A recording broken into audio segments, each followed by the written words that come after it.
Has anyone ever challenged you to something you are an expert at without them knowing it? If so, how did it turn out for them/you?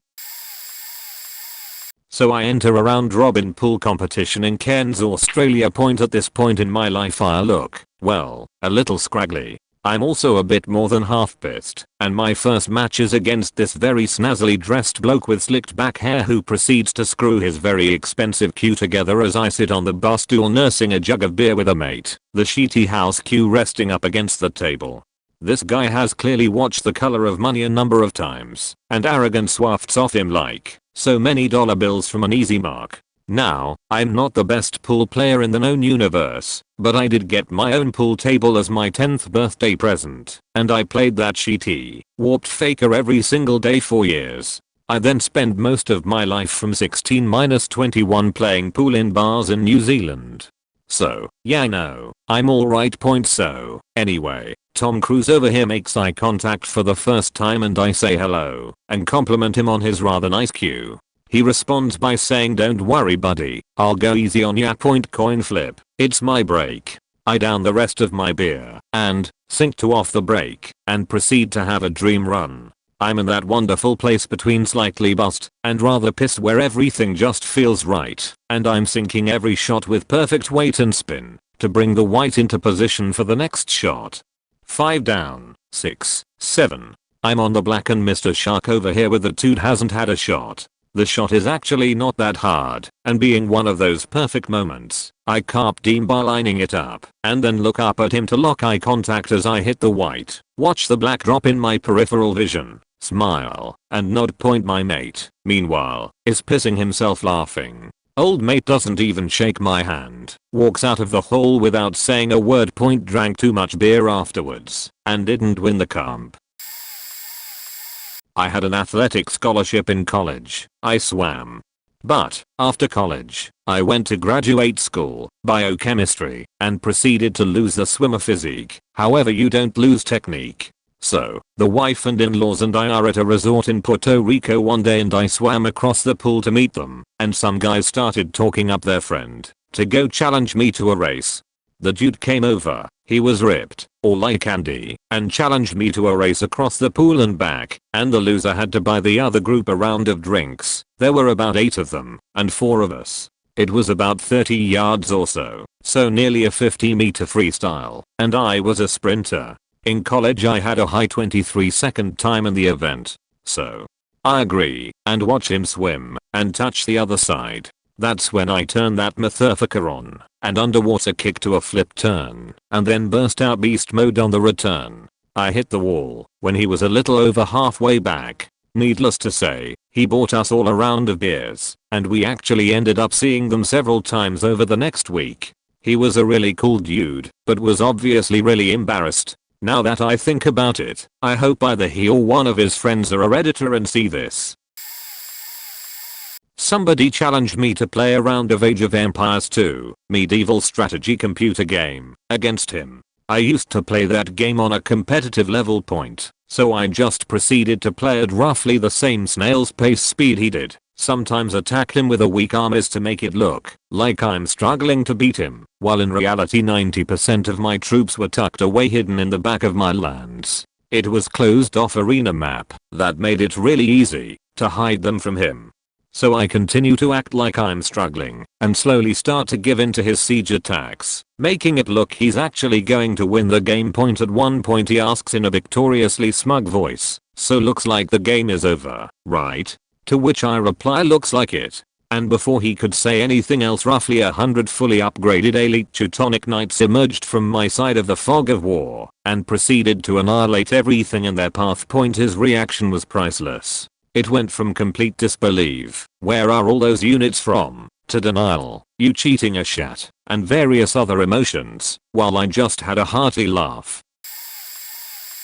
Was drinking with friends at a nightclub known for getting rowdy at times. Some guy and I bumped into each other. No one's fault, just the sort of shit that happens in a crowded and dark room. We both spill a few sips of our drinks. I'm just about ready to say no big deal and forget the entire event, but he flips off. Tells me I owe him another drink. No, I don't. He starts swearing at me. telling me I need to buy him another faking drink or he will just take all of my money and buy it himself. Typical story from anyone who's dealt with a dipshit drunk in a bar looking for a fight. I work security in a hospital. A big hospital with a busy ER and a psych unit. We get in fights almost every other day. At least once a month, if not more, we get into a really good fight. I'm talking fighting some giant juice monkey on methamphetamines who's fighting like his life is on the line. We get 1 week, 40 hours of fairly intense self-defense training per year. Counter strikes and takedowns mostly. So, this guy doesn't scare me. I tell him one last time to drop it and try to walk past him. He puts one hand on my chest and tries to grab for my wallet, probably assuming I'd bussy out and let him take it. I grabbed his hand, awkwarded it around, jammed it up his back pretty hard, and gave him as hard a shove as I could in a crowded little room. Must have hurt his shoulder pretty good, but no actual damage would have been done. He stumbled a few steps away and then slunk off without looking around. I used to play trumpet in a local symphony. I gave it up because people became too competitive and dicks rather than just accepting the fact that we were making music. My friend was in the orchestra as well as a violin player. After I had quit I went to one of the concerts and afterward I had no trouble getting backstage because I used to be tight with the security guard back when I played. So I met up with my friend and he asked what I thought about things and how they sounded. After I gave him my thoughts, he joked that they were missing a strong trumpet part. This launched me into a little critique of the brass section. Just then this girl, must have been fairly new, because I have no idea who she was, walks up to me and says very beach-like, "I overheard what you're saying. Who in the hell do you think you are to criticize our music like that?" I simply said, "Honey, I was the principal trumpet player for 5 years." She then tried to make up for her rudeness and asked why I no longer played. I smiled and said, "Because of people like you." Late to reply, but years ago one of the goofiest friends of mine had a pair of those faked up teeth made by a dentist, so they looked extremely real and were extremely messed up. He would wear these and talk in a hillbilly drawl, acting pretty much functionally retarded. He could keep this act up for hours. In reality, he was a scratch golfer who had a full ride to a university with a nationally ranked golf team. He was wearing his teeth and scrunky clothes when playing a round of golf with a friend, and they had to pair with a couple of older CEO type snobs who were wannabe Arnold Palmers. The older gentleman decided to take advantage of my friend for some easy money. Friend accepted and then convinced them to raise the wager to a more serious amount of money. It did not end well for the decked out pair of CEOs. For the record, friend kept in character the entire time, leading the men to believe they got their ass kicked by an illiterate redneck. Edit. It would be so much funnier if I had a video. Now that I'm thinking about it, he looked and acted very much like Ben Stiller in Tropic Thunder when he was forced to act out Simple Jack in front of the enemy camp. Goodbye mama, now you can have ice cream in heaven. I'll see you again tonight when I go to bed in my head movies. But this head movie makes my eyes rain. Unfortunately yes. It never turns out well, because I make vaccines for a living. People posting on Facebook, new parents discussing why they don't want to vaccinate their newborns, friends and relatives talking about the latest sensationalist story they heard on why Big Pharma is a terrible evil conspiracy. I've been in the industry for 6 years now, have an education in chemical engineering.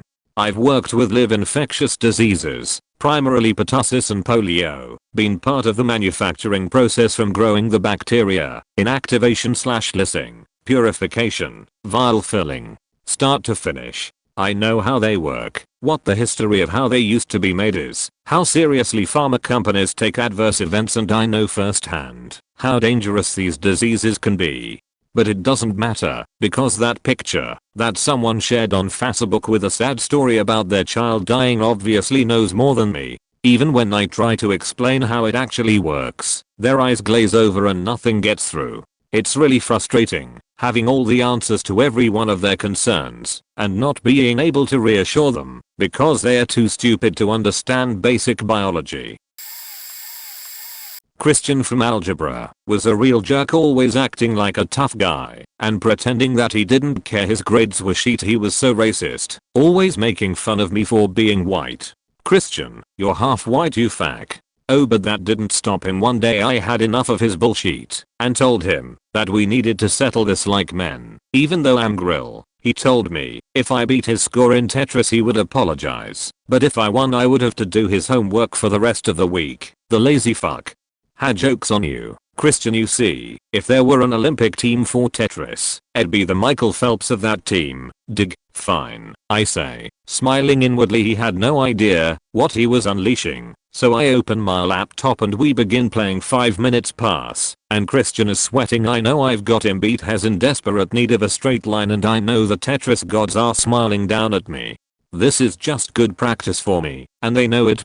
Finally, game over flashes on his screen, and by now tears are streaming down his face. His friends are all in shock as they watch me sink line after line. Oh my god, they all bow down to me. I cut it short at level 22, turn to Christian and scream, are you faking? Sorry guys, I'm so drunk guys. Gilded? Are you sure?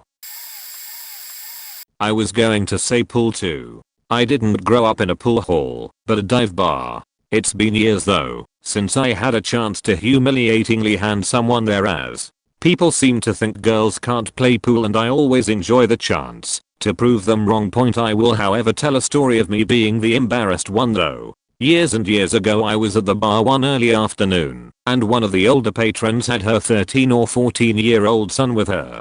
You could have kids in there up to a certain time. Nobody was on the table, so I was just going to play around when he asked me if I wanted to play him. I was like, sure kid, rack them up. I leaned over and jokingly said to my friend, I'm going to feel so bad kicking this kid's ass. I really wasn't going to. I planned on going easy on him.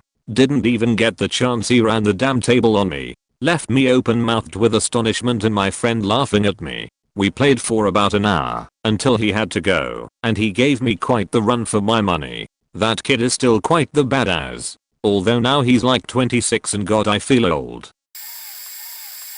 I have a great story to go along with this. When I was like 5 to 6 my grandpa used to be exactly like you. We'd always challenge him to races and he'd always go full out and beat us. He was a pretty fit guy back then. He used to go out for walks with my grandma every morning for an hour or so, and I'm sure that had a huge impact on his fitness levels. So one day my grandparents take me to this community barbecue event where there's all these festivities. There's face painting, potato sack races, and of course regular foot races. So they have age ranges obviously, so I competed in the like 6 to 9 range or something, and of course my grandpa competed in the seniors race. All I remember from this is that the racetrack was absurdly short, like the length of a rather small backyard.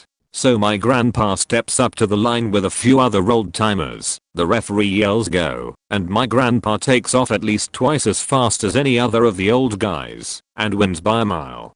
I just remember being an absolute awe of my grandpa that day. He's one of those men of few words type guys too. So it was just funny seeing him absolutely embarrass his competition in the race and have a laugh about it after my grandpa's now 94 years old and still kicking around and isn't showing too much signs of slowing down. He doesn't go for walks very often now and doesn't run anymore, but he's definitely the healthiest and best looking 94-year-old I've ever seen.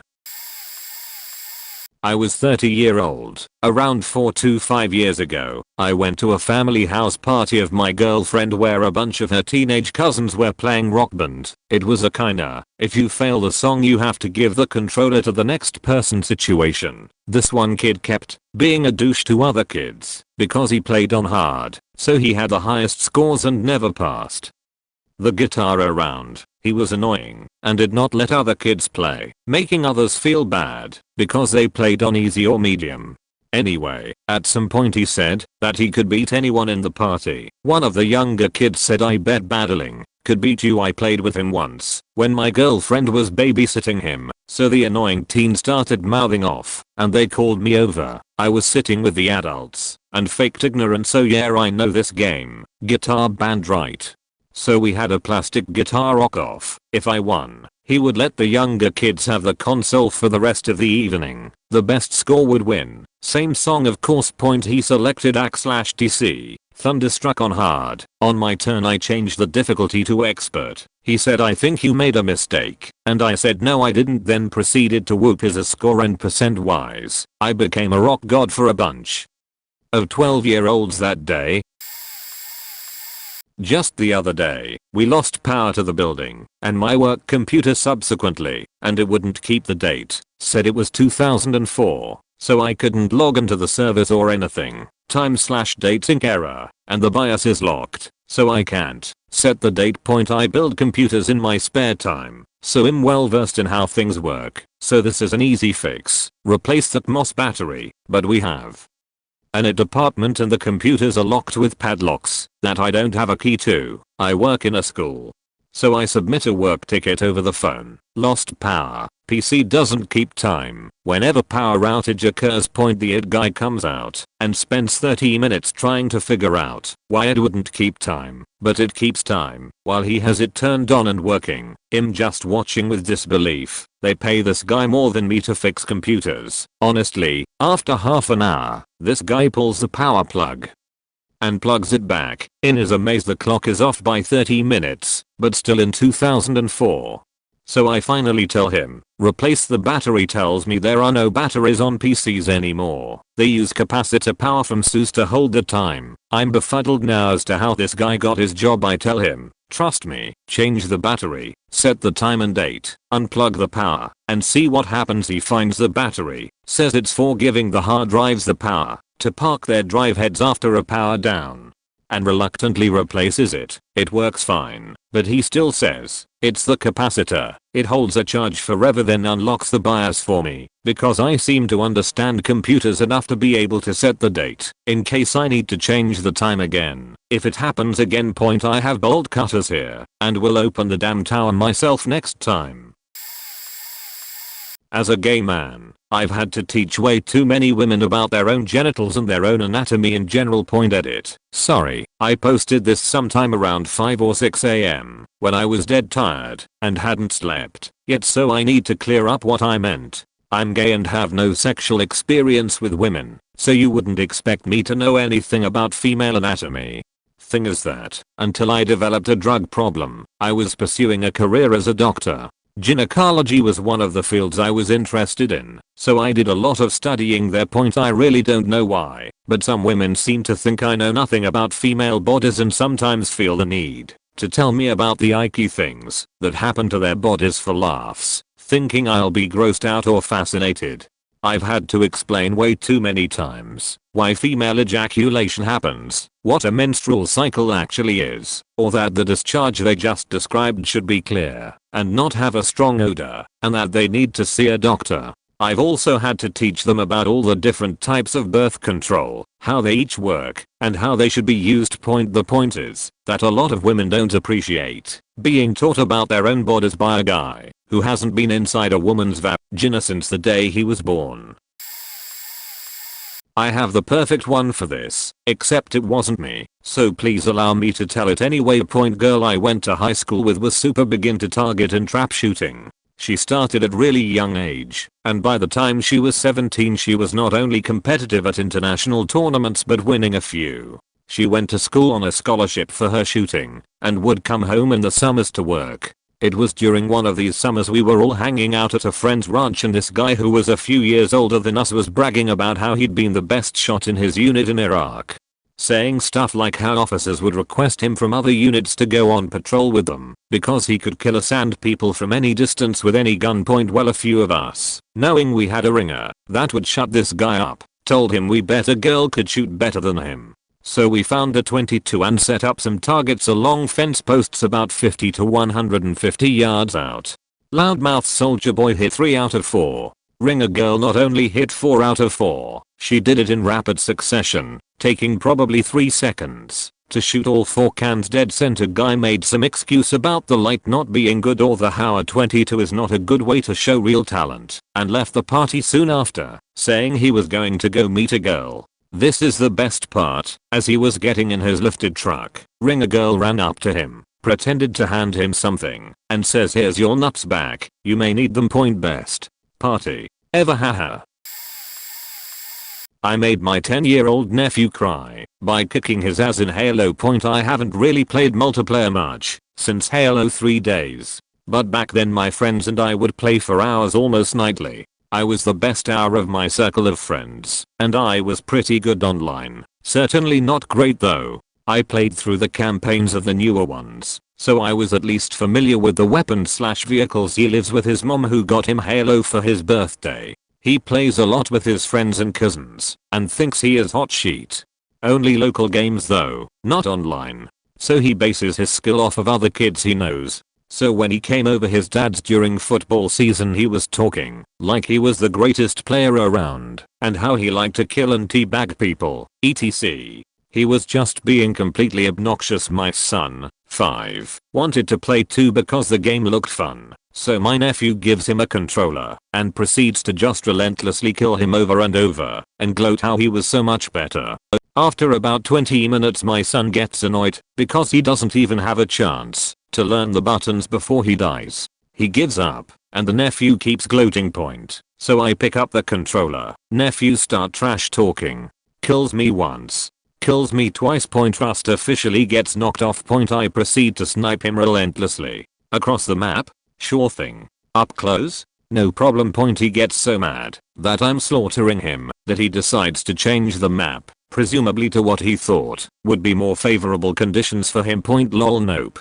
For the next hour I proceeded to utterly curb stomp him. Calls me cheap with rockets. I changed to energy sword. Energy sword is suddenly unfair. Changed to shotgun. All this without really saying anything to him. The final straw was when I would only use grenades and the pistol to kill him. He started crying from frustration and started blaming his controller. Then turns off the system and walks away. He won't play with me anymore. Welp. I went to band camp in high school. Only bassinist. Female. Got picked last for a pickup kickball game. Everyone snickered when I walked over to my team, and most of them did nothing to hide their disappointment of being stuck with bassoon girl. Am 4 varsity letter athlete in XC, indoor track, softball and outdoor track. I played basketball for 6 years, but dropped it for indoor track, where I was a competitive mid-D runner. At the time I was starting third baseman for my all-star travel softball team. I played lacrosse for 2 years and dropped that for softball, then did outdoor my senior year as I intended to run in college. I've played club versions of field hockey, ice hockey, soccer, rugby, volleyball, raced sailboats, and grew up with a father who realized his son wasn't an athlete and made sure his daughter was. 1 boy offered to tell me the rules, and so I pretended to listen for a minute or two. They thought I would be bad at such a simple game as kickball until I pulled a triple play in the first inning by catching a line drive, tagging the runner passing me from first to second, and then pegging the kid tagging up from home to third across the diamond. It was the first of many double and triple plays against a bunch of band kids. TLDR, I carried that team. Am bassinist. I was at the annual Mudfest in Korea. They had mud wrestling. However, the sexual connotation of the act must have been lost in translation. It consisted of 130 to 150 pounds Korean men wrestling each other, almost like sumo. First person to fall on the ground or fall out of the 10-foot diameter inflatable tub was out. There was a huge line of like 75 to 100 individuals lined up to wrestle and show off to their friends. Winner stays. I have wrestled for many years, competed in judo, and have been doing BJJ for 7 years. At that time, I walk up and they start yelling American, American, chanting me in.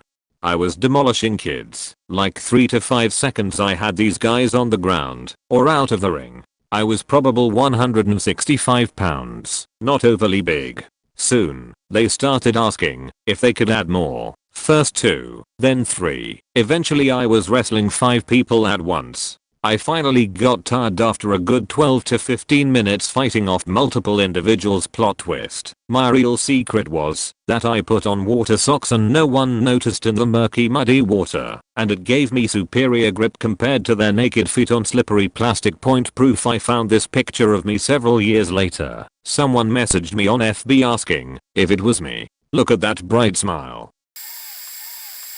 This is backwards. I accidentally challenged someone. I was talking to a couple of guys at a party, and at some point the conversation turned to those pain games kids/drunk guys play, like punching each other in the fists until someone gives up. So I feel pretty confident, because I have a high pain tolerance, and everyone says the guy I'm talking to is the most boring guy ever, and never does anything rash/stupid/interesting. 20 or so incredibly painful punches in. I'm starting to think maybe he knows something I don't, because he shows no signs of discomfort, let alone the excruciating pain that I'm feeling.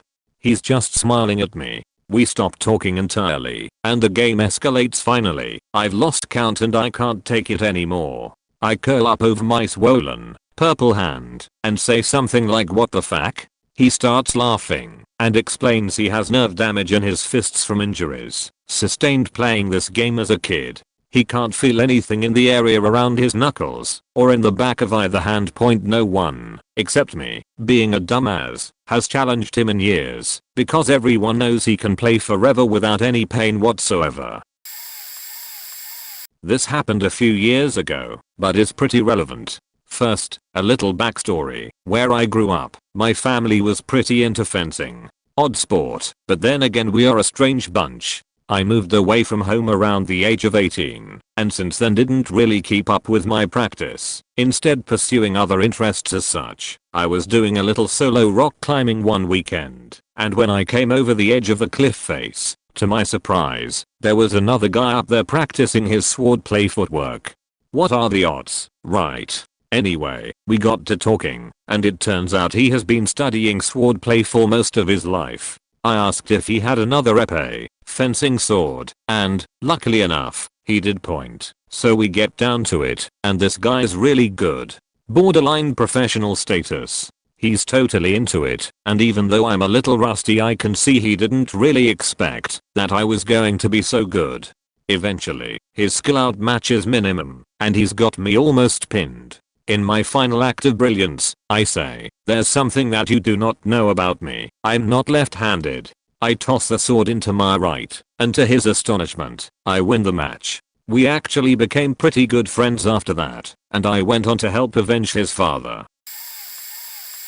It's not me, but it's worth a mention. I'm at a bar with my best friend catching up on life, and some random dude bowls up, let's call him Steve, and starts chatting. We really want to finish our conversation, but he's obviously drunk and feeling chatty, so we let him talk. We ask him what he does, and he tells us we wouldn't understand. "Try me," my friend says. "I'm an online marketing consultant," he says, and I chuckle. He's come to the wrong place if wants to pass off as an expert. My friend is one of those people who is really narrowly focused, and his chosen area of expertise is just that point. Steve continues, and his ramble turns into a rant about how a certain type of advertising is complete shit, to which my friend says I disagree. Steve is a bit dumbfounded. Nobody has ever disagreed with him on this subject before. "Why do you say that?" he asks. "Because this is what I do. I'm the CEO of XXX company, and online marketing is all we do. I know the subject, and it's quite likely I know your company too. Who do you work for?" "Yeah," he answers. "Oh, I know your boss, John Smith. I'll send him a message on LinkedIn to mention we met here. What was your name again?" Suddenly Steve has to rush off. He has an urgent appointment. Dance battle at a club. So it's my friend's day, and after having dinner at an all-you-can-eat sushi restaurant, we plan to head to a local nightclub. Our friend is a bartender and managed to get us a table with complimentary champagne. So there's us, several Asians in our own little circle just trying to dance. I'm pretty much the ninth wheel in our group, so I'm usually the most rowdy and outgoing. To entertain my friends by doing a few dance moves, some good, some cringy, all intentional. Cue in some random dudes who force their way into our circle and start dancing. We're all a bit confused, but can T really do anything? And that's when they try dancing with friends' girlfriends. Being the bro that I say nope, none of that, and dance in between them. That's when our circle got bigger, taking up more than half the dance floor and a huge audience. Random dudes start a dance battle with me, calling me out, and I eagerly oblige. They bicker among themselves, deciding who gets to go first, ignoring my presence, belittling me in front of everyone. I casually walk in between them and push them both aside into the rest of the crowd, so I have the whole inner circle to myself. I used to boing quite a lot and have been for almost 7 years. In short, they got served. In college we had to do a group project. Well, my group had this one girl in it, and she was the beachiest control freak I have ever met. Oh my god, like, I'm a psychology major, so I'm a scientist and that makes me smarter than you. So this is how we are going to do it. Sort of attitude. Well, I was a physics major. No, never asked, so I never told anyone. I just let her take more and more op through the course of this project and dig her hole deeper and deeper than I couldn't take it anymore. I was presenting my research to the group. She sheet all over it. Where did you get this from? Insert publication here. Well, did you use to find it? No. Well, then how do you know it's legitimate? Because it's a well-respected publication in the field. Why are we doing this? Well, what about your other sources? I got this one from, oh my god, you can't use a textbook as a resource. What are you thinking? I'm a psychology major. You should have done it how I said, because I do research projects like twice a semester. This is how it's done in science. You can't use these. Oh, because I'm a physics major in my senior year. I can promise you that I spend more time in the library over the course of 2 days than you do in a semester. Facts sakes, I practically live there between 8 AM and 8 PM. I have had to design an entire semester's worth of labs on a topic I knew nothing about from scratch. I have taken classes with no required textbook because, and I quote the professor here, the library will be your textbook for this class. So please, just shut the hell up. The rest of the group got this sly smile, and she was dead faking silent for about the next 10 minutes. It was probably one of the most amazing moments I've ever had. I refrained from adding "you can tell me how to do research when you start studying a real science" to the end of that, because I really do respect psychology as a field. But man, it would have been sweet to twist that knife just a little more. Not quite an expert, but I made a little kid cry over Guitar Hero 3. Some kid showed up at our house with his dad. I can't remember who this kid was now, but mom was babysitting him. This was the middle of summer, so I was holed up in my room, staying the fuck out of the heat, when this kid comes into my room, and holy shit, was this kid conceited for a 6-year-old. This kid was more or less the real life embodiment of this Barks live kiddie. He swore, had the worst attitude. He saw my meager game collection and started bragging his game collection was 1,000 times bigger than mine, and that I probably sucked at video games as I was an adult. Then he spotted the Guitar Hero guitar, wireless PS2, I was borrowing, and said that he was awesome at Guitar Hero and bet I was terrible at it. He challenged me to a game where he faking struggled to complete a song on Medium.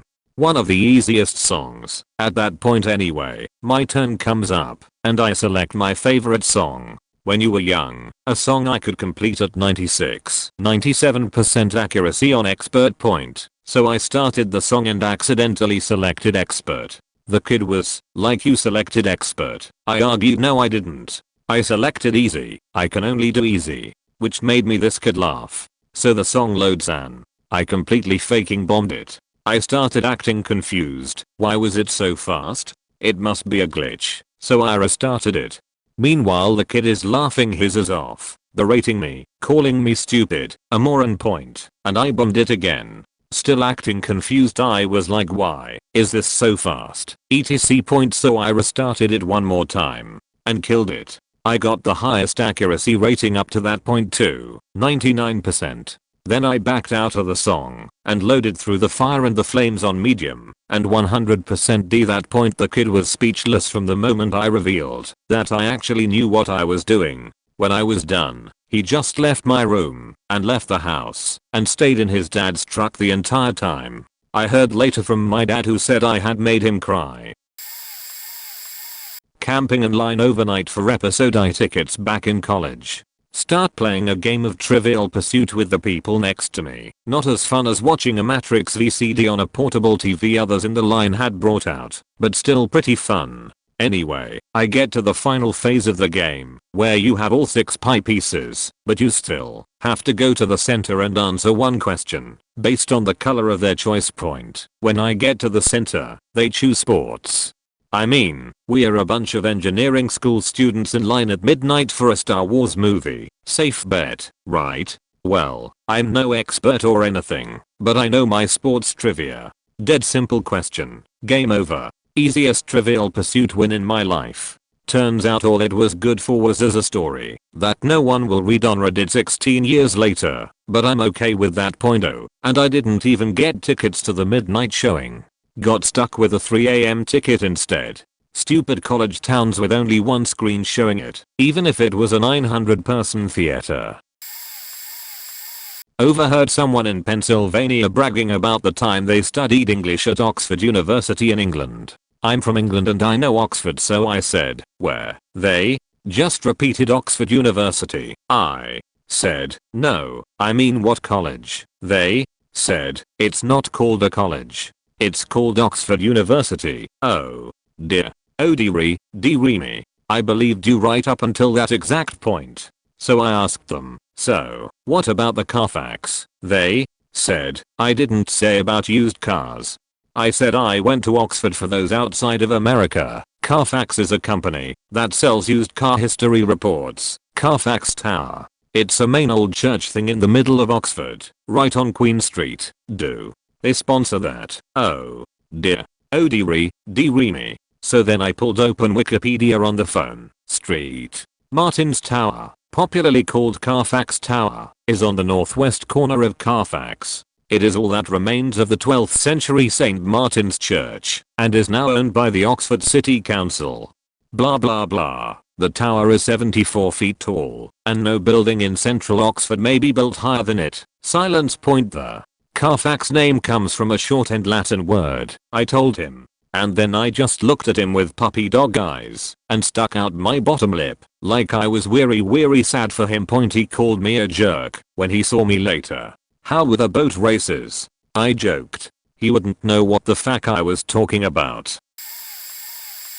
Oh boy, do I have a story for you. So, when I was younger, about 15, I think, I moved to a new school because I had changed houses. While growing up, since I could understand board games, I played chess. Chess club, chess tournaments, chess everything. You name it, I know it about chess. I had gotten so professional I was almost a grandmaster anyways. So I go to this new school and I see there's a chess club. I show up to the chess club on its first day and ask to join. So they let me in because they let everyone in. It's a school club. Apparently that school played very competitively. So first day of club, it's announced there's going to be a tournament next week. So all the other kids are trying to help me out and show me moves they think are good. The teacher running the club was even like, no, you should be doing this, even though he was wrong. So the day of the tournament comes around. I'm playing my way up the ranks until I'm against the last guy.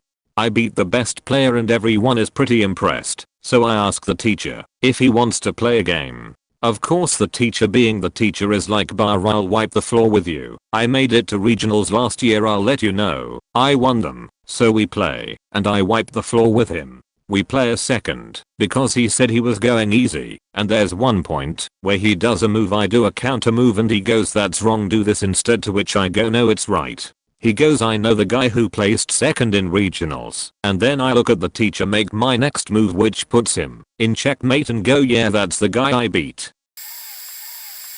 Well, expert might be a bit too much, but I'm a massive comic book enthusiast. This has increasingly come in handy, as comic books were appropriated by the mainstream and my friends kept trying to lecture me on my differing opinions. Edit. Example, no, The Dark Knight Rises is not amazing, and no, it does not respect its source material. Point. Edit 2. Reading through your comments, I realize that my initial text sounds rather elitist, which I'd like to rectify. Comic books becoming mainstreamies. In no way a bad thing. I'd love for more people to read and enjoy comics. They're amazing. What I was trying to address were my friends watching the Dark Knight trilogy and or the Marvel Cinematic Universe, then trying to lecture me on specifics of the characters or stories, having never read any. Point. Whether or not The Dark Knight Rises is of course subjective, as is the definition of whether or not it lives up to its source material. Personally, I didn't find it enjoyable, and I was disappointed with the way they treated a bunch of source material such as, but not limited to, Bane, Talia, Robin, and Nightfall. Yes, a traveling pool hustler came to our little town looking for rubes and marks. I happened to be in the town's best pool bar waiting for a friend, so I was causally practicing some shots and having a beer. The hustler strolled up and complimented my game. A common hustler ruse. Then he asked, "You'll ever play for a little money?" I replied with another common hustler's line. "Maybe a just little something to keep it honest, but not too much." We agreed on a low stakes game for $2 a round. He won the toss, but did not run the table. It's bad form for hustlers to run out from the gate. That scares the mark and prevents higher stakes later. If you're outside of the pool community, you might not know how we feel about hustlers. We think they are liars, cheats and grifters because they hide their skill to hustle money from poor rubes. He followed the classic dishonest hustler's agenda. So, I got my shot and ran out point with a break now in my possession. I ran 2 more acts. He paid up every time cheerfully, as all good hustlers do. Then he popped the inevitable question, "How about we make it a little more interesting?" "Okay," I say, smiling like the dumbest rube on earth. "How much?" "You already have 6 of my dollars." Again, a very common hustler strategy. 5 a game shouldn't be too bad, huh? Like other gamblers, hustlers know betting strategies to ensnare less informed amateurs. This almost double when you're ahead gambit is a common trick that has led many marks to financial ruin. Sure, so long as I still have the break. "Oh yeah, it's your table." So, I broke the rack, started to run, but got into trouble on a bad cluster. I tried to make the shot I called, but by accident, wink, left the cue ball in a terrible position for him. Point the follow into a pack safety is one of the easiest to do, and it also disguises skill, since so many amateurs do it by mistake so often. He was not suspicious, so I continued running 2 more acts after that game. He flubbed, and I'm sure it was not for lack of trying. It's hard to shoot at your only available ball near the center of an end rail when the cue is stuck inside a cluster of opponent's ball, so he let me out. We played 2 more $5 games of 8 ball after that point. Then he claimed he was running out of time and would like a chance to win some of his $21 bucks back. Okay, do I still have the break? Sure, but this time for $20 a rack. So I ran 3 more acts. No mistakes. No unintentional safeties. He must have been suspicious by then. His quiet fierce expression on his said, "This guy is either the luckiest bastard in the world, or is really that good." The psychological ploy for hustlers in this position requires they make a bold play that rattles the rube's nerves. He had no way of knowing, and I had just returned from another state championship where I defeated Elder Pearl Strickland in 9 ball. This was before pool tournaments were widely televised on cable TV and neither my face or my name was well known. As expected, he played his trump card. "Listen, old friend, I know you shoot a mean stick. I've seen a stroke like that before. Let's cut the horseplay and get to business. Oklahoma. What do you propose? You see that man over there?" "Yes." Then he motioned to the man who walked over. He wore a business suit and sunglasses. I suspected he was traveling with the hustler by the way he kept intently watched our games. The hustler introduced him as Steve, my personal backer. The idea was to intimidate me by the fact he has someone willing to pay for his pool gambling. That's supposed to indicate he is so faking good that you poor local punks have no chance. This ruse has been used on so many rubes that amateur hustlers often find a buddy to act like backers, even when they are just friends. They got nervous when someone did this to them. They think it will work on others too. Point by the challenging tone of voice and heated glare in his eyes. I saw this guy and his backer were the type of men who are prone to anger, rash actions and potentially dangerous bar fights. When you tend bar for decades, you acquire an instinct about these people and can read body language. These were not the kind of customers the owner, my friend, or the manager, me, wanted around. Point Steve was a stout fellow, a trifle shorter than me, but significantly stronger judging by his foursquare build. As I shook his hand, I felt it could also be an iron fist when necessary. Steve had that hard look. His weathered tan skin seemed tough enough that you could roller skate on it. I'd guess he was a bricklayer or carpenter. "So, what are we talking about here?" I asked. Race to 3. 9 ball. $500 for the set. Valley rules. One time. Winner takes all. Sounds like you know what you're doing. But, hell, I just got paid yesterday and all my bills are done. Do I still get the break, or do you want a lag for it? This here is real money, son. We got a lag for it. I grew up in the big city. I know when someone uses the term son to demean or intimidate. But having been through this exercise dozens of times, I was cool. Permafrost cold. Sure, why not? Just one thing, we should follow good pool etiquette here and give the money to a third party to hold. They both agreed. I got out 500, so did Steve, the hustler's backer. Then I called over Tiny. Tiny is our bar's friendly gay black bouncer, an off-duty police officer who makes spare cash on weekends checking IDs at the door.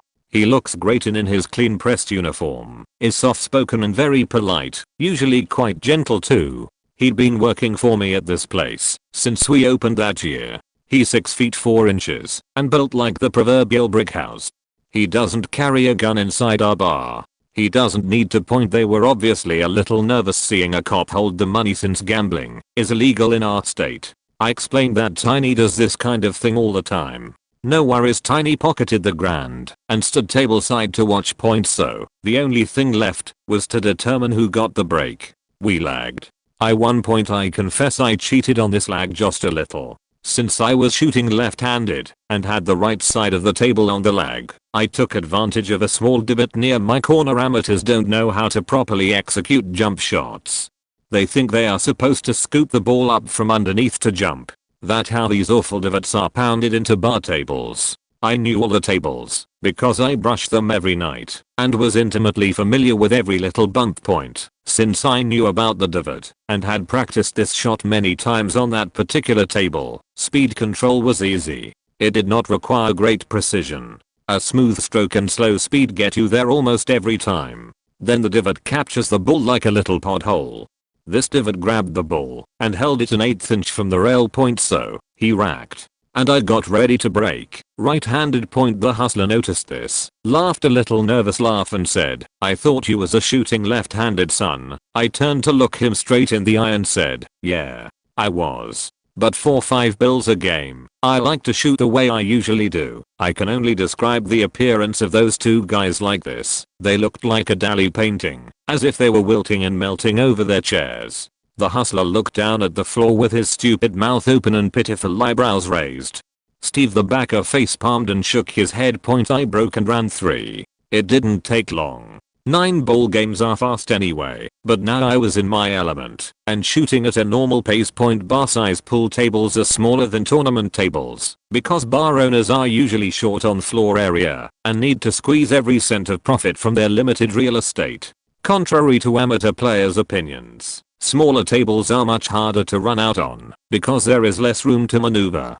A professional has good cue ball control. That means I can put the cue ball where I want on almost any shot, and I always put the cue ball in places that lead to a complete run out or an unstoppable safety point. With only 9 balls out for the game of 9 ball, it is actually much easier to get the cue ball where you want because there is more room. The table isn't crowded and cluster-faked, so I was more relaxed.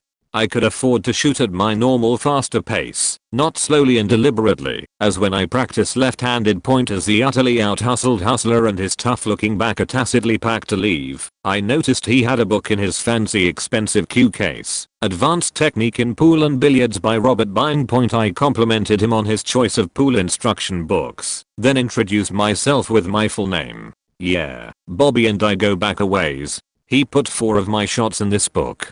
I picked up the book and showed him the 2 pages with my name, the name of our city, and the shots Bine made of my special advanced tricks. Tiny handed me the grand. I handed back $100 bill to Tiny for his commission. Then I offered to buy those 2 guys a round of drinks on the house. They refused and left quietly without saying so much as goodbye. That's how it turned out. I have mentioned this on Reddit once or twice on another account probably. Point. I used to be a NASCAR competitor and regional martial arts champion when I was in high school, and I got into a fight with a football player and attained massive popularity after beating up one of the biggest dicks in the school. Point. That's not this story. This is about my buddy named Harry. For privacy's sake, who bragged wildly about his martial arts skill he was learning in class. One day, Harry, bent on showing how tough he was, asked to spar. Boy, did he not know what was about to happen. Point fighting currently dominates the male MMA scene with fighters like Raymond Daniels, much older guy than me, but basically the whole idea of point fighting is to hit first and ask questions later. It works in free sparring, real fights, and point fighting. How many fights have you ever seen where a guy gets kicked square in the face and still wins? None. That's the kind of fighting I did in NASCAR. Point Harry is your average lifting bro. He thinks he's a badass, and I love him. But this was my time to shine. Especially since he hit me really hard for just a sparring match. Next time we said start, I did a spinning kick and hit him straight on the forehead and knocked him into a mirror, breaking it. 10/10ths best wingman story of all time. When me and Harry go drinking and he mentions it. Two of my buddies and I went to a local rec center to play basketball. My friends, brothers, were very good.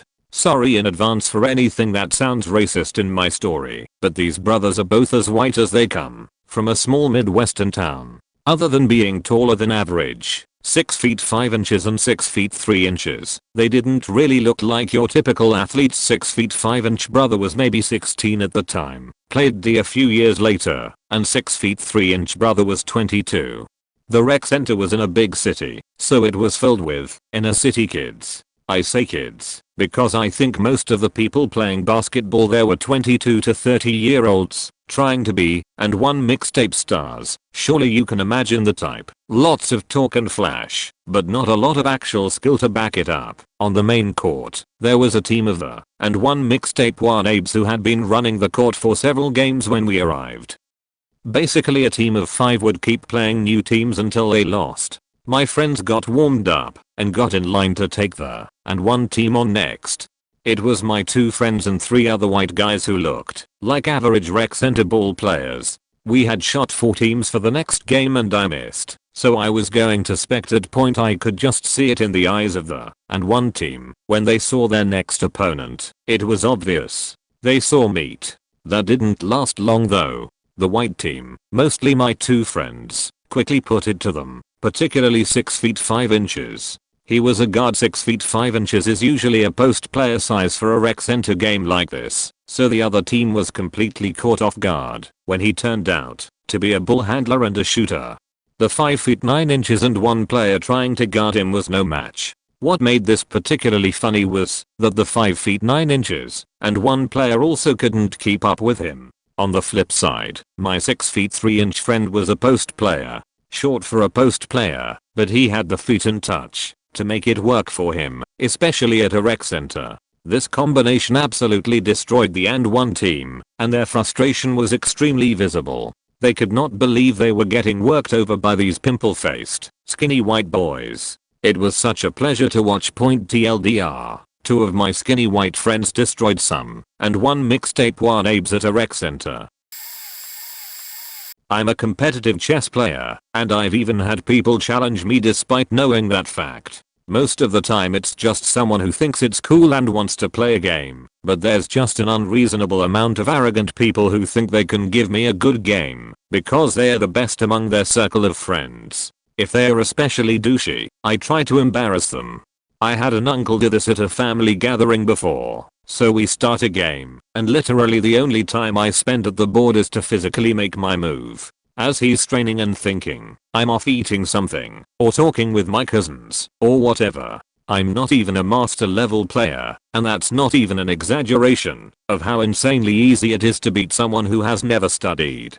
The only reason I didn't play blindfold, not literally a blindfold. Blindfold chess usually is accomplished by not looking at the board and vocally announcing your moves, effectively a blindfold, against him was because he didn't understand the common chess language used to describe moves. He had the gall to say the game was close afterwards. As a kid I watched Man from Atlantis a few times too much, and really started working at swimming underwater. Then later on I swam competitively and kept on working on improving lung capacity. So much so that I could easily swim 150 meters underwater with a single breath by the time I left school. So a year or 2 later at university I've become this lazy sheet who does no exercise and smokes loads of cigarettes every day.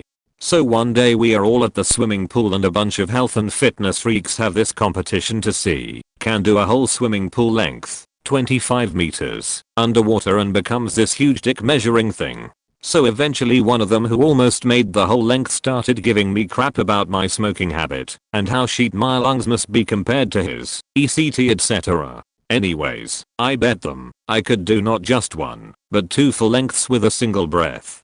So they all call me a bunch of sticks ECT point and things escalate. Eventually I get them to give me crazy odds, several cases of beer against my six pack, in a bet that I can do it point. So I saunter over, got in and didn't even bother to dive in to get a head start. I just casually started swimming underwater and did not just two lengths, but just shy of 4. Needless to say, I spoiled their mood and me and my buddies got super drunk the rest of the afternoon. I'm ranked as one of the top 25th of 15 players in the world. I'm also a college student, and at my school playing FIFA and challenging people to play FIFA is a pretty popular thing. So about once a week some kid will challenge me to a game, and I will destroy them. I was once at a party and this really cocky kid was talking with my friend group and I.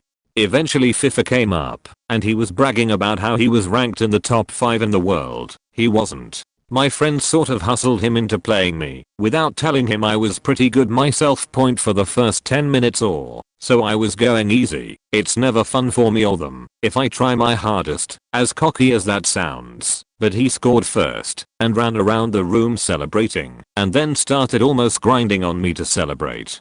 So I went all out and beat him like 15-1 or something. He was still talking shit and being a cocky bastard until it was like 7-1. Then he went silent. When the game ended he just stood up and walked away and then told his brother to kick me and my friends out and he did. So yeah, I'd say that being a good FIFA player is a pretty stupid and useless skill. Not an expert by any means, but I was pretty good at Street Fighter. Not tournament standards, but I could hold my own. Anyway, years ago I was round at this girl's house, just hanging. It's all good. All 4 of her brothers are downstairs, one older fedora wearing motherfucker, sans fedora, and 3 little brothers that were all Sonic the Hedgehog fans. In the weird way. I walked past the living room on my way upstairs to watch a film, and I was called into the room. There was a PS2 and SNKVS Capcom hooked up. I'm told to pick a character by Fedora Man, and told I'm going to get destroyed, while all 3 of his little brother cheer him on like some reject Alvin and the Chipmunks chorus. I sit down and pick Ken. Ken's gay. Ryu is so much better. He picks Ryu. I wreck his sheet. Combo stringing. This looked pro as sheet. I wish I had it on tape. I looked round at the smaller siblings, and the look on their faces was that of Santa being beaten with jumper cables on Christmas Eve. I was dethroning their hero. No man. That's gay. Right, look, I'm just going upstairs to a hand is planted on my shoulder, and I'm thrust back to the ground. You're not going anywhere. So, another game, and I start to get up. And same again. We played 15 games. He even switched to M. Bison and started constant psycho crushes. Nothing. I was untouchable. He was getting visibly more angry and the controller creaked in his hands. I couldn't keep this up. I didn't even want to watch a film now. I wanted to go home. I'll let him win. He must have known. I mean, I literally stopped doing anything. Just jumping. Soon as that last hit happened. Yes. Fuck you. That's what you get. Haha, good game man. His little brothers come up to me. My brother is better than you. ×3. They all took their turn to say it. It was a weird faking day. Edit. Wrote this on mobile. Edited it to flow better. I was on a cruise a while back in the teen club area. Some fuckboys were messing around on Guitar Hero 3 and this one guy was bragging about how he played on expert to his friends. Whatever. So I watched them play for a while. I'm not really the ultra social type, so I hadn't been talking to anyone. So, the guy had beat all his friends on like one of the first few songs on expert, and he was like standing up and looking around to see if he hadn't challenged anyone yet. So he gets to me as calls me over. They'd been doing face-offs, and I told him I want to do a pro face-off, so we both play the whole song. QoS from his buddies. He lets me pick the song, and I picked Through the Fire and Flames, expert of course. They all start laughing, and I said we'll just go by whoever gets the highest score, since we can't fail. So we start playing, and they all start laughing and joking about how the song is impossible and all that. They stopped laughing and started watching me when the song actually started, and they heard the notes being played. To get the intro part, I hold the guitar like a cello and hold the green button down with my right thumb and strum using my left index and middle fingers. After the intro, it's a cakewalk if you hit all the star powers. I entered a Halo tournament at the local mall while killing time one day. Got paired with a 9-year-old kid as a partner because I didn't have a teammate. People were joking and making fun, saying I should try and get my entrance fee back because I was screwed. This was the original Halo. On the original Xbox, before Xbox Live was created. Online gaming at the time was all PC based, Counter-Strike or Unreal Tournament. Consoles were local multiplayer only.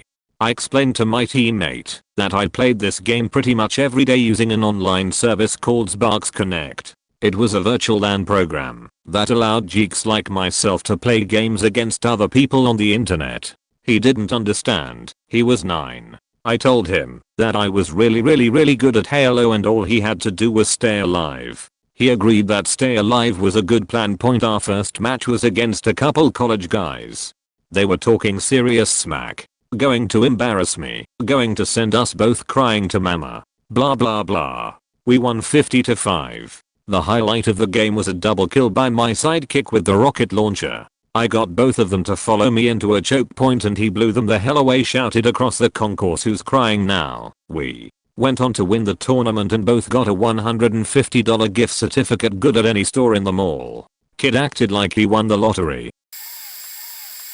This a bit weird, but I hope it comes across at the end of Navy boot camp. I volunteered to go to a medical research lab as a human research volunteer guinea pig, rather than float around the Persian Gulf for 2 years. Early 90s. Orientation time. All the HRVs and the entire lab staff, officers, scientists, engineers, ECT, are in a big room. As part of orientation, the head engineer was explaining the impact acceleration sled. He shows an acceleration graph, points to the peak acceleration point on the graph, and says something along the lines of, and this is where you reach your maximum velocity of X miles per hour. The first clue is the use of miles per hour, not m/s, but maybe he's talking down to the regular guys. I raise my hand and say, sir, are you sure maximum velocity isn't over there? Pointing to where the curve goes back to 0. He says no, and then goes on into some patronizing bullshit. I request to go up to the screen and he says, okay. Me. Maximum velocity is reached at the point where the acceleration curve drops back to 0. As long as the acceleration is positive, no matter how small, you're picking up speed. He mumbles something or other. Head scientist backs me up. Made one enemy that day and lots of friends. It was awesome. I had majored in physics at a decent university and had dropped out before going to boot camp. The best part was I was disqualified from experiments because of some very minor orthopedic crap. Instead of sending me back to the fleet, the head scientist lobbied to Co to keep me around until my enlistment was up, so I just worked on computer stuff. It always happens in clubs. A circle starts on the dancer floor. Some well-dressed young man is in the center displaying some generic yet well-timed dance moves, and the crowd is loving it. He's having his fun showing his magic moves to the girls and there's a buzz about the crowd. I console myself to let him have his day. The buzz continues, and few challengers come in and do the classic worm, dropping money on the floor each time they pounce, and showing the crowd their game for a laugh. The aforementioned suave sailor clears them up swiftly with a few well-rehearsed dazzling twists. And that's when the turning point comes. The cheekiness of this elegant eagle turns to a beautiful blend of arrogance and strength. There is a green flash in his once blue eyes and his newfound arrogance and sense of dominance rises to the top of the food chain faster than a thatched through a upwards facing tube. At least, in his head. At this point Mr. Magnifico starts calling anyone and everybody out, looking for someone else to belittle in front of young, beautiful, scantily dressed, inebriated adoring fans. This is where I step forward meekly. He always comes first at his challenger, gets in my face like a mime artist, does some cheeky turns, twists, points, flashes a pearly white smile and confidently strides to his side of the circle point. I slowly walk in, expressionless, make no effort to dance or draw the crowd in. Seeing no action, some people start booing, some are curious. Either way, his circle gets smaller. I move within 10 centimeters of the new glorious king, flash a cheeky smile and boom, backflip leaving little time for trivialities. I dance around like a goose on crack, head spins, windmills, one-handed hops. I compile 10 years of breakdancing into a 30-second bonanza point. After finishing the little show, the crowd, the bouncers and the usurped hero are speechless and silent. I make my face expressionless once more and fade back into the crowd like Rain Man. I then proceed to kick myself for revealing my Super Saiyan status. Mario Kart 64. Senior year of high school. I went to a private school with about 500 students. Every morning we gathered for morning assembly where we had announcements and presentations. One Friday the student government was giving away gift cards and had Mario Kart 64 hooked up to the massive projector on stage. They wanted one person from each upper class to play. The student government person in charge called on Mike, a good-natured jock type, to play for the senior class. But the stress of 500 pairs of eyes on you and the prospect of potentially losing to a freshman made Mike defer and refuse the offer to play. No biggie, the Nintendo limelight can be too much for some people. Some friends of mine started championing my name, so I downed my Kiwi Strawberry Snapple, this was 2000, and ran to the stage to represent my class. My 3 opponents looked legit small mousy kids who knew their way around a Mario Kart track. One was Asian, which we all know means he was sick at Mario Kart. I was a little nervous, but I wanted that Sam Goody gift card. I chose Wario because we go way back. The track selected was Koopa Troopa Beach.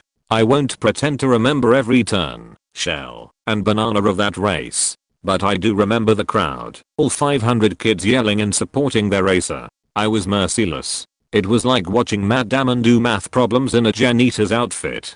Power drifts, shortcuts, impeccable banana dodging, and fake present placement. I secured first halfway through the first lap, and by the time I crossed the finish line I had lapped 2 people. My whole class went wicked nuts at the absolute domination I showed. It was as high as any high I had during my time playing competitive team sports. I was a king that day. I stood on the shoulder of giants, Wario, and basked in glory. I then took that Sam Goody gift card and bought the new DMX CD.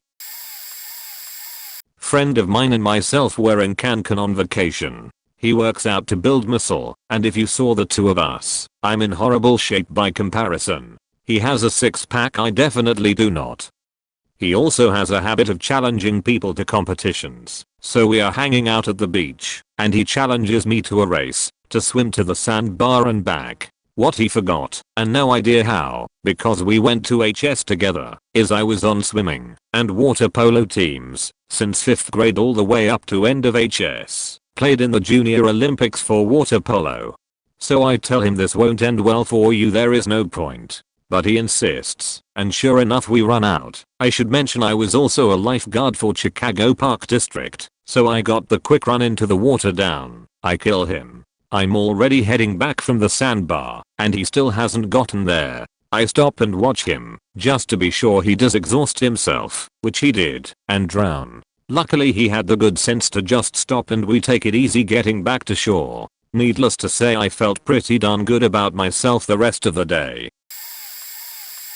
I was by no means an expert, but I rode for 4 years in college. By the time I graduated I was pretty successful and knew a lot about the sport because I spent more time at practice than I did in class anyways. I went to one of the IM buildings one morning to lift as a secondary workout. I always take about 5 minutes on the erg to warm up. Unfortunately the IM building had a few ergs. About 2 minutes into my warm up some guy with a CrossFit shirt comes up to me and tries to talk to me about rowing. I had headphones in, so I couldn't really hear him, but it was something along the lines of him explaining to me why I was rowing incorrectly, or some secret tip he learned that would help me pull better than the 2 o'clock/500 meter split I was pulling. I was warming up. The goal isn't to pull a 135/500 meters split as I would in a 2K. Anyways, I have my rowing hat on to keep my hair and sweat out of my eyes, but it's on backwards. So as this guys keeps talking, I spin my hat around to show him the rowing logo. I get off the erg, grab my bag, also with a rowing logo, and say thanks for your opinion and just walk away. Now, I don't have a huge problem with CrossFit people, but erging is not rowing. The way most people erg would send them into the water if they were ever in a racing show. That's not the only time I've had people come up to me and tell me how to row. League of Legends. It's a really bad / pointless hobby to have, but if you're slightly good at it, it can come in handy in the strangest situations. I was in community college, and it was getting close to the last few days of class, so everyone in the ComC class decides to have a LAN. They all went on about how they were so good at the game, and about how they were going to wreck sheet with X, Y, Z, ECT. When the game boots up, about half of them aren't even 30, maximum level for the game, and the ones who were 30 were all bronze and silver, lower echelons of ranked play. I was the only person in the entire crowd of people who was plat ranked. I proceeded to show them the world of Lee Sin and Wally Sinop in a slightly unrelated story. There was a Super Smash Melee tourney at the university I was attending, and people were signing up and talking mad shit to each other. It was mainly a bunch of frat dudes. I decided to write down Samus as my character. When it came time to actually play, we have people C-stick spamming, Falcon Punch spamming, and all of the things that you do in the non-competitive environment of Smash. I'm not a competitive / pro player, but I knew enough to impress them with some basic ats like Wava dashing, which was met with a "what the fuck is he doing?" to Samus's super bomb roll, which was met with an even greater "what the fuck." The best part of the night was when I showed them how to be Master Hand. Looking back on it, I really wish I wrote down my character as Master Hand. Eating pepper sauce. Now I'm not talking hot sauce here, I'm talking about pepper sauce. A guy back in college was talking about how he can handle any form of pepper. Now my family is from the West Indies and have cooked with a lot of pepper since I was a baby, and I have a really high tolerance for it. To me, food tastes bland without the spicy kick. Anyways, it ends up that he claims he can handle hotter pepper than me. My buddy starts laughing cause he knows just how much pepper I eat regularly. Like, my mom home makes ghost pepper sauce, and we cook with ghost, scorpion, habanero, and other West Indian peppers that I don't know the names of. Next day I bring my mom's fresh made ghost pepper sauce, and I pour some of it on a spoon and eat it up, no worries. He says that's nothing, and that I should eat 2 spoons. I then proceed to eat 3 spoons. At this point it's faking hot and my mouth is on fire, but I can take the burn and don't need anything to drink. Mister I can handle anything takes 1 spoon, and there was a delayed reaction where you can see his contort, and then he ran to the cafeteria to buy some chocolate milk. Okay, so I'm a Middle Eastern comedian and I regularly do black/urban rooms. I look really nerdy and foggy, but, not to brag, I'm really good, especially in front of black crowds. I've been on TV and opened for a lot of big names. Anyway, I was on a trip to a different city, so I decided to go to the comedy club, and they just so happened to have a black show that night.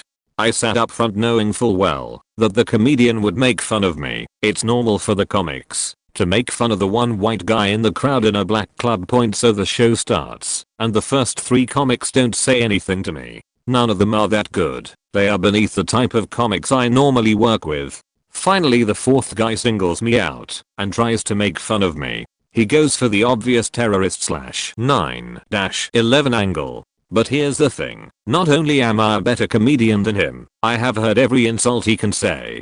So he starts insulting me in this huge comedy club to get a laugh, but my comebacks are way funnier. His whole set becomes a verbal sparring match between me and him, and I'm destroying him. He eventually tries to move on to another topic, but I heckle him, and my heckles are funnier than his material. His set is ruined. I tried to talk to the guy after the show, but he wouldn't even make eye contact with me. When I was in high school, something like this happened. I was in physics and my teacher was challenging us to impossible tasks for a free homework pass.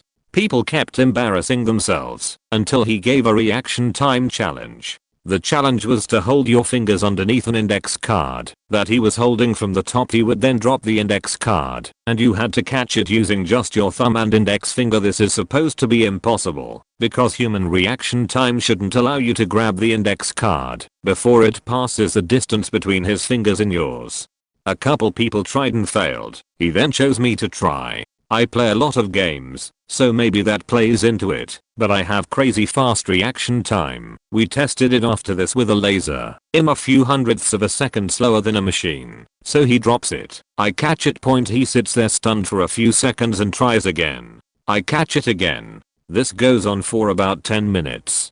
He tries dropping it from half the height, twice the height, and a few others. Eventually he caves, and we spend the rest of class testing my reflexes. In the end he tells me that, since I failed one of the earlier experiments, he can't give me a pass, but I was happy just knowing that I flustered him and wasted an entire class catching thrown objects and playing with laser accelerometers. TLDR, I have fast reactions and beat an impossible test, then wasted a class period measuring said reflexes. Not as interesting as some, but here's one that comes to mind. Some years ago, I went to midnight cosmic bowling with my wife, my best friend, and his girlfriend. We're all cheaty bowlers, but it's fun to drink beers and bowl unlimited games. Some nights the workers there announce a limbo competition for anyone that wants to participate. My group laughs about going up to try, and that's when I just matter-of-factly state I faking rock at limbo. That was met with blank stares, then more laughs. With a little encouragement and beer, I agree to participate along with my friend. Lining up, I'm easily the tallest person. I'm 6 feet, my friend is 5 feet 6 inches, and there's a mix of adults and teenagers. The music starts, and we go through the line. People fall, we get back in line, and go again. The kids are short but lack technique. The adults are stiff and unfocused. More fall. My friend lasts close to the end, since it's clear to him that I wasn't faking around. He's short and skinny, but unbalanced. He falls. I've proven my point to my friends, but now I must win.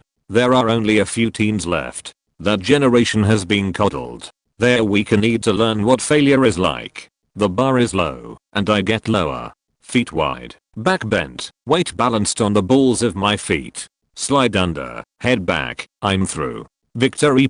I collect my plastic trophy and head back to my group. I told you. I faking rock at limbo. My back is sore for days. My school had just become 1-to-1 and the kids all got issued laptops. My students discover LOL a few weeks later. I'm not a MLG Pro 1-1 by any means, but I put in a few years, played since they sold it in a box copy, fairly well ranked in seasons 1 and 2, still play casually. At that point I was in a phase where I played a lot. One kid, Sheetbrick, is playing with a kid I like, Meekness. Sheetbrick makes tons of mistakes and blames Meekness for his mistakes. I explain to him why Meekness is right and he's wrong. Sheetbrick calls me out. They're all so new they don't understand the game and acts like I don't know Sheet. I suggest we play. They get a bunch of kids together and we set up a game on a fun afternoon. I run one group and Sheetbrick runs the other. I pick Shen. At that point he was instaban. I dunno now. I gave my team some tips before we start and tell them a few things we can do to lure Sheetbrick into faking up. Basically we wrapped his team twice. I schooled Sheetbrick hard. The kids realized I was a real person and not just a robot, which was good.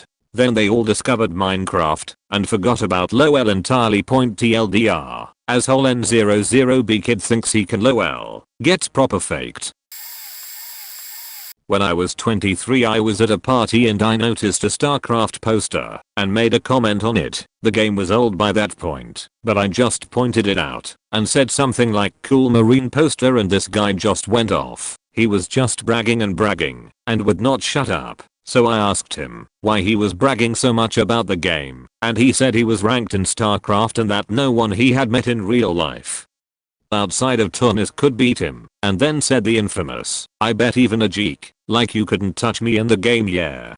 I was ranked in the world at one point as well. I had made a small name for my normal account in SC whipping people for fun. Actually had created Pyro 5050 as an alt, so I could noob stomp. I was young and full of myself, So we fired up some computers at this big nerd gathering. It was fun. We decided to start with a 4-on-4. My team wiped the floor with them. Then I mentioned that was easy, and he got mad and challenged me to a 1-on-1 fight.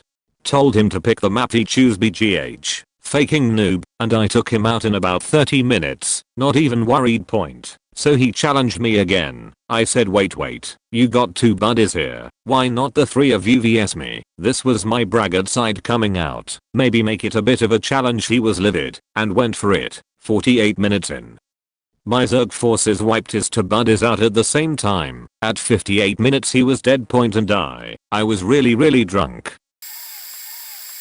New job. Company holiday party. The company rented out an entertainment center with a bar, a bowling alley, some go-karts, and an arcade point. I show up as the newbie, and I don't know anyone. However, I see a guy from my local office, and go say hi. We start hanging out. He's there with his wife. We sit down, and eat together, and start getting friendly point. His wife asks if we want to go bowling after we eat, and starts talking mad trash about how great she is at bowling. I tell her that sounds like a lot of fun, but say nothing else. I just keep eating my pizza and salad, etc. Point we get done eating, and we're about to head to the lanes. She's telling me how bad she's gonna beat me. So I tell her I'll meet them at the lane, but I have to go to my car real quick. She asked why I had to go to my car, so I told her I have to go get my bag. It's got my ball, my shoes, my glove, and all my other shit. If we are going to bowl, I need to have my gear. I'm by no means an expert bowler, but I beat the holy fuck out of every single one of my coworkers that night. It was glorious. I made a lot of friends that night. So I'm hanging out with my friends, heading to the card shop to them, the expensive card owned by my grandfather. Seriously, this thing is worth like thousands of dollars, and there's only been like 4 of them ever made. So we get there, and it turns out some douche from our school kidnapped him. But the police in our town is faking retarded, so we just decide to go get him back, and beat the living shit out of douchebag. Point we get there, and the motherfucker was just playing card games with my grandfather. I'm beyond pissed off, so I tell grandpa it's time to go, but he tells me he can't cause he bet the rare card on the game. God damn it grandpa, you know you have a gambling addiction. I yell at him. I try to get douchebag to cancel the bet, but no, he wants it. Fine, whatever, there are 4 more, we'll just buy another one. Nope, faker has the other 3. He then goes and rips the card in half. All of us look at him like, motherfucker, you just broke $10 grand. But here's the best part. My faking grandfather demands I play the stupid card game against douchebag, because his feelings are hurt, and he wants me to own the guy. Fine, I'll play the stupid card game.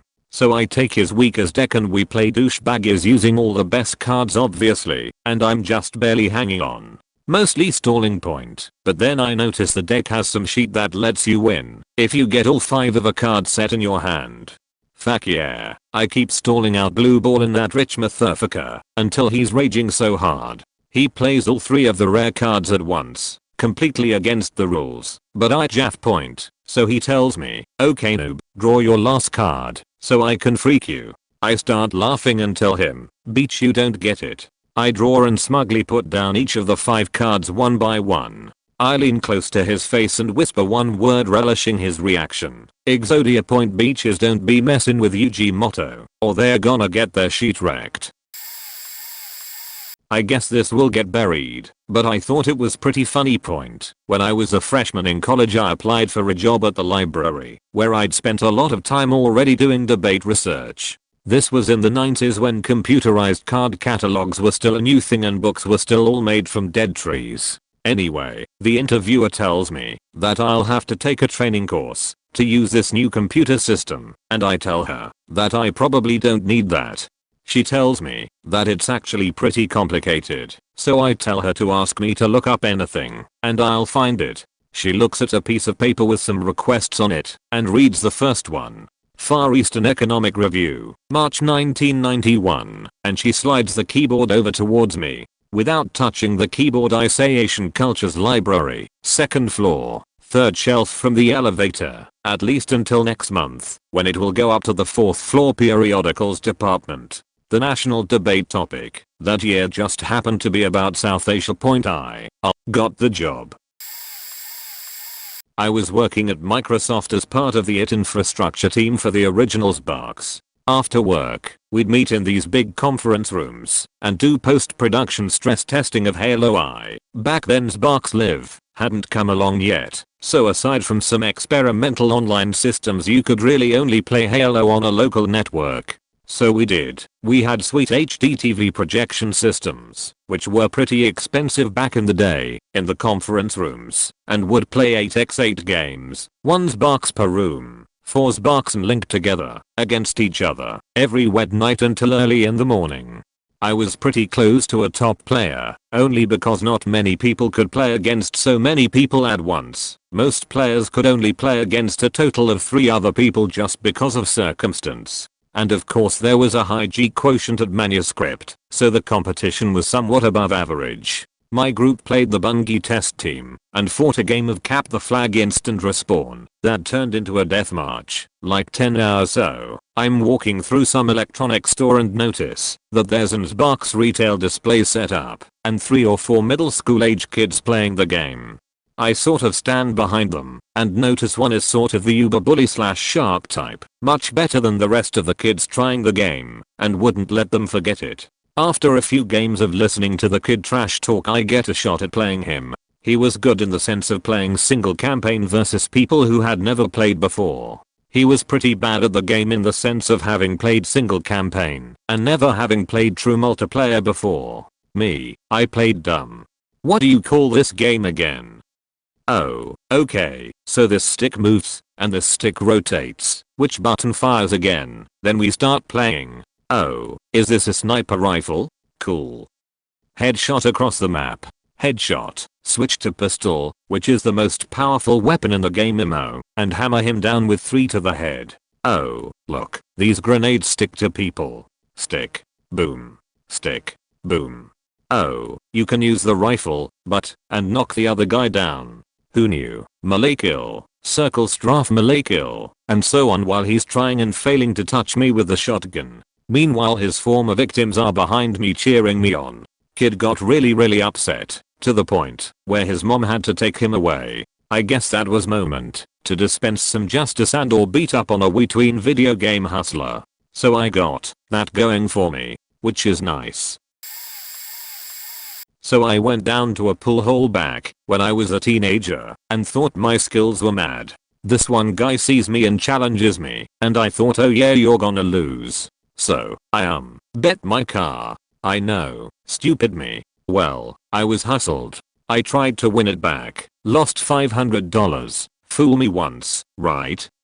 My uncle caught wind of it and boy was he pissed. He went straight to the pool hall to find the guy and decided to challenge him. I had never once seen my uncle play pool, and this other guy was good, so I tried to warn my uncle. No dice. My uncle said he was gonna do it. And boy, did he get his ass whooped on. I think my uncle only made 1-2 shots in before the other guy sunk the 8. Now, great minds think alike, so my uncle decides to bet more money. Right before he is about to start, he opens his jacket and pulls 2 halves of a pool stick out of his pants. It's a really nice, expensive looking pool stick.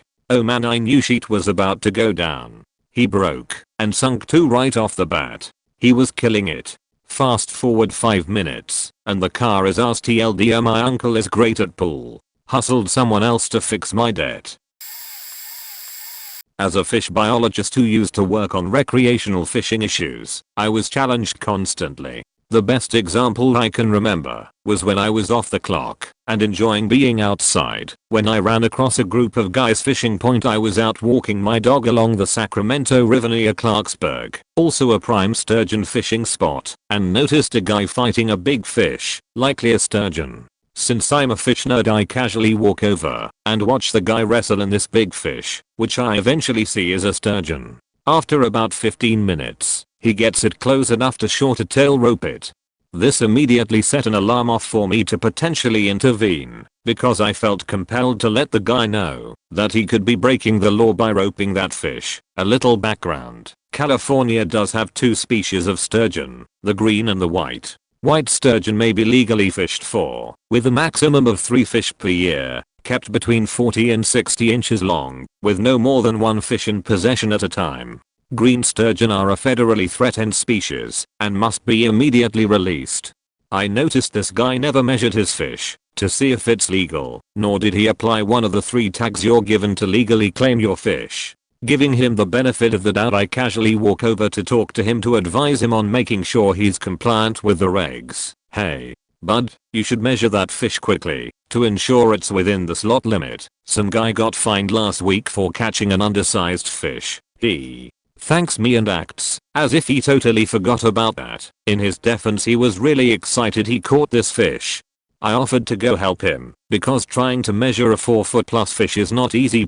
I get down to the water and immediately realize he caught a green sturgeon, confirmed by the 2 scutes behind the dorsal fin, whereas the white sturgeon have none. The scutes are the small bony projections running down the length of the fish. Hey, man, I hate to break this to you. This is a green sturgeon, or threatened species. You need to immediately let him go. And I began to untie the tail rope for him when he interjected, "It don't look green to me, and looky here, 55 inches," and began to pull the fish up onto land.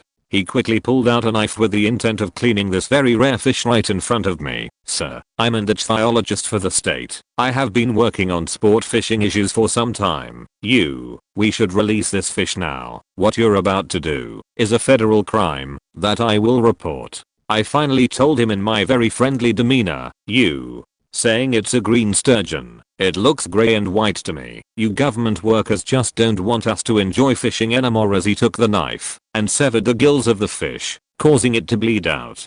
I called one of the local wardens whose number I had been given for this very reason and told them what had just happened. Before the guy had finished cleaning the fish, a police truck arrived. The amount of fines, potential jail time, and revocation of fishing and hunting privileges will never make up for the fact this guy selfishly killed a rare fish simply thinking I was out to get him as a government employee. Lesson learned by him: just because a fish has a color in its common name doesn't mean it will actually be that color. So I have been in the water my entire life: swimming, synchro, water polo, lifeguarding, swim lessons, but my main area is diving. I was just chilling at a pool with some friends a few years ago, and everyone was having a great time. Now, I love just getting up on the board and doing things where I'm not really showing off, but still enjoy going in like a knife with no splash, completely vertical. One of my friends, we'll call him Alan, sees me doing pike dives, straight dives, and just shouts, "Boring." I laugh it off at first. He proceeds to do a sheety 1 1/2 somersault, legs not together, toes not pointed, entered at a near parallel angle to the water, but I politely say, "That was pretty good, man." He smirks at me and then says, "Watch this gainer." He then jumps and again has terrible form and barely completes his rotation. Again, I don't really say much other than, "That was cool." He responds, "Yeah, it's better than those bussy dives you're doing." I sighed, got up on the board, and proceeded to do a pike 1 1/2 somersault. Spectators started watching. All my friends turned their heads at this point. Alan still would not stop. PSH, I bet that's all you can do. What's next? Climbed up again and said, "Oh, I'm going to do a reverse 1 1/2 somersault with 1 1/2 twists." Did the dive surface to people applauding. Swam back over to my group and Alan looked like he had lost one of the few things he thought he was good at. One of my best friends finally told him, yeah, he dove for about 8 years and coaches recreation dive teams now. He probably could have gone to the Olympics. I blushed at that and said I wasn't nearly that good and proceeded to say how I felt like my legs came apart during that dive and my entry wasn't great. Anyways, it was a fun day in my jammers. So not exactly challenged, but in high school, when was around 13 over 14, I went on a ski trip with the school and classmates. Now I have been skiing and ski racing since I was around 7/8, so I was already pretty good and could handle most situations. So in this trip all students had to be part of a ski school in the morning, for safety or insurance or some dumb reason. Anyway, myself and my parents tried to explain to the teachers it wasn't necessary and was ridiculous to make me do this, but none of them listened and said rules were rules and that the top ski school class would be challenging enough for me. So I spent the week having fun and doing basic exercises which I had been doing for years and just kinda had a relaxing ski in the ski school time slots. But at the end of the week the ski school had set up a rough giant slalom for the kids to have fun and see how quick they could do it. I did it rather casually because I was quite shy and didn't particularly want to show up other classmates too badly. On this roughly 130-minute course I beat every student by at least 30 seconds. In all fairness, there were some other good skiers in the group too, and all the ski instructors there by over 10 seconds. The teachers didn't look too pleased when the results were read out. Lol, TLDR ski school trip. Teachers wouldn't let me ditch ski school even though was a trained racer. Kicked all students and ski instructors as an end of week giant slalom. Teachers not pleased. Let me start by saying I work for Aston Martin, Jaguar, and Lotus currently. I've represented many luxury highlines, so my car knowledge is on point. The GSM of the dealership was going off on the sales staff, myself and about 4 others, about how we barely knew our cars, and that we didn't know shit about the competition. He points to me and says, "Joblo 619, what do you know about the competition, specifically Maserati?" The conversation went along the lines of this. Me, which Maserati are we comparing to which car? GSM, the Jaguar XF vs the Maserati Ghibli. Me, which one? GSM, if you don't know which one competes with the car then you don't know shit. Me, no, because the Ghibli is offered in a 3.0L rear wheel drive twin turbocharged 6-cylinder at 345 HP and 369 pounds of torque, which starts at $66,900. The standard lease that they offer are roughly $699 a month plus tax over 39 months with 7,500 miles per year allowed and drive-off fees, which compares to our XF Sport which has similar power at 340 HP. Priced at $58,000. If we are comparing the 3.0L supercharged 6-cylinder W/404 HP with 406 pound-feet of torque and all-wheel drive starting at $76,900, which would need to be compared to our XJ which would start at $75,000 GSM. What do they lease at? Me, they don't publish that, since the special is on their base, similar to how we do the same with the entry-level XF. 2.0 turbo 4-cylinder, GSM. Well, you all better know your products like Joblo 619. 3 weeks later the GSM was fired. I've never been happier, and I'm still here, selling cars having fun. I'm moderately to profoundly deaf in both ears. For some reason, this made the rounds when I was still in public school, and many people, fellow students and faculty alike, decided that it meant that I was intellectually challenged as well. A guidance counselor decided that, over my protestations, I belonged in a remedial English class. This class was so remedial that the primary instructions on the board the first day were things like your name belongs only and always in the upper right hand corner of the paper, and no more than 3 bathroom passes will be given per semester. I'd stopped at the library before class to have enough books to get me through the day. The teacher quickly agreed with me that there'd been a mistake and sent me back to the guidance counselor. This continued with him bouncing me through various remedial and regular English classes. I was supposed to be in gifted English, but he didn't want to put me in there. After the 3rd day of this, and as many teachers, I developed a strategy of reading ahead in whatever text was being covered and raising my hand for every single question point, since my reading speed was about 10 times the speed of anyone else in the class. This turned into a running gag. Teacher asks question, I raise my hand, everybody turns and looks. After the 4th or 5th time, people start giggling every time it happens. I eventually got switched to yet another regular English class, where the instructor asked us to come up with adjectives for various at the time popular celebrities. For one pop star, I chose the word papilionaceous, like unto a butterfly. The instructor stopped, stared at me, and told me I don't think that's a word. I'm going to look it up. But if it's not a word, it's a darn good try.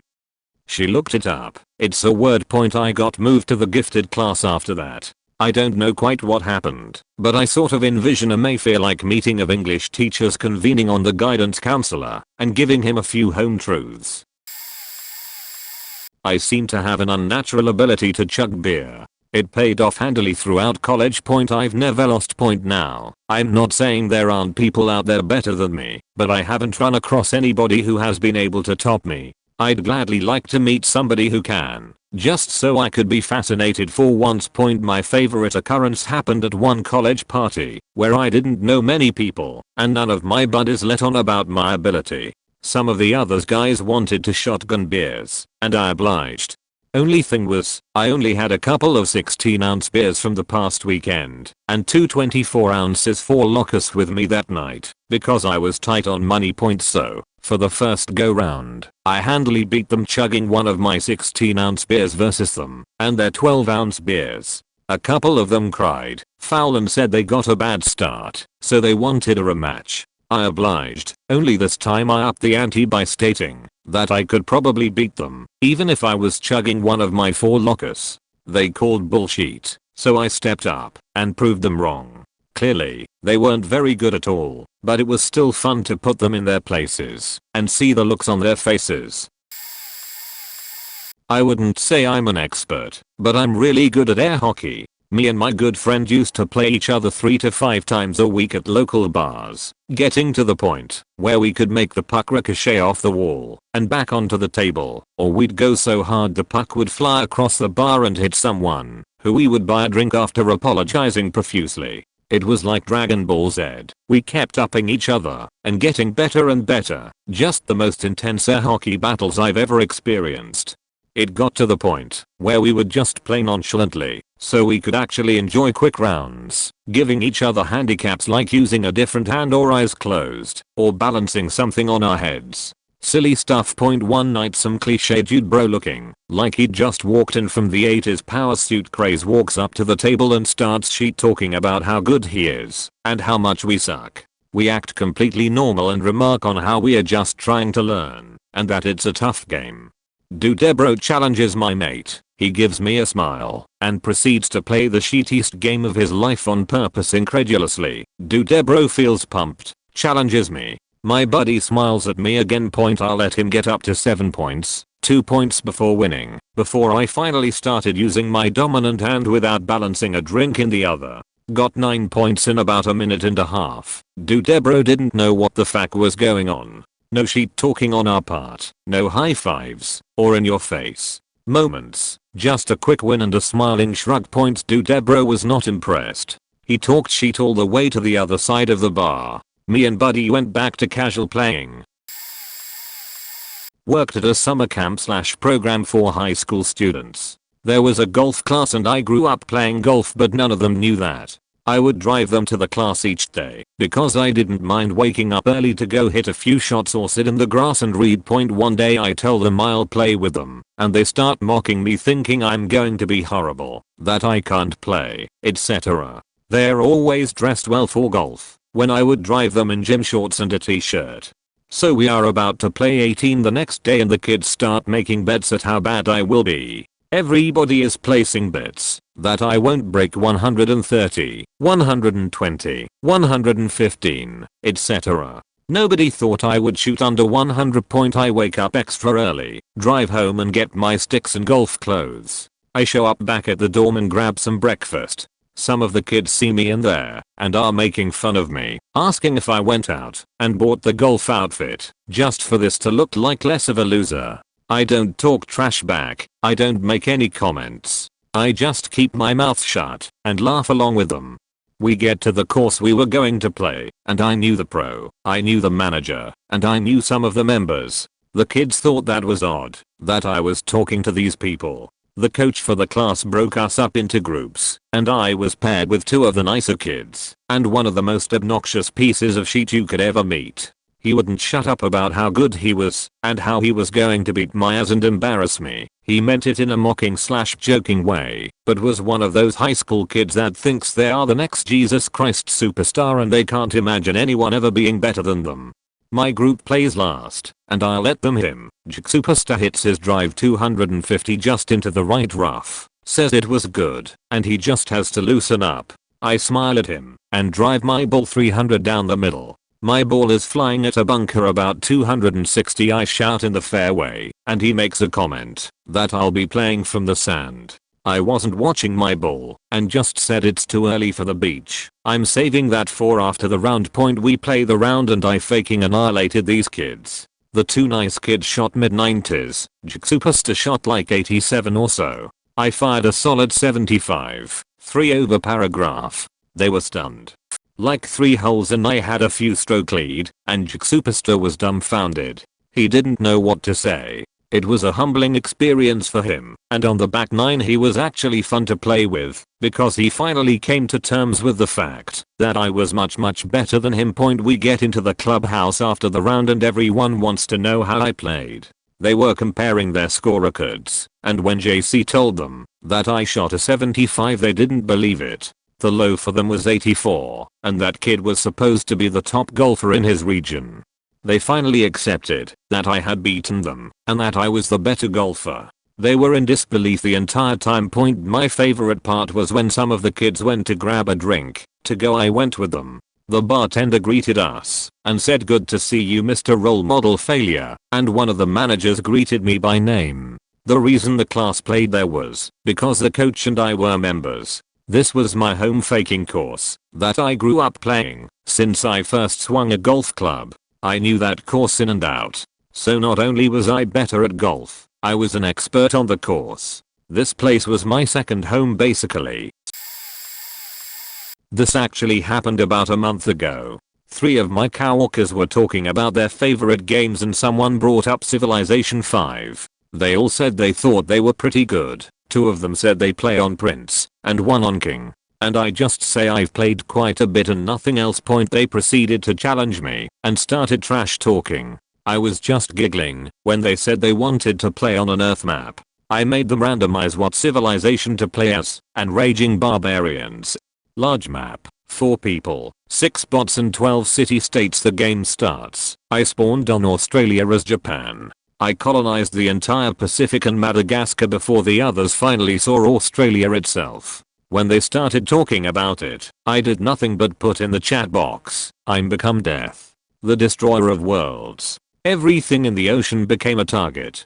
I declared war on all of them and decimated 6 coastal cities within 15 turns and landed troops on every continent within 25 turns. They gave the mighty Japanese Empire a full surrender and quit the game.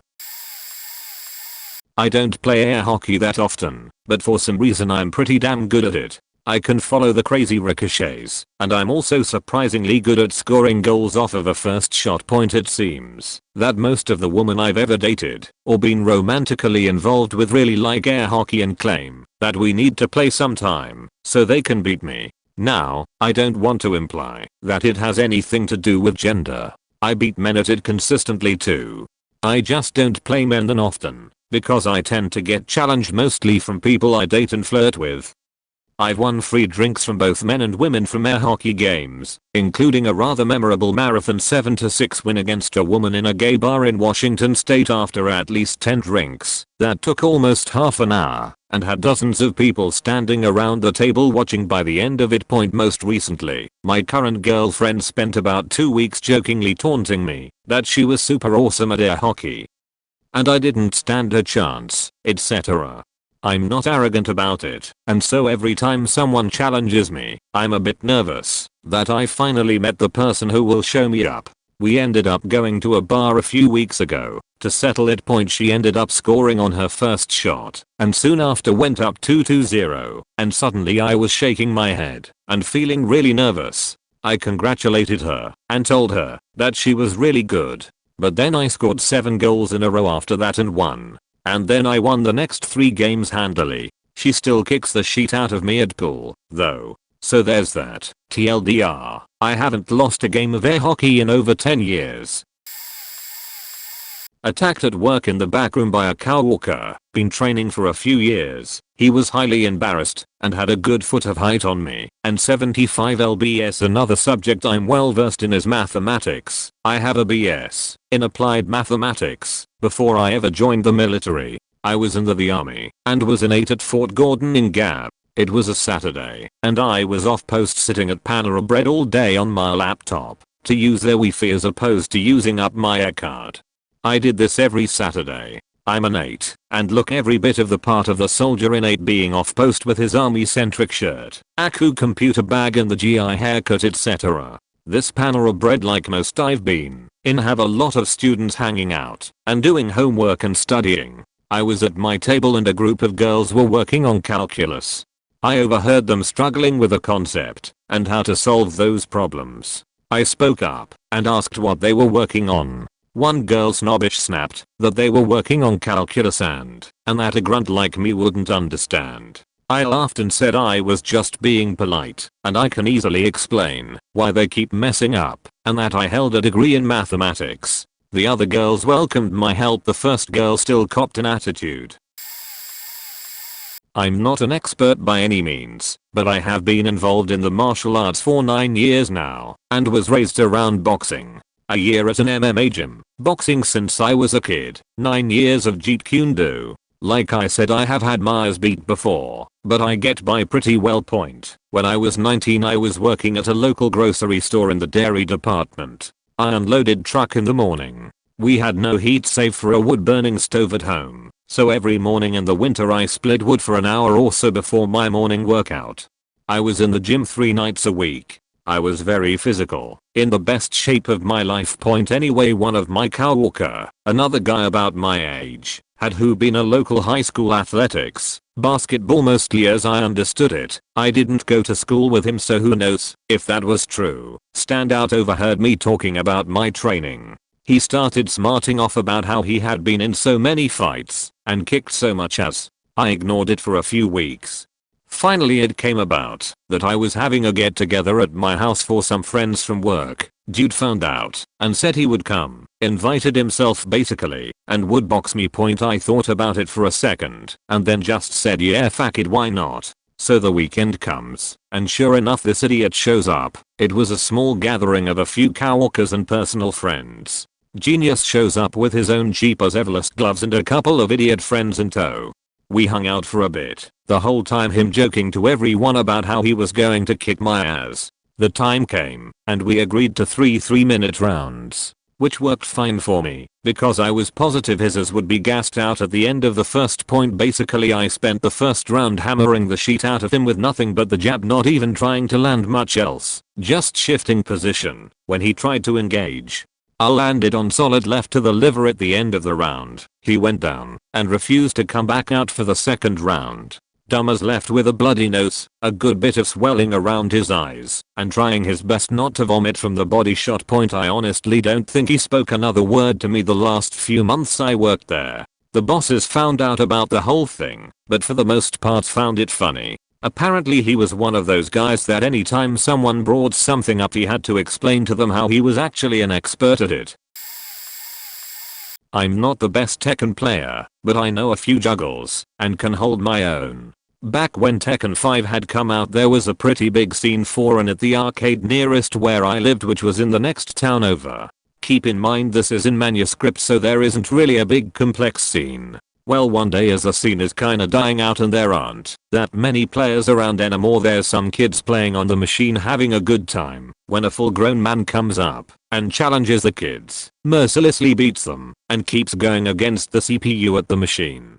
Now normally winner plays loser pays is the law of the arcade fighting scene, but it seemed kinda of silly of him to be so proud about beating those kids. He must have noticed my look of disapproval, because the guy said, "Why don't you try then?" Now I hadn't brought my controller, and I'm no good with a stick, but I just said alright, I'll play a few. He had a modest stack of tokens on the machine, but I managed with not much difficulty to blow through all of them, and he admitted defeat and walked off. Then like something out of a movie I spotted the kid watching, and was like, "Here kid," and walked off, and let him play out the game I had going. I had a birthday party a few years back in which we played Rock Band and Guitar Hero. At the time, which I was like a top 1000 Guitar Hero player in the world, had multiple FCs, top 500 on plenty of song scores back in the day. I was just playing the drums, while letting some other people play the other instruments. Now I was decent at drums, could play expert on some songs.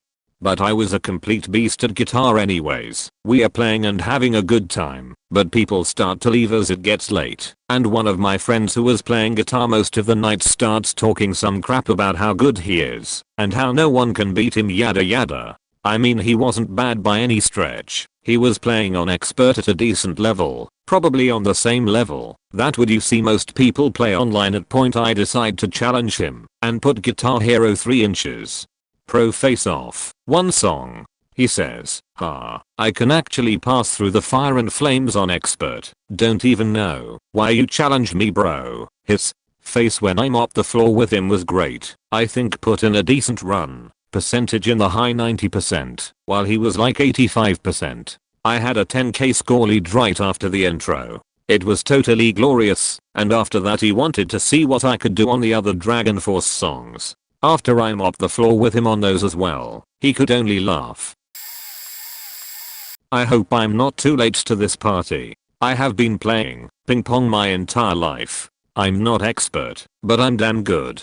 I organized tournaments for my high school and got full 64-person brackets going blah blah blah. I play a lot and my mom is a natural tennis/racket sport player, so I have been playing my entire life with her anyways. My sophomore year of college, it is freshman move-in week, so there are a lot of new kids around. I walk down in the dorms with a friend and we are going to play when this random kid approaches me. Here is where it gets good.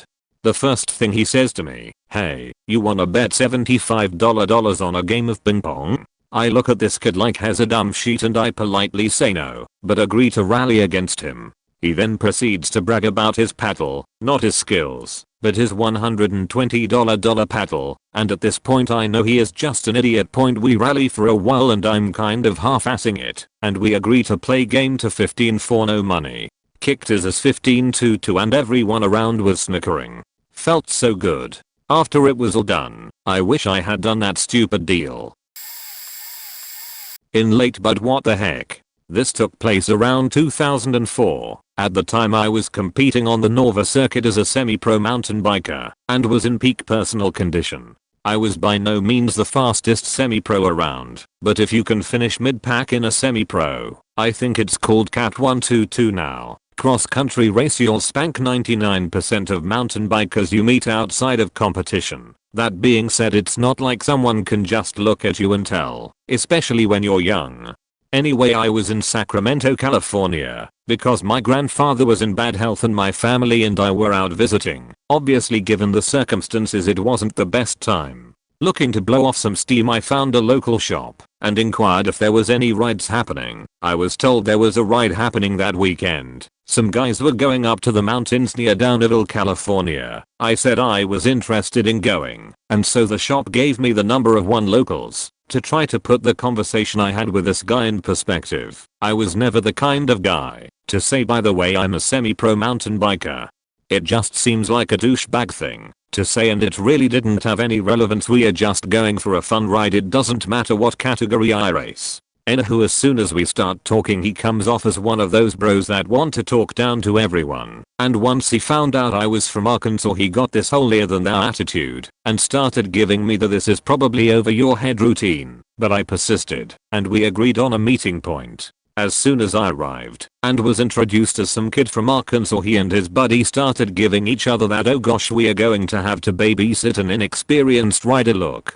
The trail in Downeyville, which I highly recommend ridding, is mostly old gold mining trail, wide enough to pass it anytime you want with some pretty big climbs, but at mostly gentle inclines with very wide switchbacks so mining carts wouldn't fall off the mountainside. It's the kind of trail a good climber can kill on, and that's just what I did. I'll never forget the stupefied look on their faces as they came panting to the top of the first ridge as I calmly sat eating a Cliff Bar, having been waiting at least 10 minutes.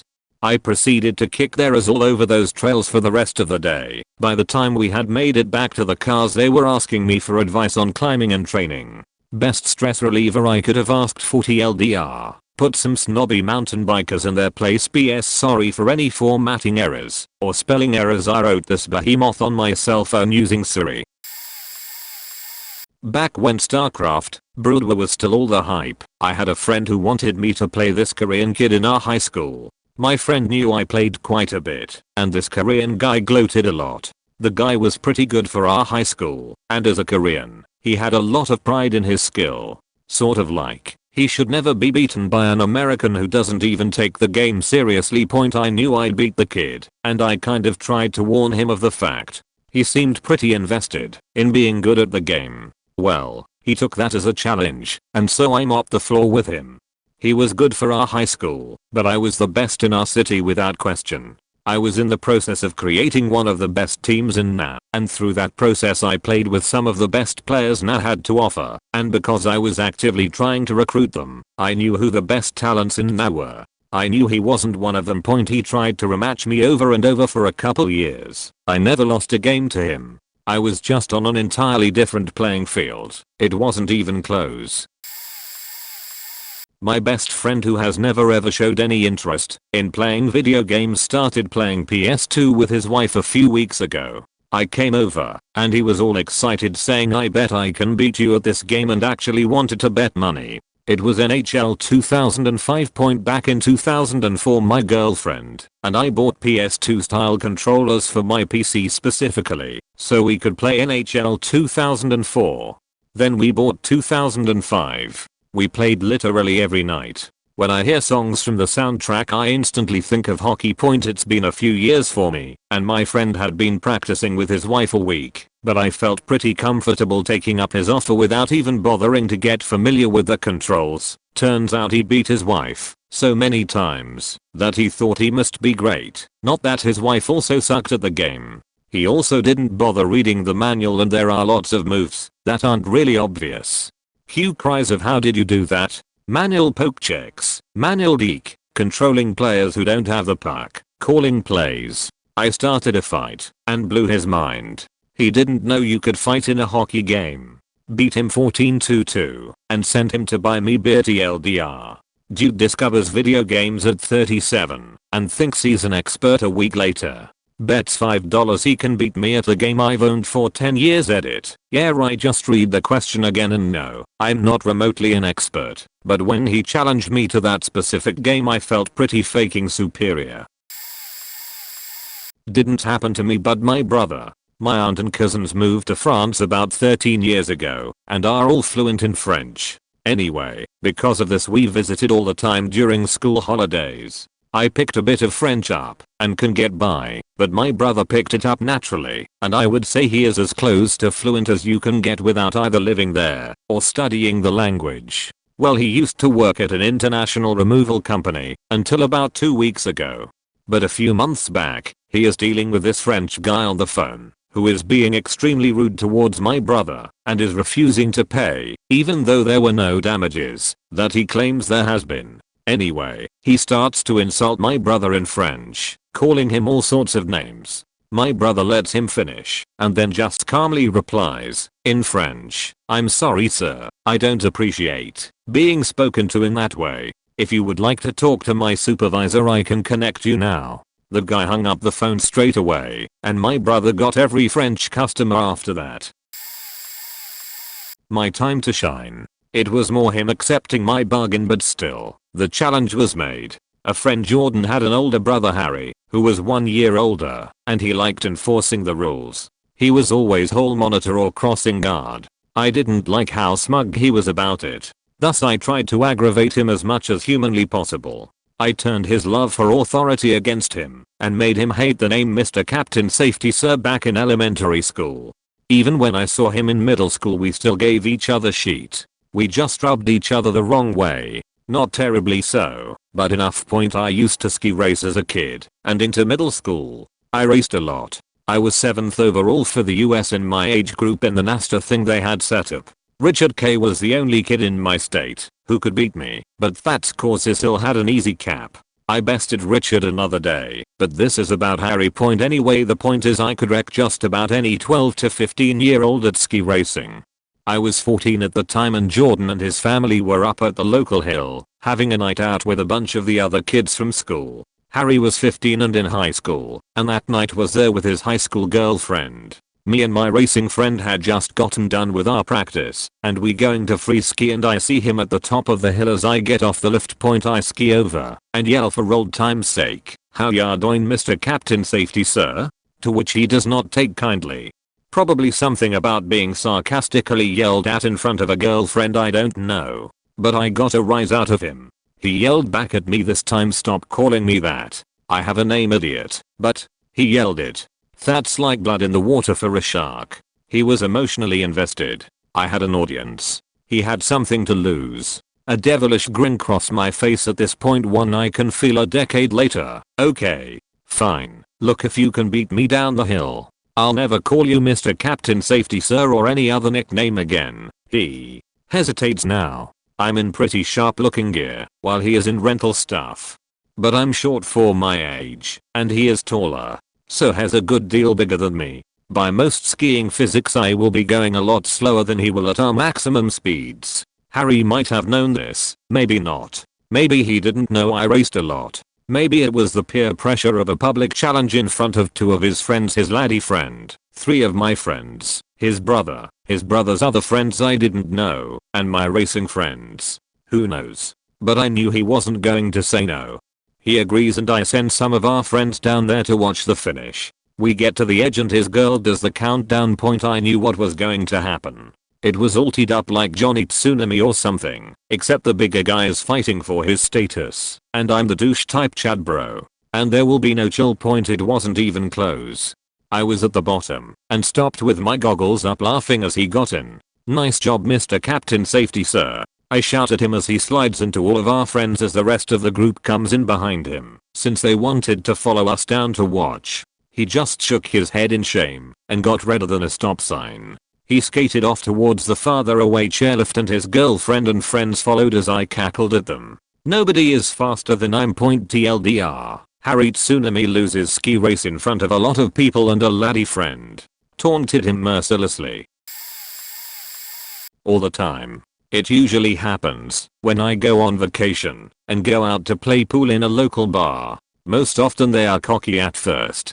They then transition to telling me about how they used to be a great pool player. Then they enjoy inflicting me on their cocky friend who has arrived late. Then the boredom sets in when they realize I have sucked all the fun out of the game they thought they were just naturally talented at. It's usually kinda a bummer when they decide to fade away like, "Oh, I was just kidding about loving pool." But every once in a while I get schooled, and I love it when that happens. It is super surprising and fun to discover someone who is truly great at this thing I bust my ass daily to be great at. The same thing totally happened to me in Key Largo. I dominated the table for a few hours till another tourist from Michigan arrived and crushed everyone. I broke and ran out on him our first game, but after that I broke dry, and he just stopped missing. It was fun to watch someone who played almost perfectly for a good long time. Gym story. At the time I didn't look particularly strong, but I was in the midst of competing for a powerlifting competition. At the gym I was at for the summer, the only people who would go there were middle-aged women and Jersey Shore type lifters. It was a spectacle, to say the least. One guy was like the alpha of his pack, tanned up, gelled hair, and just enough definition in arms to show he works out. It was deadlift day, and I was working up to 405 lbs. The alpha dude looked at me rep out 225 easy for my warm-ups, and then started to make conversation, probably an attempt to impress his lackeys. He asked if we could work in together, to which I obliged. He walks up to the bar and tries to pull 275 off the floor, no warms-ups either, and his back went from straight to an upside down U instantly. You would think it's over, but no, he keeps pulling. The bar slowly moves up along his legs as he gives it his all. He hitches a few times and locks it out in a half-assed fashion. He drops the weight and walks away with his chest puffed, as if he gave Atlas a run for his money. You could tell he was hurt, but he had too much pride to admit it. His friends knew what was up. I then stack on another 100 pounds and repped out a smooth 5. The look on his face was priceless.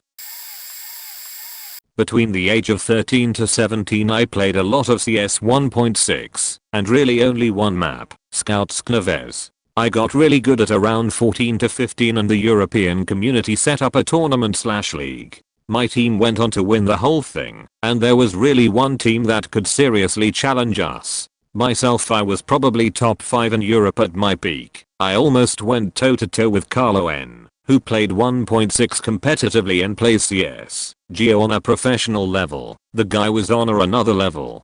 Anyhow, a guy in my class played a lot of CS2 and challenged me to a 1v1 on that very map, which he knew I liked too, but I think it was more of a coincidence that it ended up being that particular map. It was a pretty good map for 1v1s though. He wasn't bad, probably better than me at regular maps and with anything but scoped rifles, and not bad at Scouts Knives either. I was just very good at the time. I ended up destroying him, winning with 16-1. He claimed I cheated, so the next week we did the same thing at his house, and I won again with the same scoreline. As just about everyone has said previously, I'm not an expert nor professional. However, I do competitive shooting as a hobby of mine. I've been dabbling in IDPA and USPSA recently, but my main love is shotgun sports. I'm not the best shooter out there, but I usually average about 80-90% accuracy. Not enough to win competitions, but enough to have fun with it and be taken seriously by the semi-pro guys. I'm the best shooter amongst my friends, so when we go out we'll always try to have fun little bets to see if anyone can outshoot me that day. However, every once in a while at these competitions you'll see that guy. That guy in the shooting world is the one who rolls up to the gun range in his Range Rover, suits up in the most pretentious looking shooting vest/jacket, then walks to the shooting area with his $10,000 O/U hand engraved shotgun in hand, while his 20-something high heel wearing trophy wife is following behind. Immediately he'll start talking himself up amongst the other shooters and brag about his gun or his most recent European style hunt and the flaws of the guns other shooters brought. Meanwhile I'm laughing to myself while waiting for him to spot my 35-year-old Browning A5 light that has seen better days. When he finally does see it, he'll say something like, "Oh, that's what you're shooting with today? I haven't seen one of those in years. Best of luck." When the claybirds start flying is when the real fun begins. We'll be knocking them out of the sky one by one and two by two, and he struggles to hit barely anything. He'll change his chokes between rounds and mutter something about inconsistent loads. Then after a few rounds of barely hitting anything he'll quit out of pure frustration and burn out in his Range Rover as he leaves. It's always a great moment when he gets out of earshot and all the shooters start making fun of him and laughing their ass off. I was at school hanging out with some buddies in the courtyard and a group of guys classified as the cool kids came up to us and asked if we wanted to bet $5 on a battle of sorts. I don't like backing down from challenges, and so of course I obliged without even knowing what I was obliging to. Turns out one of the kids wanted to have a beatbox battle. I tried not to smile or reveal anything, but of course my best friend is dying laughing in the background. He's laughing because at this point in my life I had been beatboxing for around 6 years avidly, yet in private. My best friend was the only one that knew about it because I was a very shy kid in high school until I got to know you. I also didn't think I was very good, but I had been drumming for 7 years, so I already had a background of rhythm and some beats to start with. I told him that he could start, and I wanted to go 3 rounds of 1 minute for each of us. He started the battle and I mean, he wasn't bad, but he wasn't good either. I decided I was going to pull all the stops in my minute and gave it everything I had. I ended up wiping the floor with this kid and embarrassed him so bad that he didn't even want to go for round 2. He gave me the $5 he owed and walked away. We used to meet at a friend of my girlfriend's house every Friday. There was a core group and usually 1 or 2 friends of friends or so's tagging along. This particular Friday, a girl that only sporadically showed up brought her boyfriend, and someone else brought another guy with her as well. Core group was veterinary students, overwhelmingly female.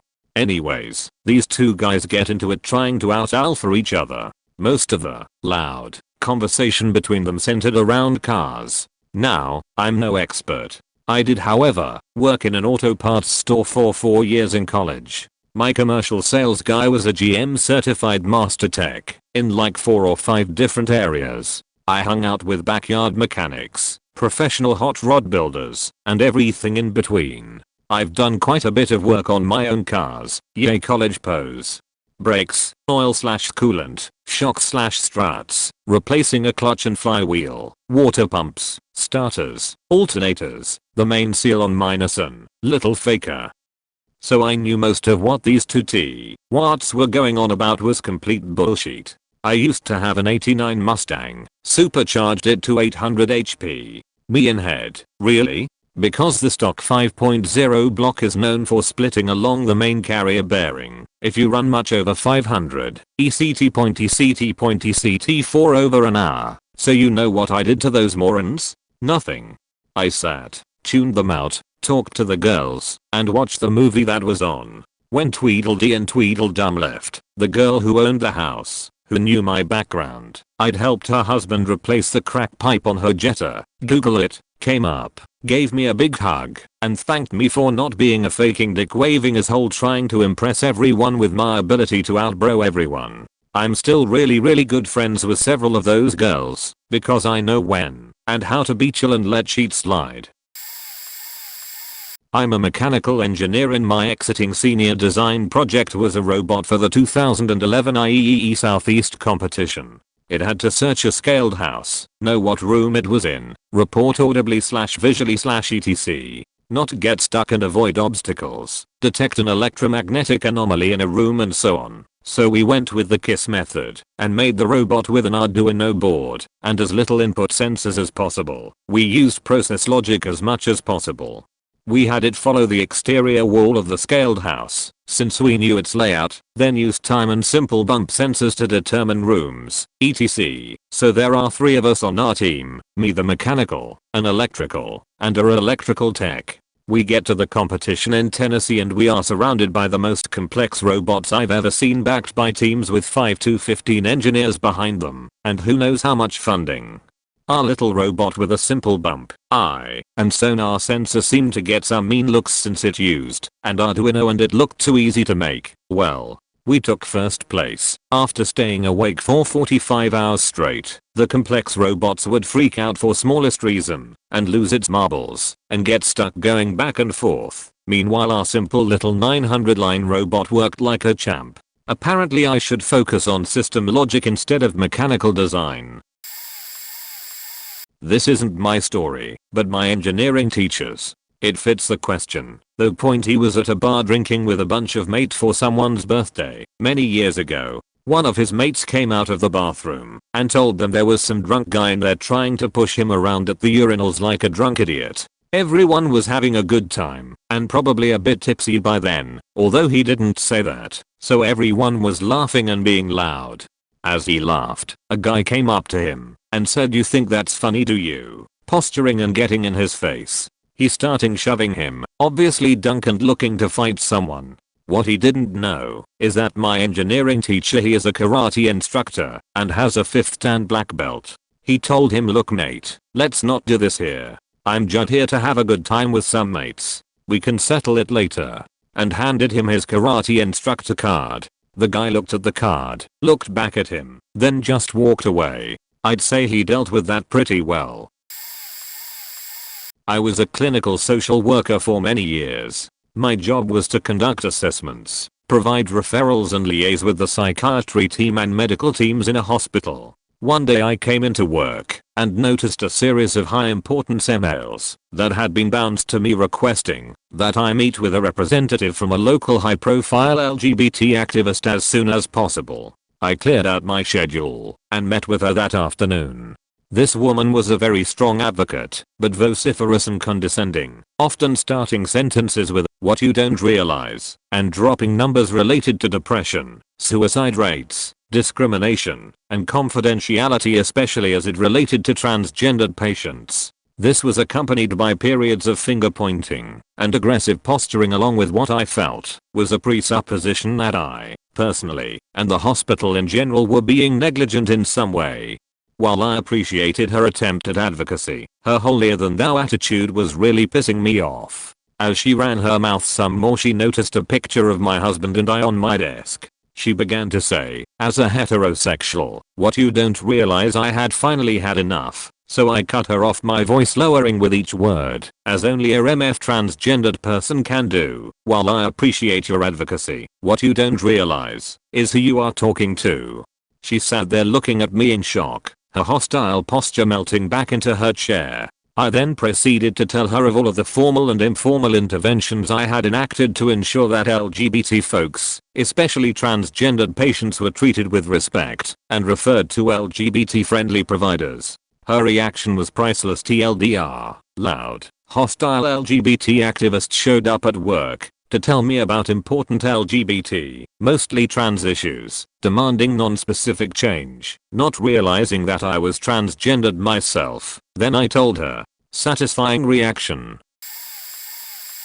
I was at a midnight launch for COD Black Ops just to see what they were like. One of the guys there was this kid who looked 17 and maybe a 100 pounds wet, but he was wearing a full BDU uniform with name/service tags and insignias. He had all these other teens surrounding him and asking him questions, and he kept bragging about all his military service. Couple things bothered me. 1. He was using the whole "I was a fourth recon sniper in Afghanistan" thing you hear kids say to sound cool over the internet.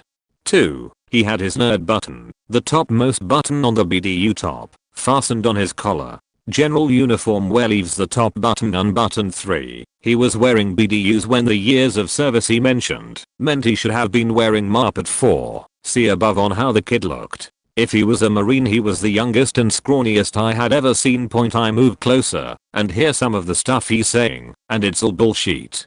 So I walk up to him, with everyone around him, and ask him what branch he was in. Then I asked him what his job was. He thought I was actually interested in his story, but then my questions got a bit more specific. Like why he isn't serving anymore, why his uniform was being worn incorrectly, and that it was the wrong uniform, and started asking where he was deployed to. That's about the same time I dropped that I'm a veteran airman. Kid panicked and said, "Oh, I can't tell you, it's classified." Pressed him again saying that the mission could be, but what base/country wasn't. Not entirely true, but it worked for this, and asked him to tell me again.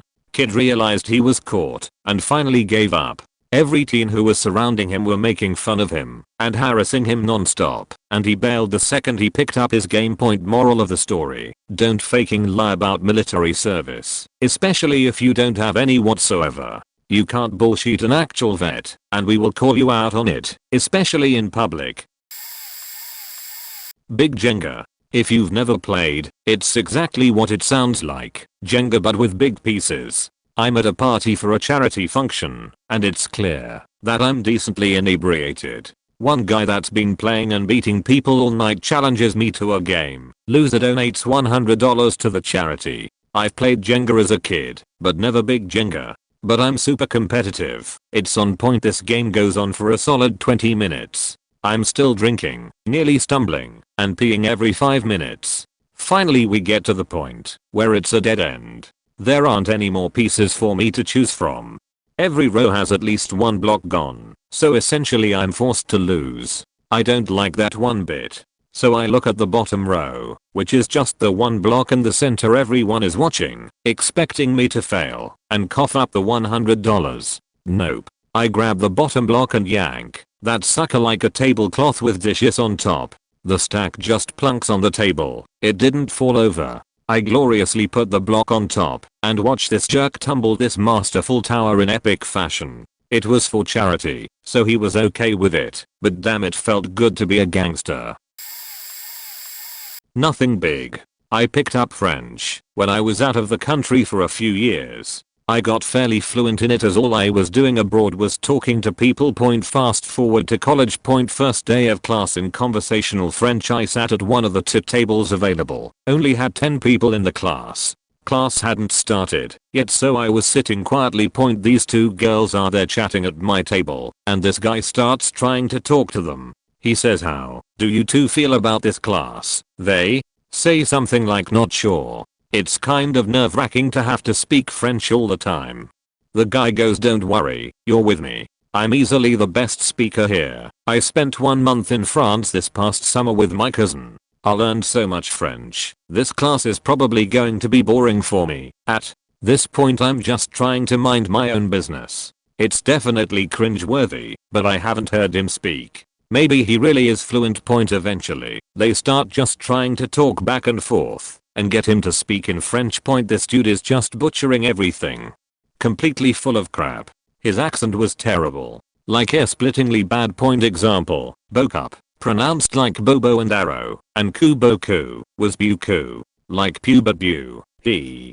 Pronounced silent letters at the end of sentences, to the point that I had a hard time figuring out what he was trying to say. Point the girls picked up on it and said things like I thought it was pronounced without the T at the end of it. For those of you who speak French, the word was ont, as in the conjugation of ils ont. He was adding an E to the end and pronouncing both the T and E, so it was like ont or phonetically aunt. The guy's answer is so ridiculous that I had to step in. Point he says it's the accent. People from Paris put the T on it because it makes it pop more. What? The fuck? Makes it pop more. So trying to be as nice as possible, I just turn and say, nah, you're not supposed to pronounce the T in that word. He turns to me and says the following, phonetically, oh really? Tu penses que sais beaucoup? Tu penses que tu sais beaucoup? Or you think that you know much? With horrendous grammar, I couldn't help it. I said oui, Jesus ce qu'on northeast prononce pas les dans le mot und quand on dit les phrases ils n'ont pas les livres. Yes, I'm sure we don't pronounce the T in the word on when we say the phrase ils n'ont pas les livres. Said it with the best accent I could manage. Point dude was flabbergasted. Girls were wide-eyed. Point he stumbled and said something like oh, haha yeah, I guess you're right. The guy ended up dropping the class after a few weeks when he realized he was extremely substandard in French. Nothing against him personally, but oh man, that was pretty bad. After college I couldn't find a job in my field right away, so I moved back home for a couple years. I wanted a paycheck before I went on a trip, so I picked up a job cooking at the restaurant I was working at. When I left, point this restaurant has a omelette buffet. We would chop up and have available 20 some odd ingredients for your omelette. We would make it in front of you in a pan, flipping the omelettes over in the pan without any utensils. Before I left for college it was all about the show and the tips. We would compete to see who could flip the most omelettes at once, or the trickiest flip. Side note, I used to win bets by flipping 4 720s, 2 pans in each hand. It went downhill quite a bit since then, and they didn't practice the show near as much. Point so this kid, well not really a kid, I knew him from high school. He was a punkus bully kid. Needless to say we never got along. He was doing this for a month or two when I showed up, so he thought he was good shit. Point the day went on with him harassing me. He wants to bet tips that he can flip better than me. I would just repeat the fact that he didn't want to do that. Well, it got busy towards the end when there were about 10 people in front of the table waiting for his to finish. He figures it's time and starts cooking up his egg. He is going to do this whether I recommend it or not. I just finished up the customers and sat down behind the table. His egg was about done when he asked if I was going to cook up some trick egg or not. I just said I wasn't worried. Well okay, he says. Here goes. He flips a 720. It lands nice and smooth in the pan. He smiles ear to ear as he turns around looking for approval. I stood up, grabbed his pan, and threw the egg in the air. Nonchalantly I turned around and caught the 1080 behind my back, just as smooth as can be. Without saying a word I set the pan back on the burner, grabbed the tip bowl, and walked away as the whole full room applauded at my showing. Point. That was an easy $100. Deployed to Iraq, but I'm a networking guy. I work down the hall in my own office, while the majority of people are in a larger room. They set up a CS server and I hear them playing. I ask them if they mind if I join, but ask if I can play them 7-on-1. We put it on Dust 2, and I buy a deagle. They take the tunnel. I run into them, 7 headshots, drop 7 bodies before they even hit me. Point. I ended up winning the game by a long ways because they had no idea I could hear them planning through the vents. He's in that room, left side. So I'd sneak on over to the right side and shoot them in the back too. Had some guy in the barracks who played ESPN NFL 2K 5 years and years after the servers were even online. I heard him talking about it, and he started talking some friendly shit about how he still plays, and he was ranked in the top 300 online back in the day and stuff. I told him I play with the Redskins and Vikings, who were average to below average on paper. I put the Vikings, put in their third string running back 84-0 by halftime. Then I explained to him I was #2 online and beat #1 multiple times, but he always did the drop glitch on me, so it wouldn't record. My record was like 450, 3.3. Some guy tried to hustle me at pool. I was an easy target. He got me to put $20 down if I got to break first. I'll never ever do this again, because I actually am horrible at pool, but I made every ball off the break. Rematch? He walked out.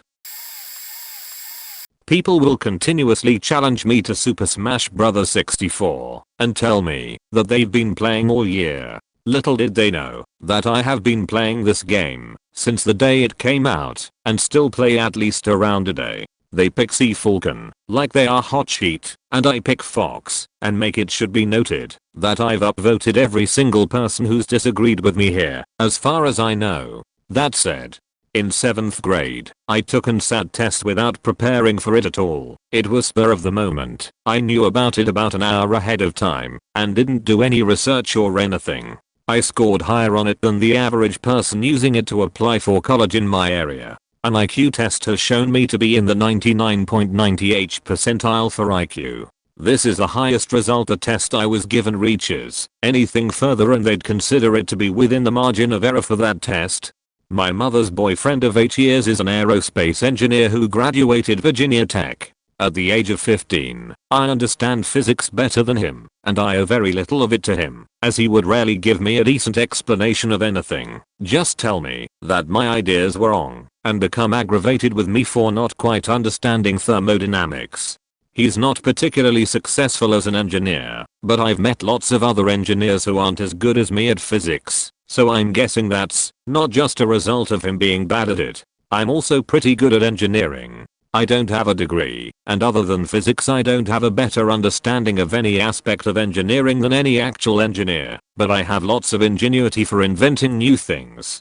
For example, I independently invented regenerative brakes before finding out what they were, and I was only 7 or 8 years old when I started inventing wireless electricity solutions. My first idea being to use a powerful infrared laser to transmit energy, admittedly not the best plan. I have independently thought of basically every branch of philosophy I've come across.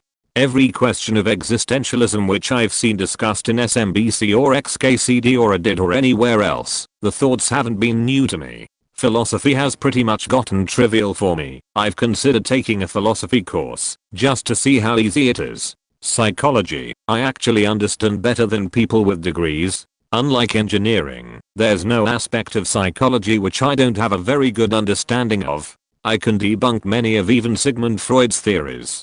I'm a good enough writer that I'm writing a book, and so far everybody who's read any of it has said it was really good and plausible to expect to have published. And that's not just, like, me and family members. That counts strangers on the internet. I've heard zero negative appraisal of it so far. People have critiqued it, but not insulted it. I don't know if that will suffice as evidence that I'm intelligent. I'm done with it, though, because I'd rather defend my maturity, since it's what you've spent the most time attacking. The following are some examples of my morals and ethical code. I believe firmly that everybody deserves a future. If we were to capture Hitler at the end of WWII, I would be against executing him. In fact, if we had any way of rehabilitating him, and knowing that he wasn't just faking it, I'd even support the concept of letting him go free. This is essentially because I think that whoever you are in the present is a separate entity from who you were in the past and who you are in the future, and while your present self should take responsibility for your past self's actions, it shouldn't be punished for them simply for the sake of punishment, especially if the present self regrets the actions of the past self and feels genuine guilt about them. I don't believe in judgment of people based on their personal choices, as long as those personal choices aren't harming others. I don't have any issue with any type of sexuality whatsoever, short of physically acting out necrophilia, pedophilia, or other acts which have a harmful effect on others, but I don't care what a person's fantasies consist of, as long as they recognize the difference between reality and fiction, and can separate them. I don't have any issue with anybody over what type of music they listen to, or clothes they wear, etc. I know that's not really an impressive moral, but it's unfortunately rare. A great many people, especially those my age, are judgmental about these things. I love everyone, even people I hate. I wish my worst enemies good fortune and happiness. Rick Perry is a vile piece of shit human being, deserving of zero respect, but I wish for him to change for the better and live the best life possible. I wish this for everyone. I'm pretty much a pacifist. I've taken a broken nose without fighting back or seeking retribution, because the guy stopped punching after that. The only time I'll fight back is if 1. The person attacking me shows no signs of stopping, and 2. If I don't attack, I'll come out worse than the other person will if I do. In other words, if fighting someone is going to end up being more harmful to them than just letting them go will be to me, I don't fight back. I've therefore never had a reason to fight back against anyone in anything serious, because my ability to take pain has so far made it so that I'm never in a situation where I'll be worse off after a fight. If I'm not going to get any hospitalizing injuries, I really don't care. The only exception is if someone is going after my life. Even then, I'll do the minimum amount of harm to them that I possibly can in protecting myself. If someone points a gun at me and I can get out of it without harming them, I'd prefer to do that over killing them. I consider myself a feminist. I don't believe in enforced or uniform gender roles. They may happen naturally, but they should never be coerced into happening unnaturally. As in, the societal pressure for gender roles should really go, even if it'll turn out that the majority of relationships continue operating the same way of their own accord. I treat women with the same outlook I treat men, and never participate in the old Reddit women are crazy circle jerk, because there are multiple women out there, and each have different personalities just like there are multiple men out there, and each with different personalities. I don't think you do much of anything, except scare off the awesome women out there, by going on and on about the ones who aren't awesome. That doesn't mean I look for places to victimize women. I just don't believe it's fair to make generalizations such as the one about women acting like everything's okay, when it's really not. And that's a particularly harsh example, because all humans do that. I'm kind of tired of citing these examples, and I'm guessing you're getting tired of reading them, if you've even made it this far. In closing, the people who know me in real life will respect me, as do a great many people in the Reddit Brony community, where I spend most of my time, and where I'm pretty known for being helpful around the community. A lot of people in my segment of the community are depressed, or going through hard times, and I spend a lot of time giving advice and support to people there. Yesterday someone quoted a case of me doing this in a post asking everyone what their favorite motivational/inspirational quote was, and that comment was second to the top, so I guess other people agreed, though, granted, it was a pretty low traffic post, only about a dozen competing comments. And, I'm a pretty good moderator. All that, and I think your behavior in this thread was totally a churlish. So what do you think, now that you at least slightly know me? Not much of a challenge so much as just someone making an ass of themselves. I'm a college student who works driving a beer cart at a golf course over the summer to try and help my parents with tuition. The course I work at is in the same town as a nuclear reactor. I do real well with tips because I'm a busty, attractive, redhead in a predominantly Irish area. Well, one day I'm driving around at work and this group flags me down for some beers. They are chatting about the nuclear plant and what a toxic waste dump it is. They ask me, as a local, what I think about it, and I respond with how nuclear power is the future of energy and how I'm very pro-nuclear. One proceeded to tell me that I should stick to serving beers because there was clearly nothing going on in my head and that I didn't know what I was talking about, which was when I brought out my student ID that says I'm a nuclear engineering and mechanical engineering major and that I know exactly what I'm talking about. He turned bright red and quickly teed off and drove away. About 2 years ago there was a guy at my college on the same sport course as me, and he was a real dick at first. He'd act like your typical American tough guy, even though we were in England, and we're all English. I mean it when I say this, he was full of himself. Later on in the course he became okay, and ended up being bearable, just about. Now I'm the smallest person on the course. At the time I couldn't have been more than about 126 pounds. And this guy was quite big, and a big fan of playing rugby. He would boast to no end about how great he was at rugby. He'd even brag about his weight, saying that he was about 200 pounds when realistically he was more or less 160 points. So, when we were all using the school gym, we came across 2 pairs of boxing gloves. And he challenges me to a fight in the dance studio next door. It wasn't really a friendly gesture for a bit of a sparring session, more like a "I want to fight you, so I can hurt you" kind of request. A few of the other guys on the course were there, and they were really keen on seeing some action, so I accepted his offer. Now this guy had done rugby for a good few years, or so he said, and by his logic, that made him as hard as stone. Due to the fact that he always talked about himself, he never really asked me what I did as a sport, and just assumed I only played football. I had in fact been boxing for the past 2 years. I was never amazing in any way, and any boxer worth his salt would take me out with no problem, but this guy didn't know that, and just assumed that he would destroy me, because he was larger than me. It was an absolute walkover for me, and he made up some excuses that he had to leave after about a minute of me effortless jabbing him in the face. In my early 20s I bought a motorcycle. People call it a crotched rocket, but usually we called them sport bikes. Rode it around town, to bike nights, commuted, and on weekends hit the canyons. Canyon runs were fun, because you were out in the country with beautiful winding ribbons of asphalt to weave through. Many groups often met up at a mobile station that was located where these particular roads began, and we would all head up the canyon together, eat breakfast at a rural cafe, and then head back to the mobile to gas up and go about our business.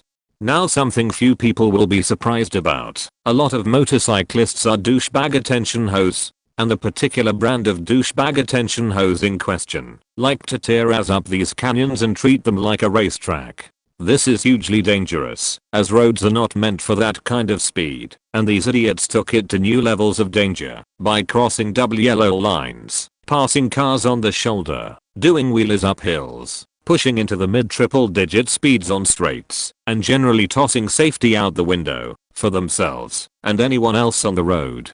I would typically ride in the back and assist anyone who was going slower, or unfortunately, anyone who crashed. It happened a lot more often than you'd expect. After a while I got known as the guy in back. The derision given to a slow rider was heaped on me. Jokes were made about my bike, because it was a measly 600cc bike vs the 1000cc liter bikes these douche nozzles rode. My leathers were old and worn, and 2-piece zipped together instead of the flash $2,500 Italian race replica leathers.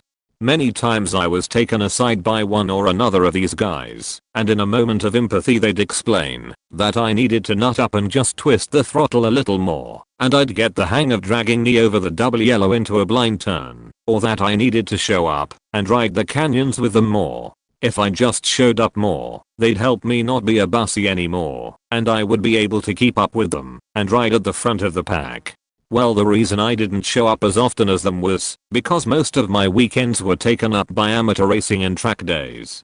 Don't get me wrong, I wasn't pro or even top of the pile in the amateur ranks, but I was pretty fast. I knew my bike's limits and how far I could push them. Point lo and behold, one weekend the entire pack of idiots who would regularly blast past me in the canyons showed up to a track day I was at. FYI, track day is not a race, it's a practice day on a racetrack, where enthusiasts can come ride around for fun. It's safer than the street, and there's always an ambulance on site for prompt medical attention.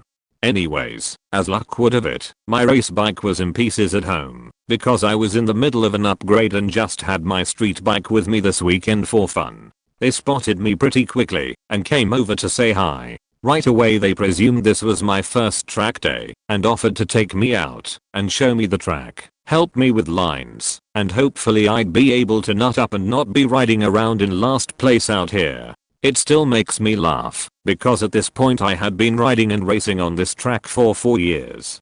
I knew every corner intimately. I knew where the bumps were, where you could overcook it into turn 2, drift way offline and fire it onto a completely different raceline than the normal track day riders took, knew where to brake for every turn, how much throttle I could give on every exit. I knew where I had to be gentle and roll on slow, and where I could stab the throttle, let the bike buck and dance, because it would work itself out, and I'd shave a few tenths. All that said, I'll let them take me out to show me lines, which were completely wrong.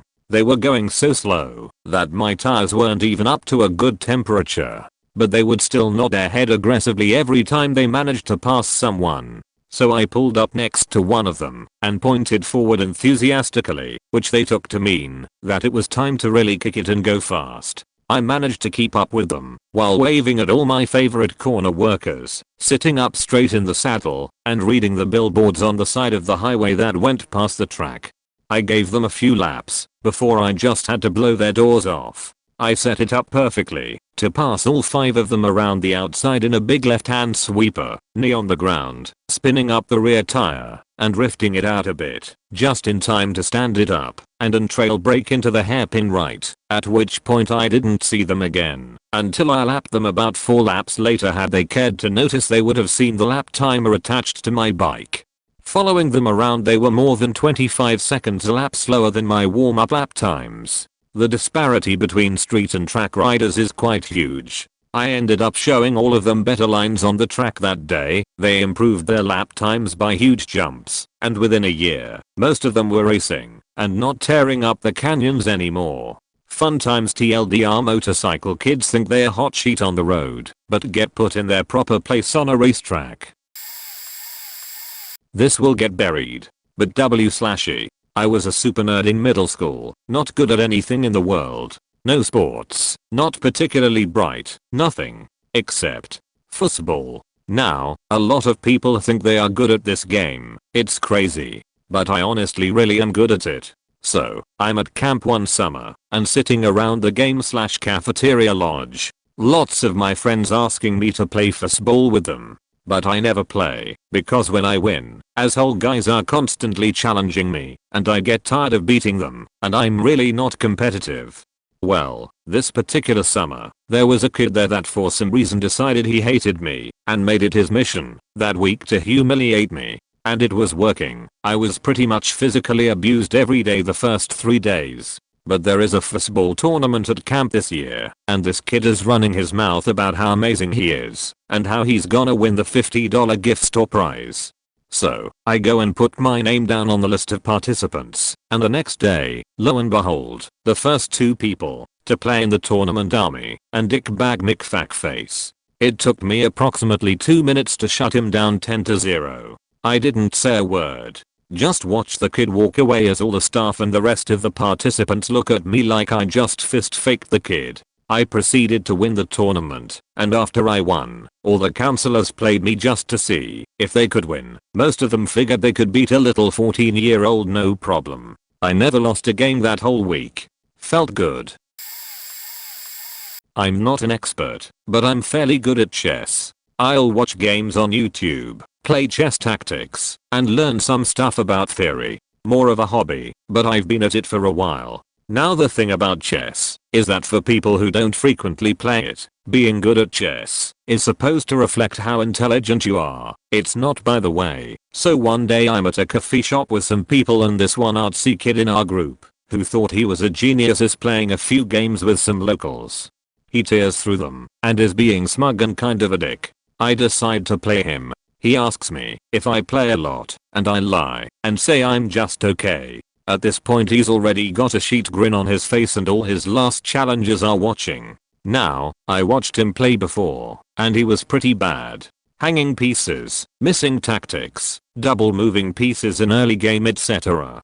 So I just played bullet chess against him. He would take minutes contemplating a move, and I would just look at the board for a few seconds and move. I crushed him. I specifically made the game last longer, just so I could gobble up more and more pieces. His expression was priceless. His entire self-identity was crumbling around him, because he thought he was too smart to lose so badly. That was a great day. I used to play Street Fighter religiously from ages 8 to 22. I'm talking 4 hours a day training. At one point I was beating people in their 20s when I was 12. Fast forward to me being 23 and working at Best Buy. Our Geek Squad manager always talked shit about how good he was at video games. One day he asks if I play fighting games and I say, yeah, I'm decent at Street Fighter.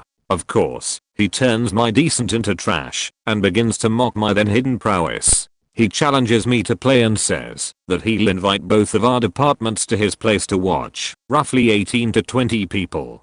I accept and then ask him to raise the stakes. I say, let's play for paychecks. Now he made a good $6/HR more than me, so this was looking mighty sweet. Did I know if I could beat him? No, but most people who brag about cheat aren't really that great. He cautiously agrees, and we play a best out of 5 the next weekend at his apartment. I was scared, but once the first round began, I saw how amateur he really was. Button mashing, no blocking whatsoever, and telegraph moves gave me the easy win 3-2-0. He was devastated. His girlfriend laughed at him, his employees laughed at him, and he wouldn't talk to me for a week.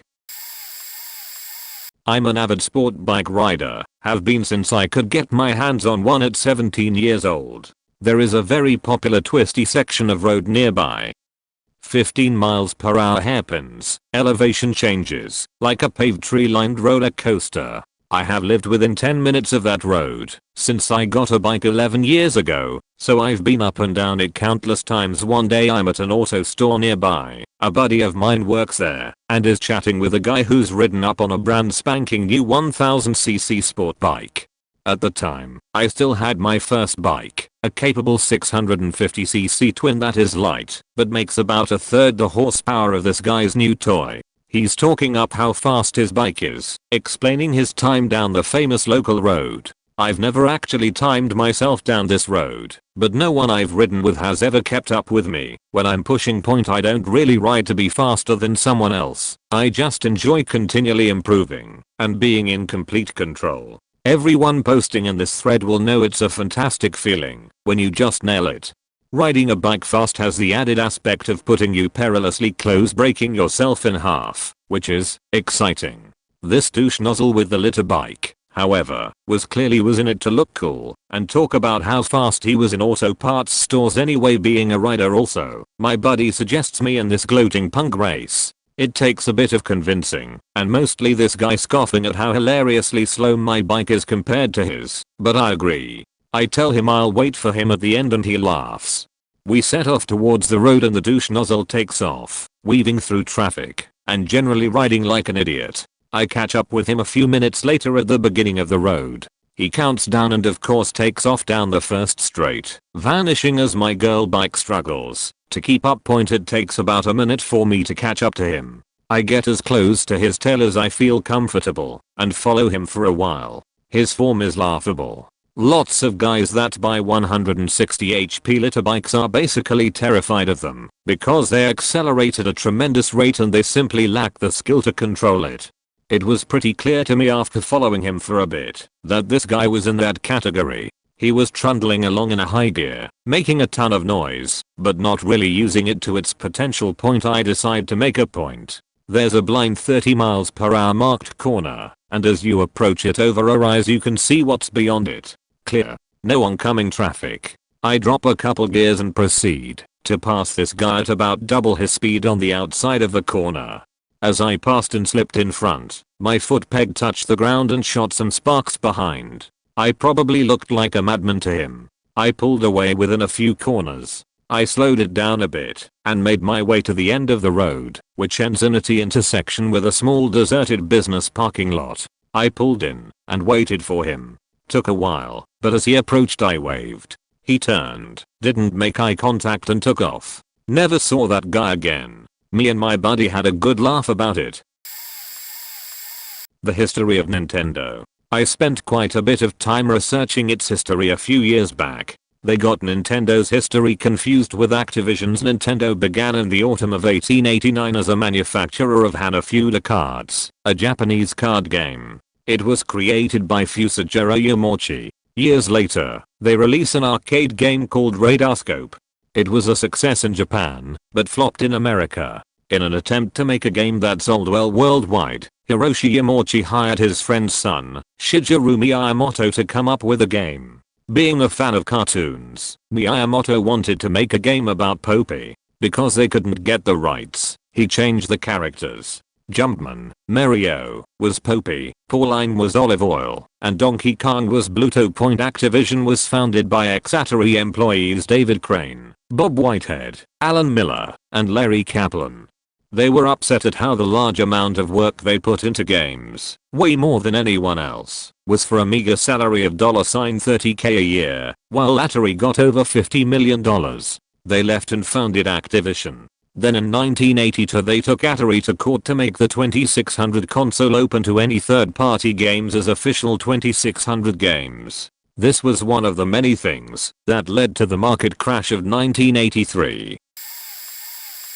My dad put me in competitive Shotokan at age 4, wrestling at age 11, and boxing a few years later. I've never been the greatest at any of these, but I was fairly competitive at a national level in wrestling and boxing/kickboxing/jiu-jitsu, which I picked up in college because we had no wrestling team, were always pretty fun for me. Fast forward a few years to when my drunken buddies are boxing at a party in one, if my other buddies' backyard. A group is watching. I'm not into it, but they tell me to box with this one guy who is literally enormous. Thinking it was a low-key friendly sparring session, I promptly slip a haymaker that he intended for my face, at which point I realize he's just trying to knock the shit out of me to make himself look cool at this party. So I sock him up. Nothing too crazy, but definitely let him know I was there. Realizing he wasn't getting anywhere boxing, he said, "Fuck this bro, let's wrestle, no holds barred." Yup. He said no holds barred, like in an 80s movie. Lol. Wrestling for over a decade made it pretty natural for me, and I ended up breaking his collarbone because his body just wasn't used to the stress. From referee's position I rolled him onto his shoulder and it exploded. Anyways, TLDR. Spent a good chunk of childhood wrestling/boxing, schooled an aggro bro who had 6 inches and 150 plus lb on me at a party. My dad and I play bags for fun. There are a ton of other names for it, but it's just the lawn game you play with 2 boards with a hole in it. You throw bean bags at the board and get 3 PTS if you make it in the hole, and 1 pints if you make it stick to the board. We played it at grad parties and stuff all the time. So we entered the local tournament at the VFW and went with a bunch of my baseball buddies, their dads, to have a good time and hang out for a few hours. Anyways, our first opponents are the tough guy Joe sunglasses and bro tank types, probably around 30. Just general douches. They made some jokes about us being gay together and whatnot. I'm pretty easygoing, so I'm not phased. Long story short, we skunked them. Normal games play to 21, but if you're up 13-0 you win automatically. My dad hit a triple ringer, and I had a double +1, and we ended up winning 15-0 after the first 3 rounds. The guys made some comment about not practicing yet, whatever, it was double LM, so we ended up winning like 8 more games, and apparently they were right and hadn't had their practice yet, because they ended up reaching us in the finals. We won that game 21-2. Walking out, my dad taunted them by dry humping the trophy. It was the first time I saw him act like that. Yeah, he was my hero that day. I was floating a river in college with a few friends. We were all swimmers or polo players. Well, all of the guys decided to wear speedos. Well, after a while we catch up to a few guys anchored up. Gym trolling frat guys. All I remember is them saying something stupid to my girlfriend. Something about giving her a beer to flash them. She was pretty reserved and offended. I mumbled something because I was pretty hammered, and they responded with "got something to say?" I got off my tube in pretty deep water and told them to come out here so they can hear me better. 3 dudes came out, 1 big guy and 2 average dudes. They had to swim about 15 yards to me, and they are bobbing up and down. I grabbed one and held him underwater and just started swinging on the other 2. I only hit 1 guy once, but I think they realized they barked up the wrong tree and begged me to let their buddy go. He was gagging so hard. May have been a dick move, but it turned the girlfriend on so much that we stopped a bit further up and explored a farm field. At my sister's uni freshers fair, a senior student was offering guitar lessons. He was sat there with an electric guitar and small amp, and playing a little when no one was approaching him. I was interested as my sister was looking to start lessons that year, and unfortunately I couldn't give her lessons due to living halfway across the country from her uni. So I went up to him to ask him about his experience, and mentioned I played a little, but wasn't able to teach my sister. A small group of people were lined up behind me, and he handed me the guitar, and said, "Show me what you've got."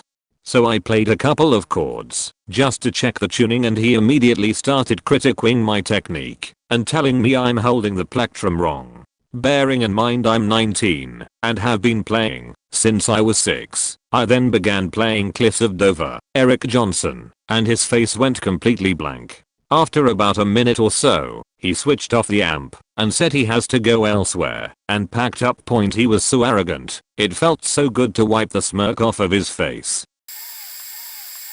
I went to Definition Con a couple years ago. For those that don't know, Definition Con is an annual convention in Las Vegas which is loosely based around hacking and computer security and other fringe cyber world stuff. I know jack squat about computers other than point/click, but a buddy of mine was into it, so we went, because it was an excuse to get away from work for a couple of days and drive to Vegas. At the convention, they had a room with a panel and a little booth, and they were calling businesses and trying to get them to give up sensitive information like passwords, email addresses, employee info, etc. by pretending to be it guys or managers of other stores and stuff like that. It was literally a game with points and stuff. At the time, I owned a business, a restaurant. A few weeks after I returned from Las Vegas, I received a strange call. Someone was asking me questions and pretending to be my IT staff that was working on my website. I didn't have IT staff or a website, so I just went along with it for a bit, acting like I was a counter employee and giving little tidbits of bullshit while acting like I didn't know much. The guy did his whole act pretty well, and as he was asking for a few pieces of particularly sensitive information, I finally said, very calmly, one secretary. I have a question. How was Definition Con? At the other end of the line was a second of silence, and then all of a sudden, I hear, "Oh, fuck." And he hung up the phone. I enjoyed that one even though I wasn't an expert or anything. It was purely a fluke that I even knew what he was doing. Yep, about 3 to 4 weeks ago. I was in the school library just printing a copy of a paper I'm the main author of. It was the final draft before sending it for publication, so I was looking for any mistake and or typo, and a copy of what I had up to then of my BS thesis. Had to hand in a quasi-progress report. As I was reading the paper and had my thesis on the table, showing some nasty ass equations, some young punk ass guy came up to me to chit chat. Clearly drawn in by the monster equations I was reading, and that were visible on my thesis. I entertained him with a quizzical if slightly miffed look. He started telling me all about how he was really good at math, and how equations were so easy for him. "What semester are you in?" I said. "Second." "Oh. So what are you? Physics engineering?" He rudely cut in. "Shit, you must know so much." "Yeah, you know not everyone has the mental capacity to do what I do." Beats me, man. I'm here doing a friend a favor. Apparently Kruno is hot sheet. He's the main author. He's a faking undergrad and this is some hardcore shit. I can't understand any of this. "Oh sorry, Kruno is my friend. But maybe you can explain this sheet. I'd just really like to know what my bud is up to." "You bet. Let's see." He took the paper and I also handed him my thesis. 30 seconds later he had a bullshit explanation. He told me all sorts of nonsense, but I nodded and let him speak for like 15 minutes. After which I started explaining what I had understood, which was the real explanation, which he readily dismissed as not mathematically sound, at which point he asked me what I studied. I said chemistry and he just went, "Oh, that's why." At that point I was going to be running late soon, so I stealthily took out my student ID with picture and put it on the desk where we'd set up shop. I left and walked a couple of paces before I turned and said, "Sheet my ID." "Hear it?" He cut off mid-sentence as he took a closer look at the picture and name. "What? Your blank stare." I took my ID. "Thanks man, can't be losing my ID, so close to graduation date." turned around and walked out. Met my 11, almost 12-year-old cousin a few years back. I asked her about her hobbies and she proceeded to tell me all about her dancing. She boasted that her friends call her Gumby for how flexible she is. I mentioned that my friends call me Gumby as well, nicknamed this by my dance company. I'm very bendy even by professional dance standards, but not quite a contortionist. She looks at me like my pants are on fire and smugly demands a flexibility contest. I happily obliged and let her to first, trying hard not to point out her technique errors and cheats, that is letting bottom leg bend, to get top leg closer to face, pulling your head to your leg vs pulling your leg to your body. I then take the floor and begin my very easy warm up stretching, before sliding down in the splits, rotating those straddle, into the other side splits, back to straddle to then slide forward onto my stomach into frog position, never letting my legs leave the floor or my hands help touch the ground. Continued with a few more stretches standing upright, finishing with an elbow to toe touch, just merely folding in half, and touching my toes, does nothing to stretch me anymore. It completely blew her mind. How many adults can best a kid prior to puberty inflexibility? Professional dancer with 20 years of dance practice FTW. Instantly became her favorite aunt and dancing role model. Not me. I'm not an expert in anything useful, but a mate of mine is fluent in Norwegian. We're Australian, but his girlfriend is Norwegian. We had 2 Norwegian exchange students at our university residence, one of whom was a good friend and the other, to put it nicely, a bit of a tosser. Bloke sits down at dinner one night and starts up a conversation with our friend, in Norwegian, because he's a tosser. After a few minutes of simple small talk, he starts mouthing off about the university, Australians in general and a couple of people at the table specifically. Nothing that would get his head knocked in, but definitely the kind of shit he wouldn't say, unless he was confident he wasn't going to be understood. So my mate just sits there, smiling into his food, and when he's finished stands up, grabs his tray, looks straight at tosser bloke and rattles off 2 or 3 quick statements in Norwegian, enough to prove that, yeah, he understood every word point. Although I can't recall direct translations of what went on, I have yet to see a person go from arrogant bastard to fearful child in less time. All glory to the secretly bilingual. Many years ago I was in a DDR tournament with an unusual rule. For a match between A and B, first A challenges B to a song. B then picks the options. Both players play A song with B's options. Then the roles are reversed for a second song. Higher total score across the 2 songs wins the match. 1 round my opponent challenged me to my absolute favorite song in the entire history of DDR. I know the song, the lyrics, and most importantly the entire expert step chart by heart. All 326 arrows of it. So I picked the most ridiculous tournament legal options I could without modifying the step chart.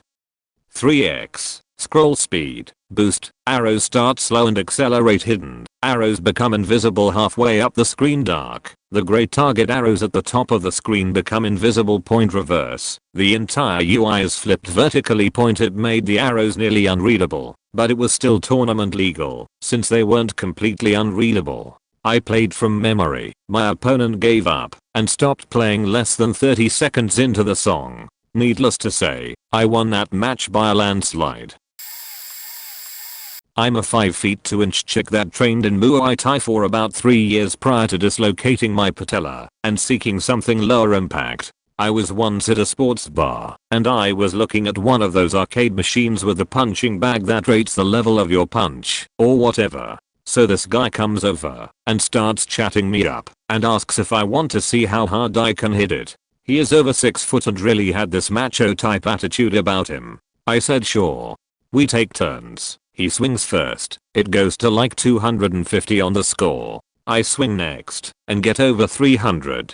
He seems kind of amused. He swings again, and lets out a grunt. It hits around 350. I swing again, and it goes over 400. He is turning a little red. He takes a step back and really leans into the punch. 500 plus. He seemed really pleased. I complimented him, and said that was really great.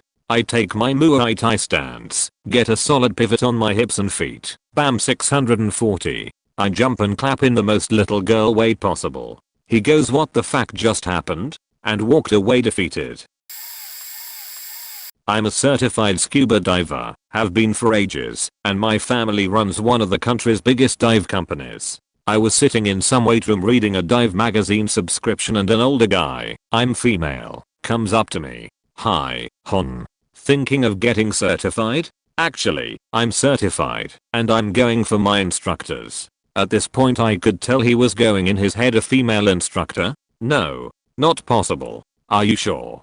Who are you certified with? Who's your instructor? How long have you been diving? Yes, I'm sure. I'm certified with, my instructor was, and I've been diving for nearly 12 years.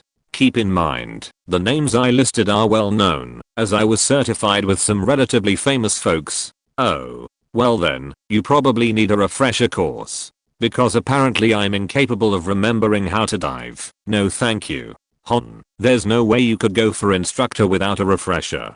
Yes, there is. And if you know so much, where and when were you certified? Under what company? And who's your instructor? I was certified in the Bahamas last year with the Discover Scuba course with the resort company. By this point I'm internally gagging. I know who he's talking about. And they are awful. I can dive to 75 feet and my instructor I don't remember. Then what reason do you have to tell me what to do? You're a woman. The instructor said women aren't good divers. I wanted to strangle him.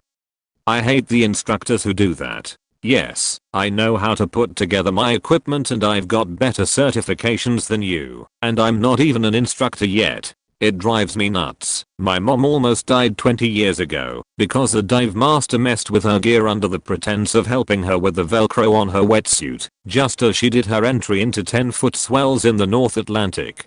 He pretty much turned off her air and nearly broke her gauges in second stage and unhooked her BC, meaning she sunk. As soon as she hit the water it wasn't her fault, because he did it while she was sweeted up. She thought he was doing the velcro on her suit. Great. Good for you, sir. But when you nearly die underwater, because you got a bad certification, call my company. I don't need a refresher, you do.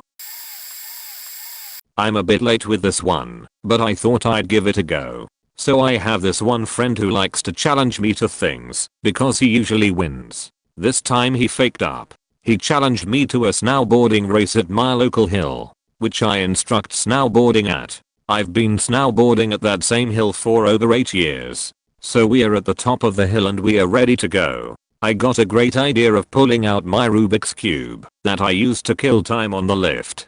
I show him the scrambled cube, and he looks at me puzzled, no pun intended. Okay, maybe just a little. I do the countdown holding the cube in my hands and we start the race. As we were racing down the hill I start solving the Rubik's Cube, while speeding down the hill avoiding people along the way. I finished solving the cube as we got to the bottom of the hill. When my friend finally got to the bottom I tossed him the cube, and said looks like I win this time. Then got on the lift. This was probably the most baddest thing I've ever done. My friend challenged our group of friends to a video game competition 1 hour. Whoever can get furthest in the game is the winner for all glory. We were playing on emulators on PC, so everyone had a copy of the game. I was expecting to lose big time, because I generally suck at video games. But the secret game we had to play, Donkey Kong Country Point now. Back in the 90s I had a SNES, and I got DKC for Christmas one year. I played that miserable game for hours, dying to every stupid bad guy, and failing at one particular level again, and again, and again. Minecart carnage.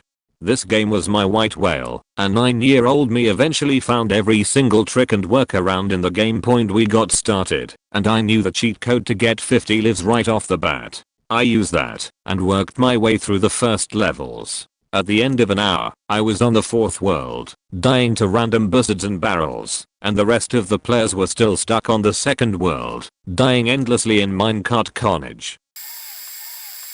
I've never lost a bout of finger jousting. I told people I take it very seriously, and people have gotten hurt. My ex's sister was known as a pretty good finger jouster at her summer camp. I got to her camp and everyone was cheering her on. I mentioned that I like finger jousting, and suddenly it was like I was thrust into the Thunderdome. All of her fans from camp were chanting her name as they gathered around us. We clasped hands and she nodded that she was ready. I told her that I had never lost and that sometimes people get hurt. She laughed it off and the crowd counted us down. I knew from watching her prior bouts that she would come strong immediately. So I dropped to my knee and twisted her wrist. As soon as she thrust, she flipped through the air with a look of pure terror on her face. I knew the best thing for her would be to let go of my hand, but in the game of finger jousting, that is admitting defeat. Terror became pain as she landed hard on her back with a dislocated shoulder. I took a step back and poked her nose. My ex was pissed. My ex's sister was impressed. When Super Smash Bros. For the 3DS came out, I was super excited. A few friends planned on getting it as well, but I got it on the day of release. I was playing every day, online and against the hardest CPUs I could face. Pretty soon, I figured I was doing well. Enters this guy John. John is a dick and likes to brag and say he could beat our ass, at least until you get in his face and challenge him. However, he would never drop the idea he was the best Smash player in the world. So I take my favorite of my two co-mains, Lucina, and he picks Captain Falcon, my other co-main. I knew just how to fight him, which gave me more of an advantage than experience did. So he proceeds to rush me. I roll around him and punish with a side B combo, and he gives me this look like I just murdered his mother and he would kill me for vengeance. "You're cheating," he claimed, pointing out the fact that he can't roll in his game. After showing him how, that's all he did the entire game, until we hit a sudden death point again. He rushes me and rolls behind me. He starts up the all too famous Falcon Punch, and I just stand there, waiting. And then, a down B, a counter move from me. He almost threw his system across the room in anger as I'm just laughing my ass off. He hasn't spoken to me about Smash since. When I was younger I used to go to this summer camp every year. The camp was divided into a boys camp and a girls camp and we would have competitions every year. Well, one of the most intense rivalries was in archery and reflurry. At least at our camp, the girls dominated us almost every year in usually both competitions because they were just naturally better shots. And that's saying something considering our camp had a number of Russians. It's like shooting guns is part of Russian DNA. Many of them had their NRA experts and were working on their experts with their non-dominant hand. So for us to be dominated so often by the girls is saying something. Well, this year I was dead set on getting on the archery team. It's all I did all season. Tryouts came up and I did fairly well, but didn't expect to make the team. To my surprise I was the last person called. Literally the weakest shooter. Well, the problem was that now I had to perform. The expectations were high. The stress was immense for a 13-year-old. Everyone else on the team were naturally talented. I was just okay. So at first I was awful. The pressure got to me and I could not hit anything. It kept me up at night. I was so worried. Well, something happened. I achieved archery zen. To this day I can't explain why it happened. It's like every arrow I shot, I knew where it was going to go before I shot it. I started making the highest scores on the team. Well, the competition came around and the girls knew who was good on our team and were aware of how bad I had been doing before. They paired me up with their weakest shooter and the assumption was that she would easily defeat me. They came out very confident and thought this year would be like every other year. Nope. We destroyed them. I personally shot the best score of either team. I dominated the girl next to me so badly she started missing all her shots, which made her cry. They swapped her out with their best shooter and still she couldn't beat me. Interestingly enough, the zen went away soon after. I was still a good shot, but nowhere near as effective as I was during the competition. I guess the stress of needing to perform forced me to get in the zone. Funny what a 13-year-old gets worked up over. Anyways, our team never lost in the 2 or 3 years we held the competition and we were campers. And we continued the streak when I was the archery counselor and ran the team. I still remember those girls' tears. It was like validation that the hard work had paid off. Not an expert, but I'm pretty good at arm wrestling. I'm a skinny dude, the kind of body type where everyone assumes you're just weak as hell and you wish you could gain weight, even if it's just fat. Anyway, it makes you an easy target for big guys to look tough. At a Halloween party, these guys were talking about arm wrestling, and of course I was drinking the most masculine drink possible for the conversation. Apple cider. I tried joining in on the conversation and was immediately cut off, like me and you right now. Dude was huge, his hand practically engulfed mine. Once we started I just tried to keep my arm in place to gauge his strength. Waited a couple seconds, then with all my might pinned him in about 10 seconds to everyone's amazement. That's all I got though. That takes literally all my strength in one burst to win against someone that big. So the next guy called me out immediately after, and I just didn't have much left to win, and I was beginning to worry to the tendon in my arm would burst, so I lost that match. Doesn't matter, my point was made.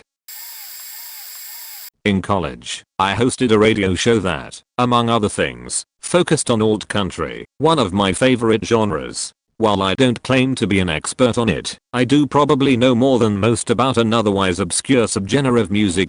I was also on rag in my dorm. One of my residents had an out-of-town guest for the weekend, her sort of boyfriend, I guess, who, when he heard the campus station playing Jesus, etc., claimed to be Wilco's biggest fan. You see, Yankee Hotel Foxtrot had just come out, which was sort of the band's transition from alt country / country rock to full on alternative. Hoping to hear his thoughts on the band's gradual transition from alt country to alternative, I asked him, "What's your favorite album?" Again, this was late 2002. YHF had been released in stores about 6 months earlier and was streamed on Wilco's website about a year earlier. He said, "Dude, Yankee Foxtrot Hotel. He didn't even get the name right, is their only album. These guys are the hot new thing." I told him about AM and Being There and Summerteeth.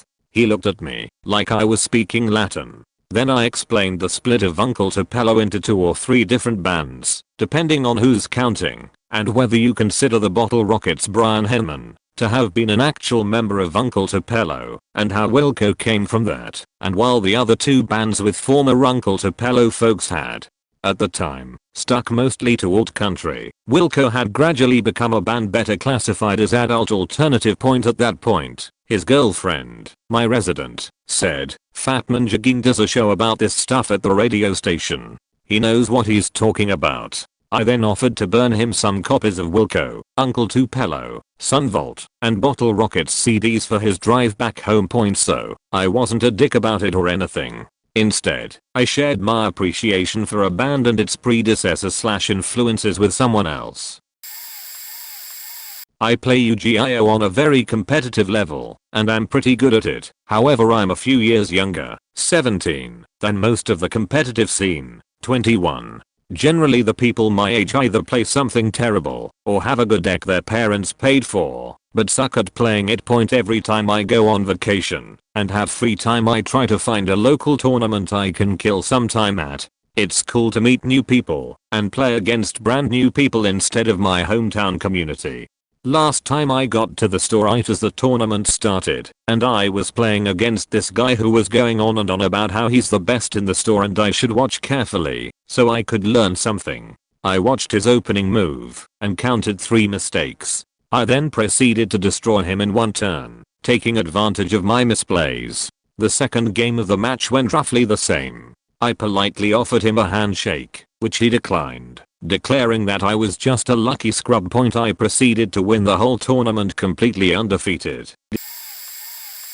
I was hanging out with a few friends playing Magic, having a few drinks, and all around having a pretty chill night, when another friend shows up with somebody he knows. We'll call him Dudabra. He settles in with a beverage and joins the conversation, which eventually turns to classic second platformers. He starts going on about how he's the best at Yoshi's Island, after I mentioned I was trying to get better at the game. My friends knew at the time that I speedrun the game and stayed quiet.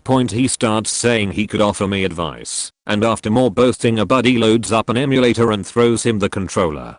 He says time me and beats World 1 in like 50 minutes. He did get 100%, but didn't do the special extra level you unlock. He wasn't bad. He just wasn't a speedrunner. He says bet you $20 you can't beat that, and throws me the controller. I grab the controller and dominate his time with a 25-minute first world run including the bonus stage. Compared to people who run the game for world records I'm terrible, but compared to people like him, no contest. He left the party soon after throwing a wadded up 20 in my face.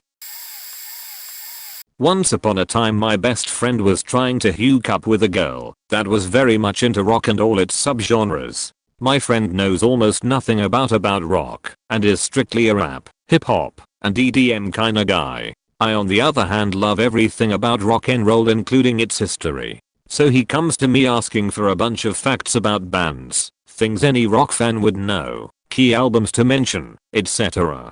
I gladly typed out a massive multiple page paper that included everything he'd need to know to impress this girl. In hindsight I probably could have made it much shorter, but he was ecstatic about it anyways, because it ended up working for him. A few hours later I get a text from him thanking me for taking the time to type up that paper and telling me how impressed she was with his rock knowledge, but he also mentioned that I got something wrong. Now I know there was nothing wrong in that paper.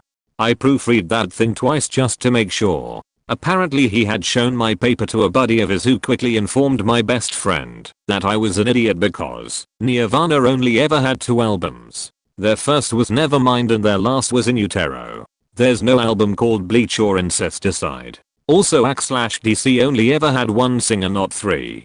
As you can imagine I was furious. I quickly went to work on another paper where I cited several credible sources, and I essentially tore this guy a new asshole. When I was finished I sent it to my best friend with the message, "Sorry but your friend is the idiot here man. Show him this." Apparently after reading it this guy got red in the face, walked out of my friend's room, and didn't talk to him for a week. My mother was begin to playing badminton, so as such my brother and I were usually dragged along as well from a very young age. Fast forward 15 years, and I'm across the pond, Ireland to England, to go to uni. Decided to join the badminton club, because I want to meet new people and it's something I know. First session, I turn up with cheapest racket I could find on short notice. Chat with some people waiting for it to start, then the team arrives. Kitted out in pro badminton attire, 150 pounds Yonex rackets and the like, line up all the newbies, and start pairing people up, to see who the best is.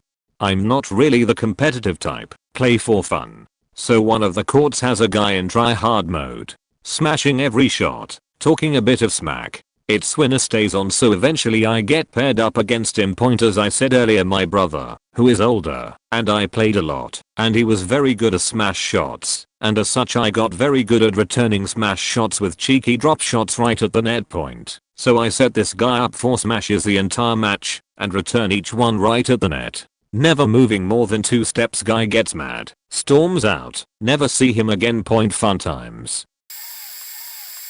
My buddy and I went out to kick around the soccer ball. I used to be a baller back in my day. Now I'm fat, hairy and white as all hell. I was 28 at the time and this beautiful younger woman was doing some drills on her own.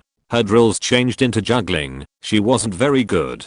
I went over to her and asked her if she wanted some help. She quickly dismissed me. My shirt was off. It was not flattering. I continued and asked her why she was trying to juggle so much. Turns out she was a junior at college, and every year they have a fitness test at their college and she always failed the juggling. I said, "Here, come hang out with us, I'll help you out." She looked suspicious. I said, "Okay fine, if I juggle the ball 100 times in a row without dropping it, you come play with us, and I'll help you become a better juggler. If I don't, you name the punishment." She obviously agreed, and I nailed the 100 as my friend started badgering me from a distance about being a show-off. I've never seen a jaw drop so hard with such a large smile to follow. She came and played, and we got her up to her goal a few times, like 50 in a row or something, and I've never seen her since. I've told this story before, but here goes. Years ago I worked as a shipper/receiver for a bookstore in downtown Toronto, right when the musical Cats had hit the city. The musical is based on T.S. Eliot's doggerel poems he sent to his nephew godchildren in letters. I'd just finished a year of high school in which we studied T.S. Eliot. I had memorized a few pages of his 4 quartets, because I loved the poem. So I'm finished my work in the back of the store for the day, and ask the manager what he wants me to do. Grab a vest, and go help people out front. Okay, so I do so, and notice one well-dressed, rich, very rich, woman hovering uncertainly about the literature section. Slightly unkempt me, dust in the beard, ECT, goes over and asks if there's anything I can do to help. She rakes me with her eyes, top to bottom, and then says in an extremely condescending voice, "I hardly think you know who T.S. Eliot is." I respond with the first 10 or so stanzas from the Four Quartets, then say that's Eliot's Four Quartets, but you're probably looking for Old Possum's Book of Practical Cats. It's right there, and I point behind her to the shelf, where it's prominently displayed.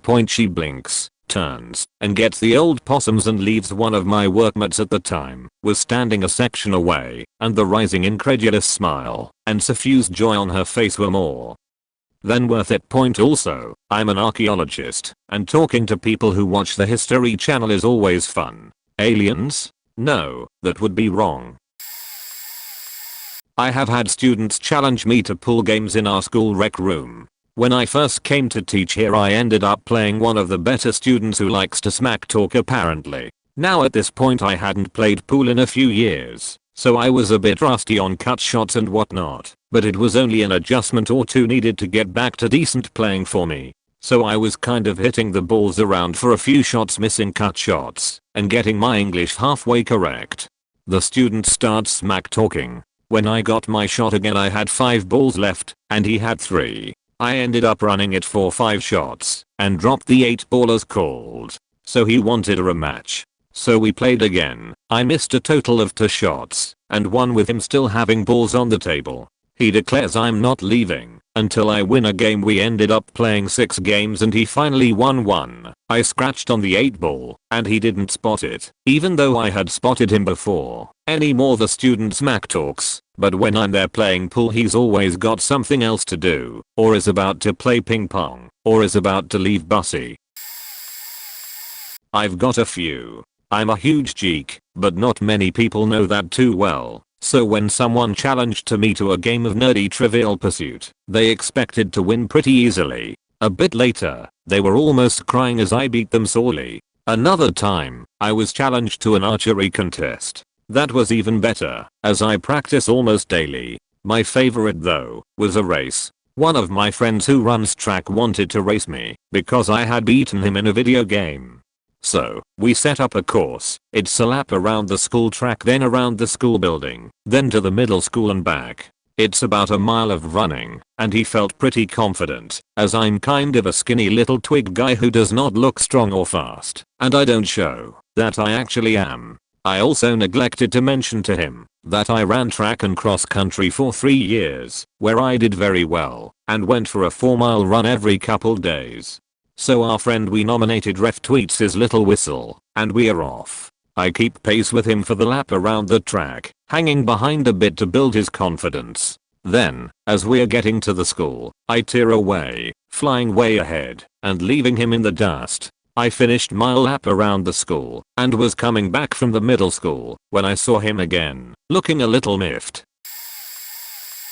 It was Battle of the Bands back in high school. Music always came naturally to me while growing up. I first began playing the cello in my middle school's orchestra, and then switched to the upright bass in my sophomore year in high school, mainly because that's when I started to play the bass guitar. I also goofed off with a guitar, and began teaching myself how to play and read music in my senior year. I had joined a band the summer before my senior year.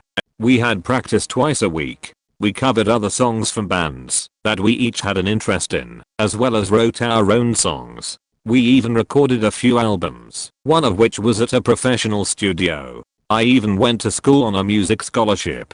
Even though I haven't played for a while now, I'd feel confident enough to play something if I picked up a guitar/bass again. So Battle of the Bands rolls around, and we want to enter, along with several other bands.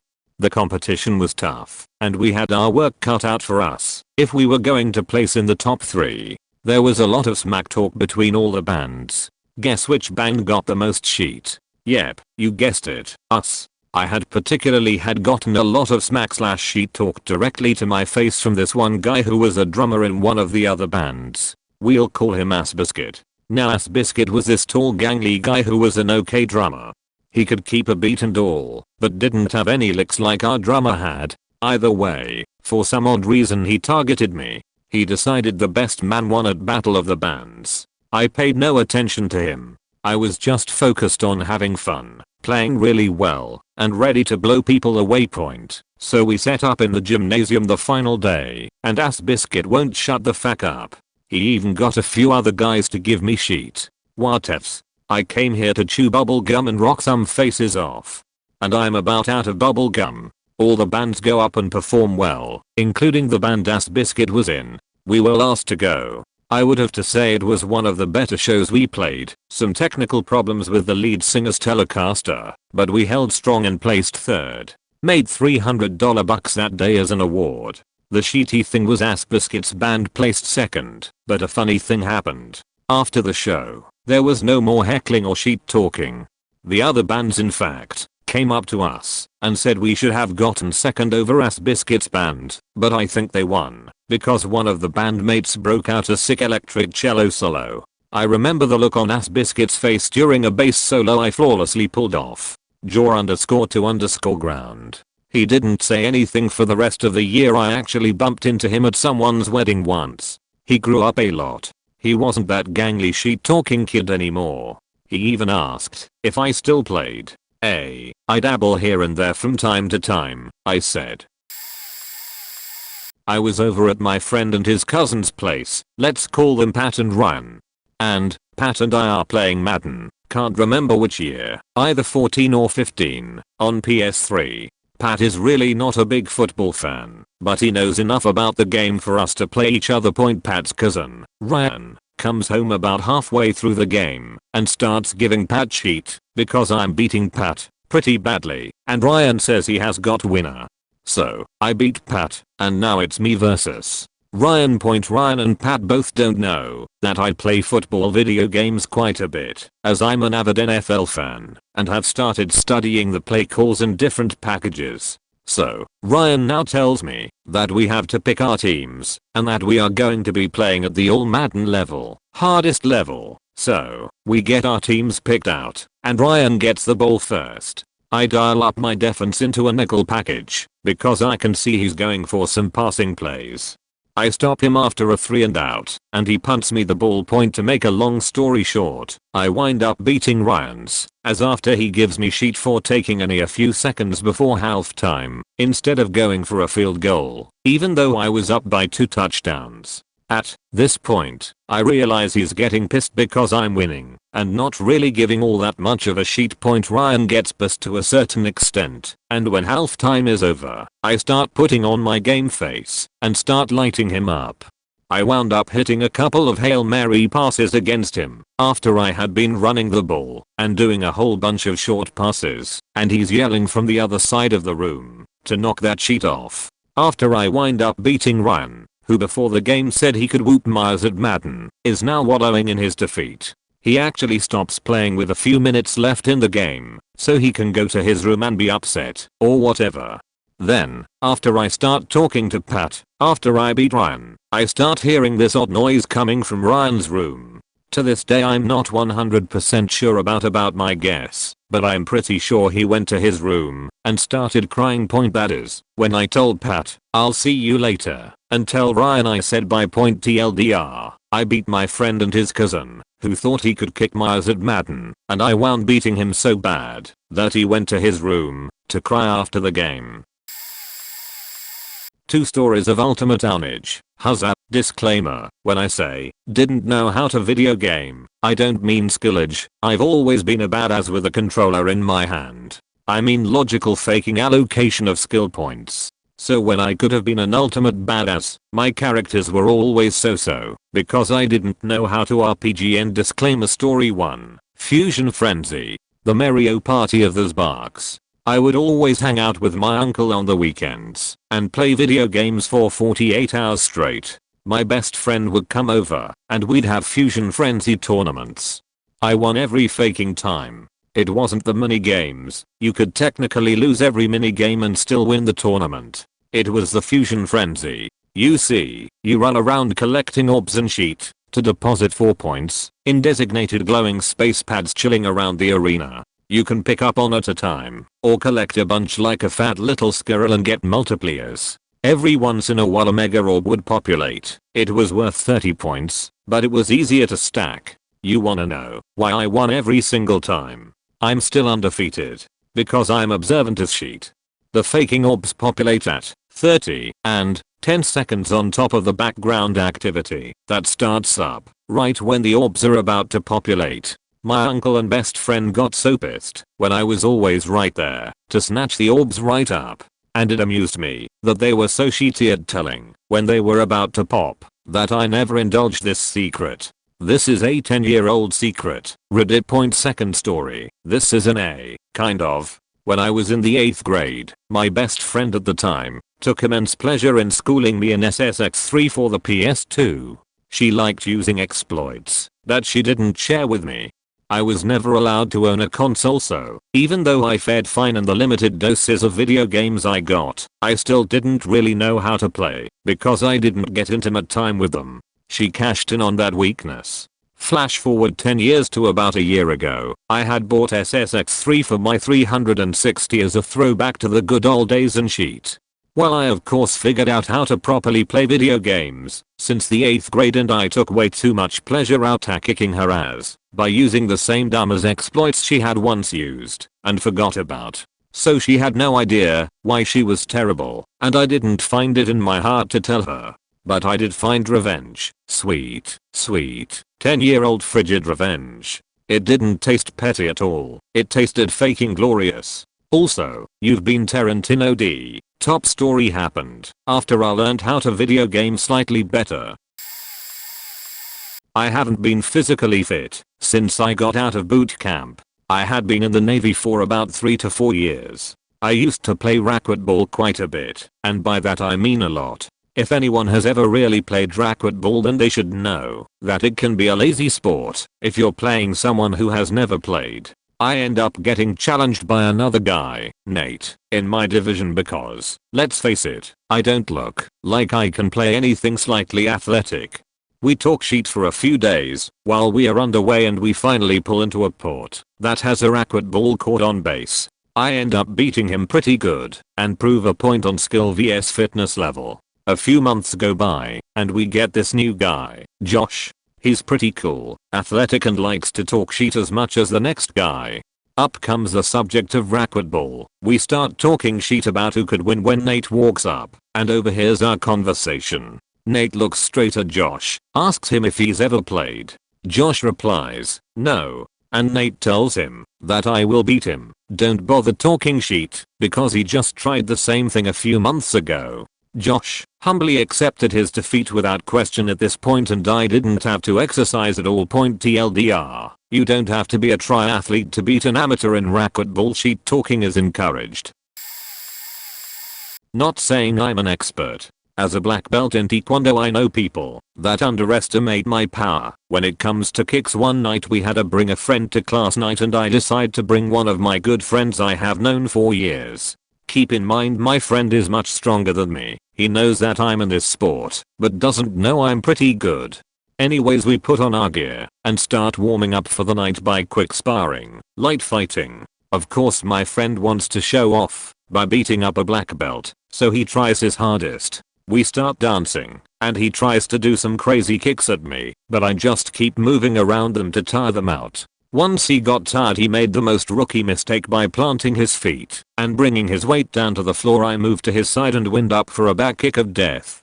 As my foot reached to the middle of the chest protector, I seen quick glimpse of his face in the fact state and everything connected. He slammed to the floor pretty fast, and I know I got him in the good spot. All I could hear is gasping and wheezing from his fallen body, which meant I winded him pretty good.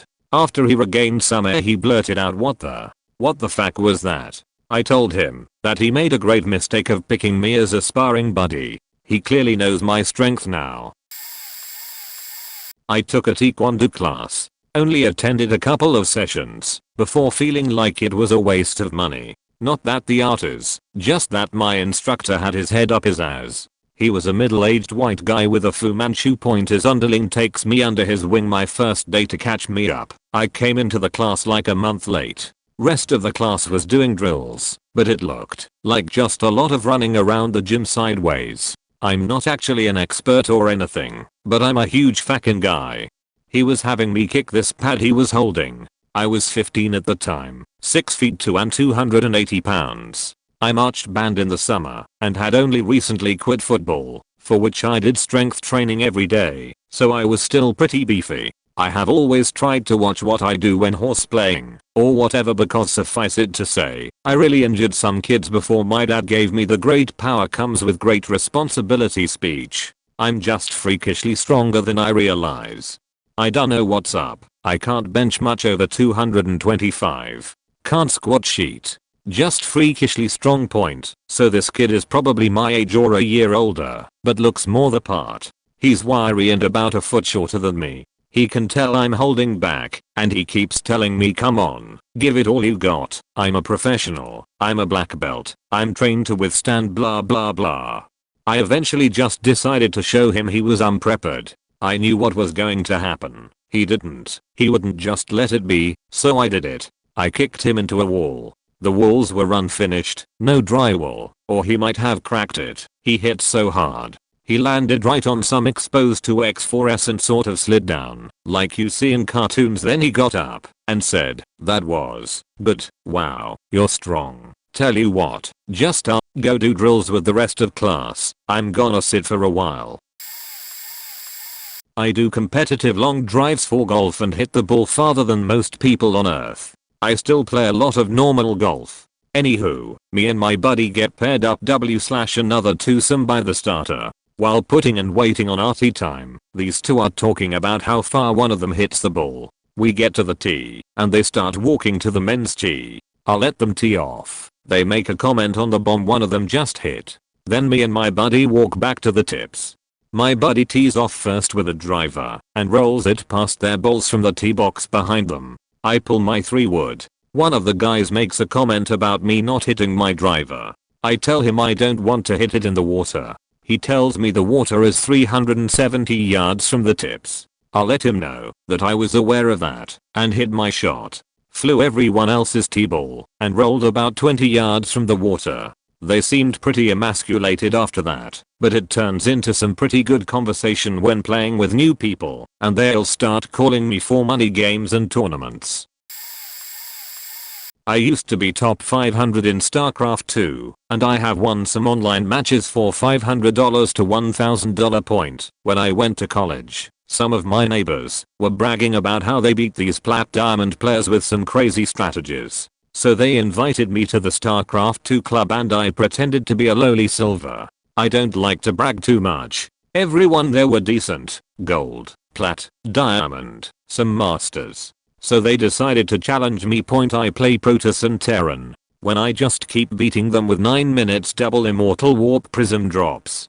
And they were saying stuff like I didn't see that coming. That's just luck. It wasn't. It was the newest strategy developed in Career Point. So I asked 2 of the guys in the club to challenge me 2v1. I used Terran and beat them massively by doing 2, 3, 4-prong drops while denying them expansions. They flipped sheet and said that was a cheap strategy until I told them I was top 500 challenger and I usually practice with UK, Flash, and those super top tier players. I got kicked out of the club for being a prick and trolling.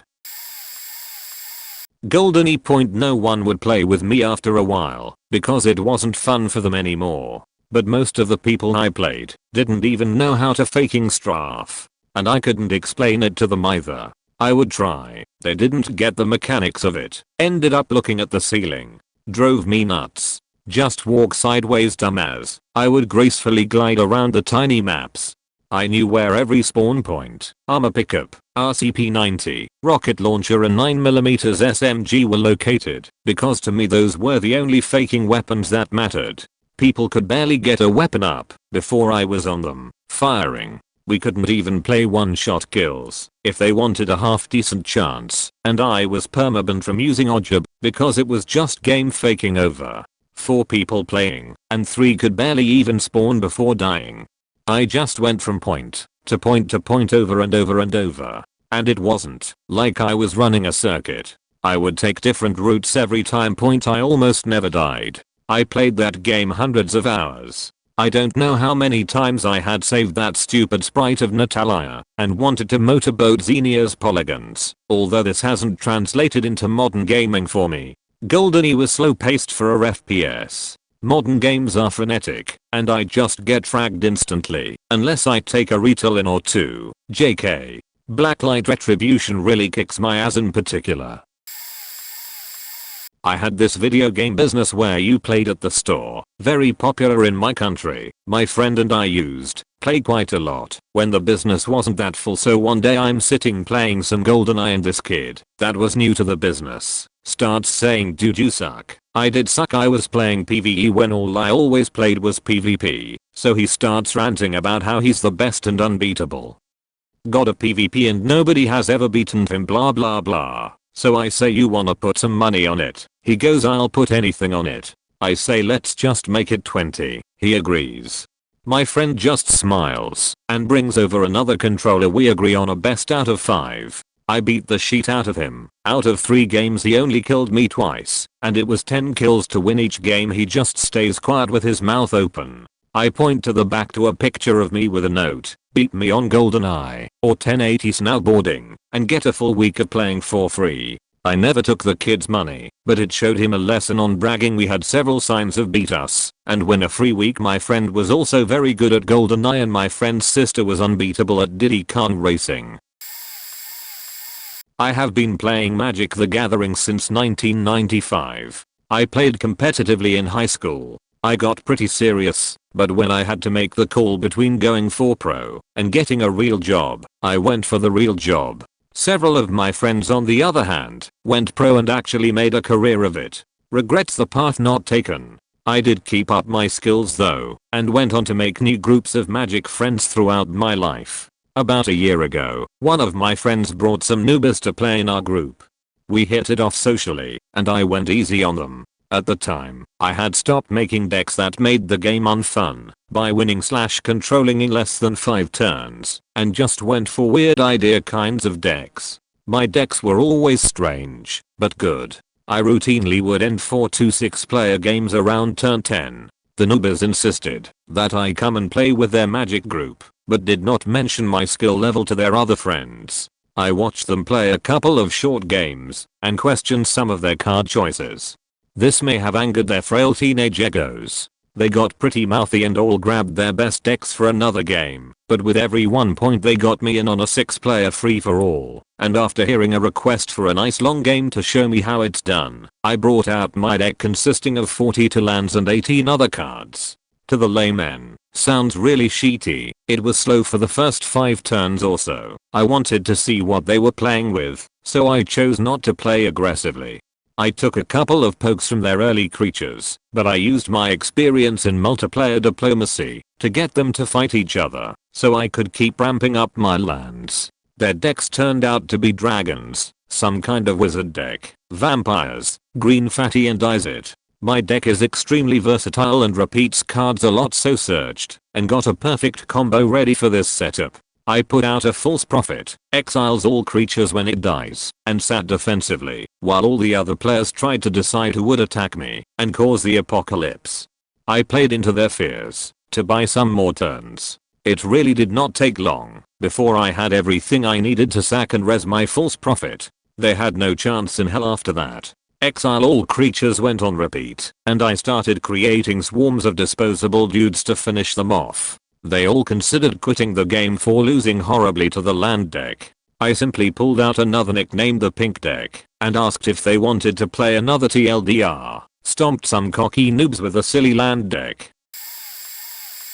Since I was about 10 I've always liked doing handstands. I never did gymnastics or anything. I just like handstands. Handstands are just my thing. I can do all sort of different weird angles and directions, walk around and occasionally bust out a one-hander anyways. I was at this party in college with a bunch of wrestlers, so naturally things got very competitive. I noticed a small handstand contest going on in one of the rooms and proceeded to mosey my way over. A few squally kids were doing a couple handstands for a few seconds while the current champ watched. After a few moments someone was like, "Hey, you haven't done any yet. You're up." and I was like, hold my beer. I did a simple handstand for about 10 seconds and immediately got challenged by the champ for a face to face handstand off point. I can hold handstands till I about pass out, so needless to say I destroyed him. I blew the minds of all the party goddess present, twisting and turning and pushing and pulling, jumping around on my hands.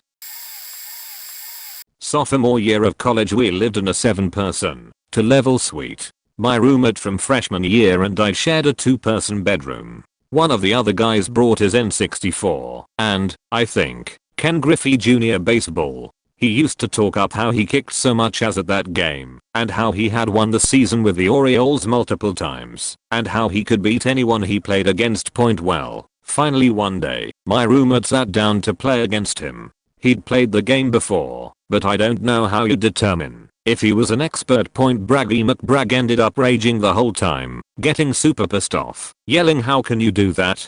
This is bullshit, and all the good stuff, while my roommate just sat playing quietly. Anyway, my roommate ended up soundly thrashing this guy to the tune of 40 plus runs, multiple home runs per inning, laying down strikeouts like nothing, and all the works. McBrag didn't really talk to us for a while, and kept to himself. Eventually he calmed down, he was a lot less dickish to us, and became much more pleasant to be around. He stopped bragging about everything, and seemed to learn an important lesson from the whole thing.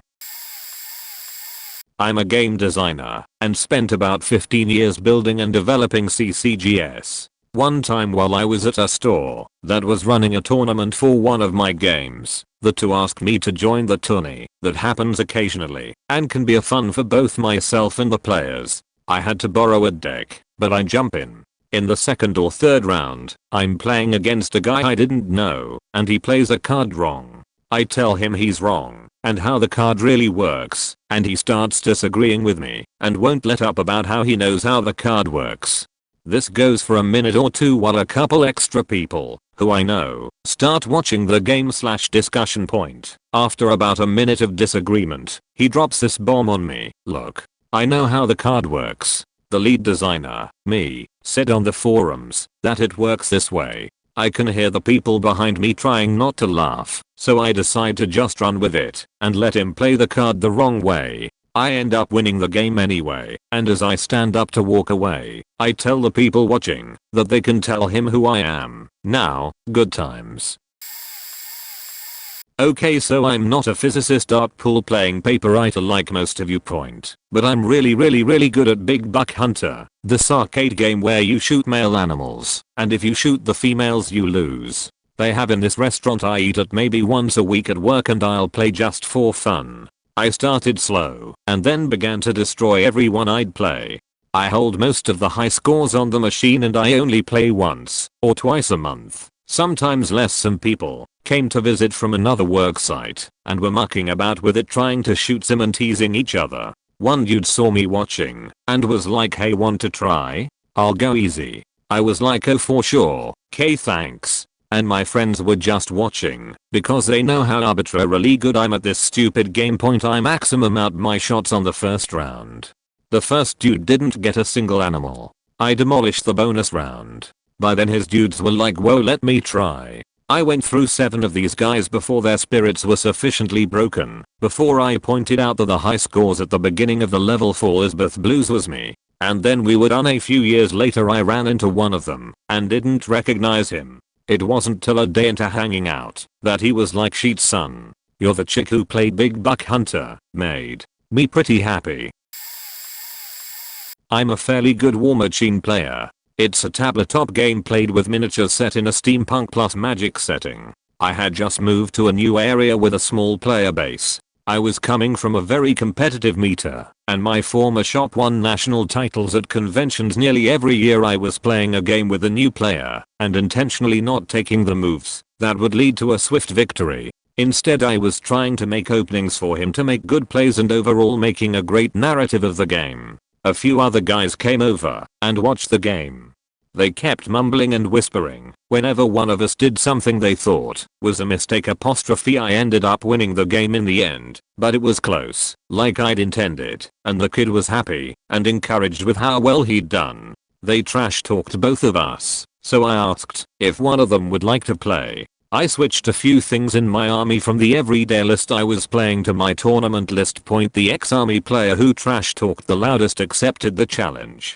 I wiped the floor with him. It was worse than just a quick loss. In War Machine you can lose if you lose a single very important and powerful model, like the value of the king and the power of the queen in chess.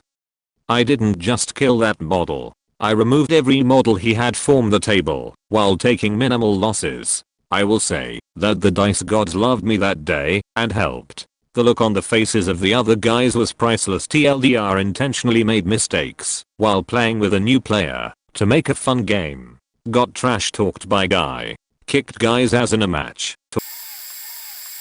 Friend of mine and I would use Peruvian diet powder and stay up all night playing Sega. Specifically 2 games, Andretti Racing and Sega Tennis. We logged hundreds of hours on the games. We were on a job assignment in Birmingham and got invited to one of our clients' houses for the Alabama/Auburn game. When we walked in we saw some kids playing Sega on one of the TVs, Sega Tennis to be exact. Everyone was taking turns. The 2 of the kids were mopping the floors with all challengers. Finally someone asked if we wanted a shot. I mean, us as old guys aren't any good, right? My friend looks at me and say, should we? Yup. So the kids show us how to play. We go pick our players and start. Within 5 minutes the whole room is watching and yelling, and the 2 kids are looking at us as gods as we had beat them in straight sets without them scoring a point. We turned the machine back over to them because the game was starting. Needless to say their dads loved rubbing it in their faces that 2 old guys just beat the pants off of them. I was at a gypsy fair and there was a slug shooting game. You know, the ones where you get 5 shots, and if you knock over 5 matches you win a prize. Well, this one also had a bullseye, and in the middle was a hole about 2mm bigger than the slug. You got this, and you got the biggest bear. I knocked over 4 of the 5 pins, but by the time I was on to the last shot a small crow had gathered and the guy, obviously wanting to sell up the moment, started trying to use this to sell his game, but in a way where he was saying, "Sheet, like, this guy's an amateur, if he can, you can too." I sort of stopped lining up my last shot and looked at him awkward/annoyed, and he could tell he was getting under my skin. He said something to the extent of, "Don't choke now, everybody's watching," with a sleazy smile, and people all laughed. So I casually shot the bullseye, collected my prize, and left with his smug face twisted in pissed off airy. For clarity, if anyone cares, used to be a cop. 3 years with routine firearms training plus the half month at college. I'm by no means an expert, but I keep up my aim by winning a prize at every shooting stall I come across. Oh, and on my cousin's farm out shooting possums and sheet.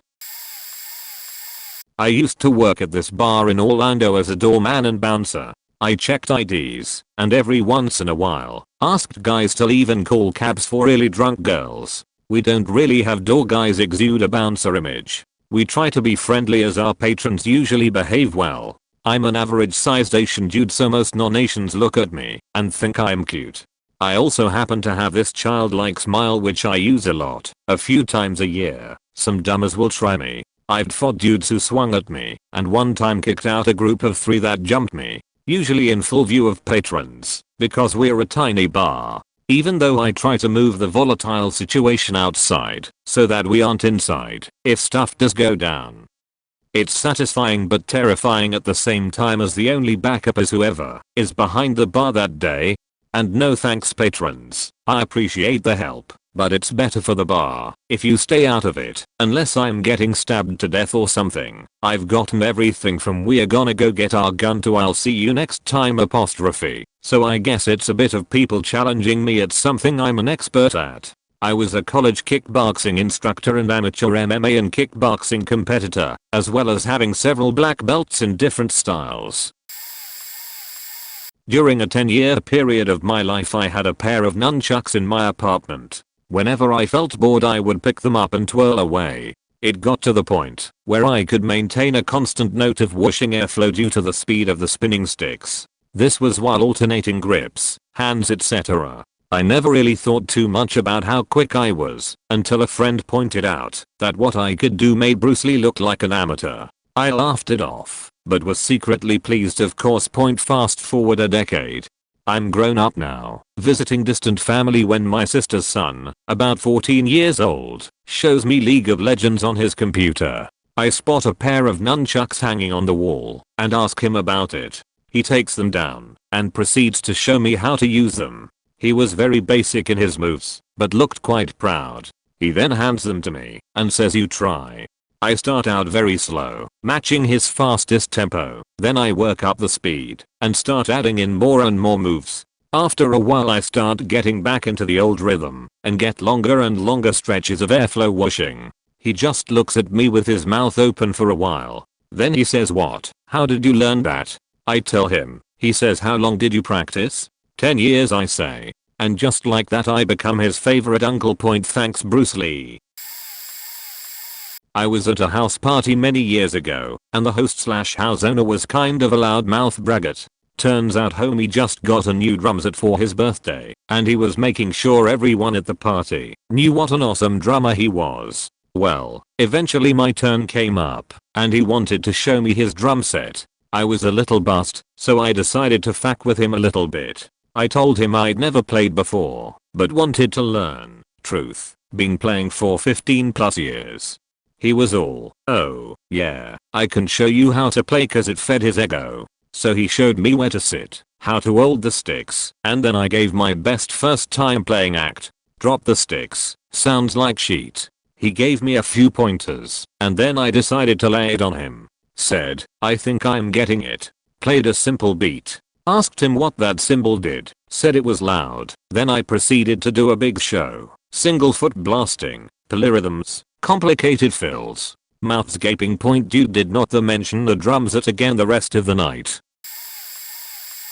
Hate to be that person, but this isn't my story. It's my fencing coach's. He was stationed in Germany with the army just after WW2 and had the opportunity to learn fencing from Amilcar Angelini, who was one of the greatest fencers in the world at the time. This was at first part of a military extracurricular program, but Angelini took him in and trained him as his pupil.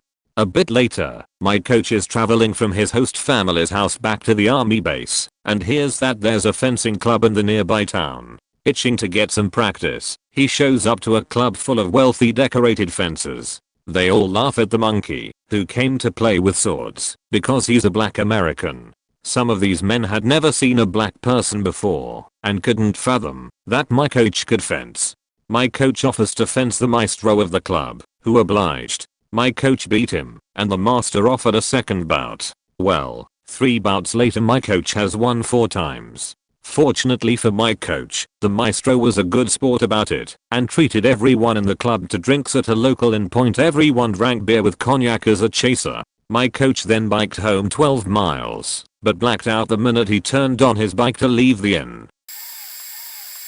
I have more than one of these, and they all involve me looking very young and playing Quake 3rd. I didn't play on a professional level, since this was just becoming a thing back then. Also because I would have gotten into real trouble if my parents found out I was playing Quake. Of my peers, I was one of the first to have internet, with one of these legendary "let me play you the song of my people" modems of early internet history. And I use that thing on a daily basis to play Quake.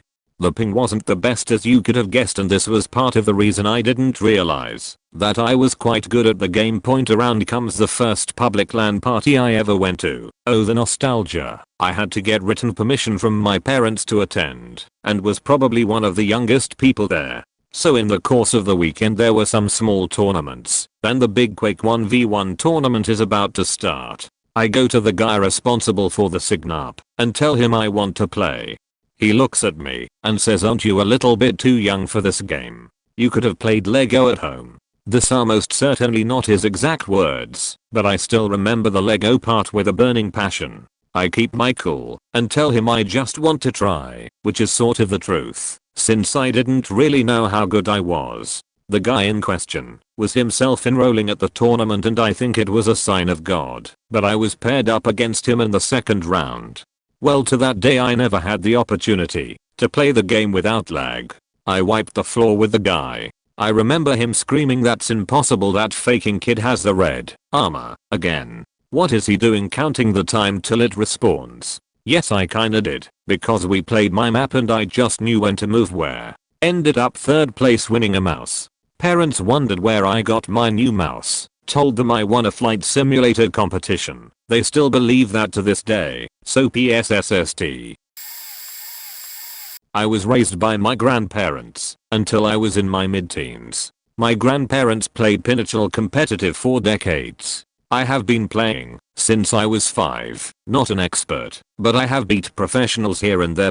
Fast forward. I moved to Southern California after separating from the Navy. I didn't have a lot of money and lived in the hood. Found out that thugs play pinochle for money.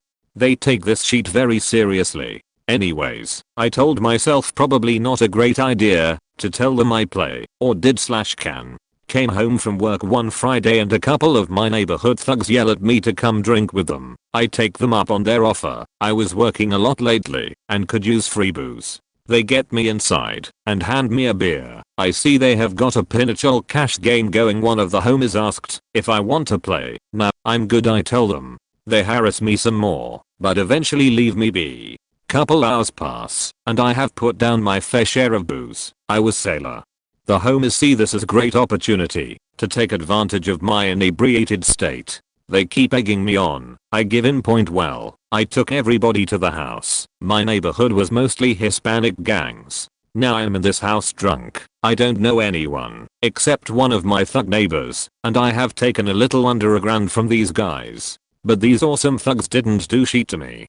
Drank my ass off with them the rest of the night and Saturday morning and went home with my rent covered. Never played them again. They always gave me shit for not letting them win back their money. Spelling. I suppose a little backstory would help. I'm from a suburban area in Tennessee, but spend most my time in the backwoods, almost close enough to hear banjos playing. Now I didn't look like your typical Dukes of Hazzard good old boy, but I knew my way around a gun. I also started shooting trap and skeet competitively when I was in 5th grade, so I was basically raised on the range. Fast forward a few years, my father was on the board of directors of the local gun range, so I would spend my weekends there helping run the ranges, just refilling targets and small stuff. So one day I decided to wear my Converse instead of boots, because it was exceptional hot that day. That's when a couple of hot-headed young guys pull up with their cheap old hunting guns and start shooting. We were short-handed that day, so I had to pull their targets for them. After the first round I could tell they didn't really know what they were doing, so I kindly offered my advice to help them get the hang of it. They proceeded to boast about how their body had won several state championships and even a national title and didn't need coaching from someone who is only there to get a little extra cash. No one is paid at this range and is all volunteer. Little did they know I was at those tournaments they said they won, and none of them won anything. I actually won one of those state championships and the trophy was in the clubhouse as well. I kept my mouth shut and wasn't going to call them out on their lie.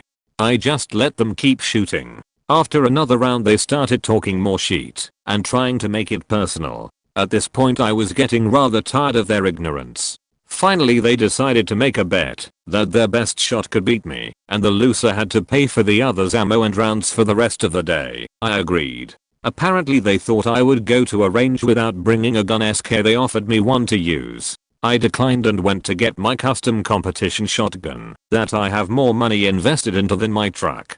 I walked up to my place on the line without saying a word. After shooting a nearly perfect round and beating him by 12 shots, I congratulate him on a good game and again offer my advice. They declined and left. Made my day to say the least. I didn't make them keep the bet. The pure satisfaction of the look on their faces as they ate crow when they realized several of the trophies inside were mine was enough. The trophy case had pictures of the recipients who won them and is right next to the pay counter. So I wasn't gloating. My son plays lacrosse a lot. He loves it and is what they term a lax rat. He has a goal and a bounce back in the backyard. We will go to a lacrosse tournament for a weekend of 6 or 7 games, then drive 2 hours home.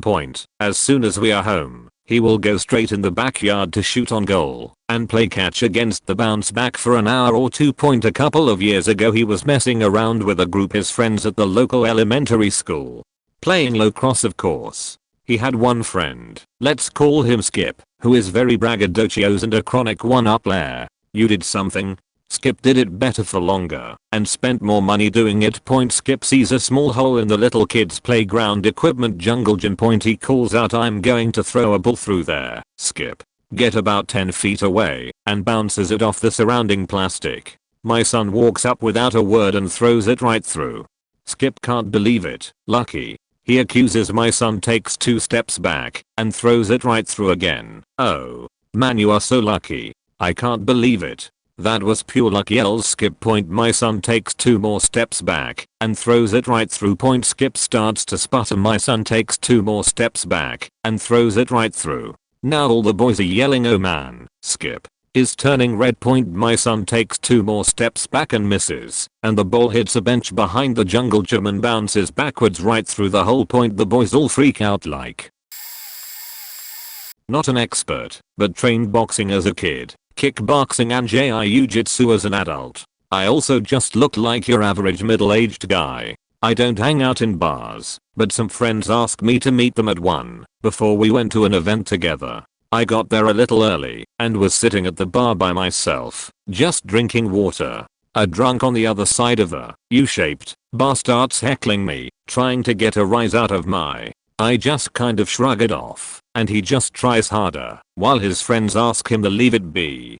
My friends arrive, and I explain the situation, and we decide to head down the street to another venue, and the drunk guy follows us out to the street and gets in front of me, again being an ass, and putting his hands on me. I tell him a couple times I'm not looking for trouble and I'd rather he didn't get in my personal space, but he's having none of it. And the rest, they say, was history. But to be fair, I didn't hit him, just knocked him off balance and down he went like bowling pins. Felt bad for the guy, he was pretty drunk. Edit, might be near expert at drunk tipping.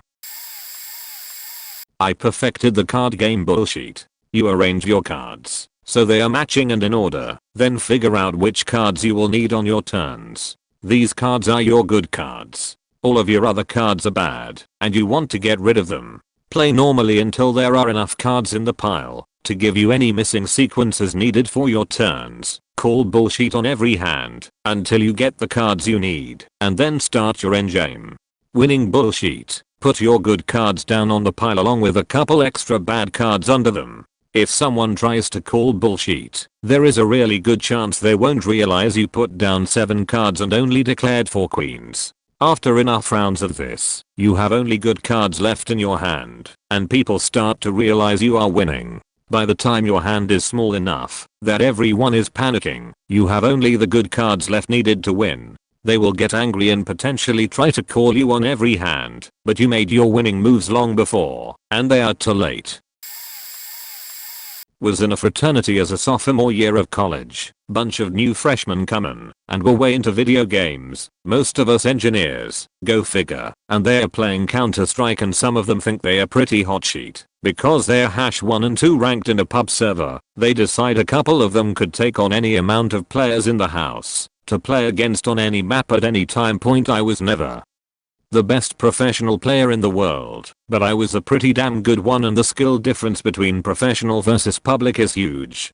Long story short, they beat the shit out of most people they played against in the fraternity, while I sat back and laughed. I tried to give pointers to some of them, because I coach Carter all the time, and one of them never listened to me, and shot off. If you know so much about it, why don't you play vs us? So I did, went 56-0, before they finally killed me, turned into everyone who played in the house vs me, and I think I stopped playing about the time they got frustrated, when my score was about 135-5 or so. This has happened to me before, as well. I've never been officially trained in the ways of grappling, except in wrestling in my 8th and 9th grade years, and by my dad. He was a MAC 4th degree instructor, and is still an infantryman in the US Army. In my sophomore year, there was a prick, let's call him Daquin, bragging about how he was a 2nd degree black belt that studied martial arts and kung fu in his grandpa's Shogun temples. Well, one day a mutual friend of ours set us up to fight, and he knew I didn't have any training. I was all of 5'4" and 125 pounds. Daquin was a solid 5'8", 160 pound guy that looked the part he was portraying. So, little me closed in on him and took him down with a double. He got top control, but I was able to get to a guarded position. He started jabbing at my sides with his thumb, and that's when I let the faker have it. The moment both thumbs were up, I got his ass in a triangle choke and made him tap out. So much for his little story. The rest of the year he was bullied for being beat up by me. The summer after my junior year I moved and he graduated. Don't know how his life turned out. If you're in this thread and you know who you are, I'm sorry I ruined your junior and senior year. I'm not an expert on anything, but I know a lot about various topics.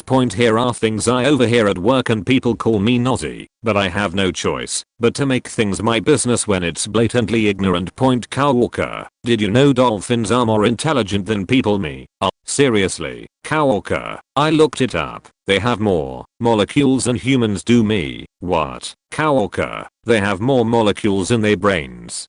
Cow Walker 1, who is male, I have to go get an ultrasound. Cow Walker 2, who is female, lol what? Hey, insert team leader's name here. Cow Walker 1 says he is getting an ultrasound, lol team leader, lol. Right, you'd be the first man to ever get an ultrasound, lol. Me, I'm sorry, what? Ultrasound is just one of many various scanning techniques that forms images from the data of high frequency sound emissions. Not my business, but this kid gets picked on so much. When he is right, I have to stick up for him. Cow Walker, did you know left-handed people get more migraines? Me, I don't know, and I'm not sure about that. Cow Walker, it's true. I looked it up on the World Wide Web.com. So considering this is what I faking work with on a daily basis, I guess people challenge me on expert subjects every day, but I get paid a shit ton of money, so it's somewhat worth it.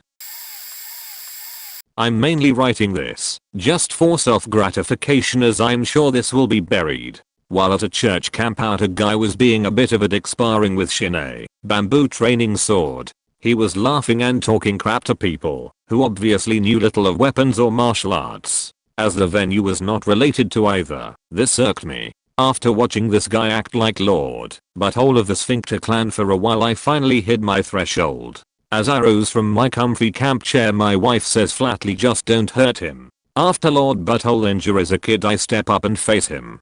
He becomes more and more angry after he is unable to land anything.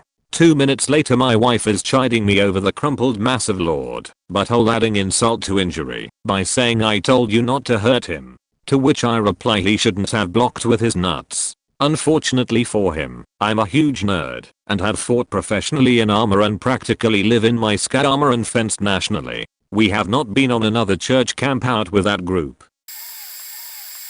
Not really a demonstration of knowledge so much as a demonstration of how being a dick to other drivers can backfire. I found it humorous enough that I'll share. I was cruising home from a friend's house on the highway. I was in the middle lane and slowly catching up to a car in the left. It was dark at this point, so I don't think the other driver had any idea what sort of car was coming up. As I closed in on him, he accelerated to keep me from getting in front of him, blocking me in with other traffic in the middle lane, cause I'm apparently an asshole for wanting to pass someone traveling slower.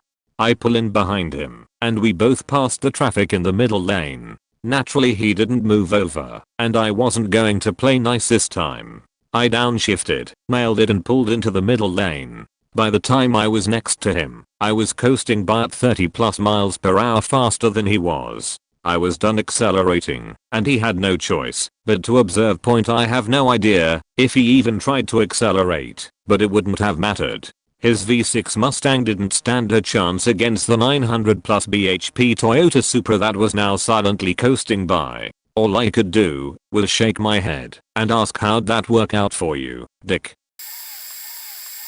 I was once at a MLB game, and they had one of those see how hard you can throw games. Before I continue, I played in the highest level U19 baseball league in North America, and can throw a ball in the realm of 85 miles per hour without a warm-up, closer to 90 if I'm warm. I was mingling by it with my girlfriend at the time, and this drunk guy decided that he, 6'1" or so, fit looking, could beat me, 5'8", also fit quite handily in the ball throwing department, and challenges me to a throw off for a beer. I win, he buys me and my girlfriend a beer. He wins, I buy him too. Seems fair. To him at least point he gets to go first, steps up, 3 throws, maximums out at 73, which is quite hard for average person on a real radar gun. I gotta give the guy props, so I felt like playing a bit. I stepped up and just kinda tossed one, made it look like I gave it some effort. 652nd ball, little harder, 72, perfect. He thinks I can't quite beat him. 3rd ball, small crow hop, 84. Free beer yay. The guy probably would have questioned the radar gun had my throw not hissed into the net. That was a satisfying moment. At a dark and shameful point in my life, I watched a lot of anime, and then I started writing reviews. About 300 of them. I accumulated a fan base, and minimally participated in the community. In my profile, I started linking to other strong reviewers, and discussing their strengths. As a joke, I included one of the really bad, but very prolific reviewers at the end, discussing in detail how bad he was, and why. It turns out he was actually a fan of mine, and it outright crushed him, and he wrote a soul-searching post on the forum, whether he was wasting his time.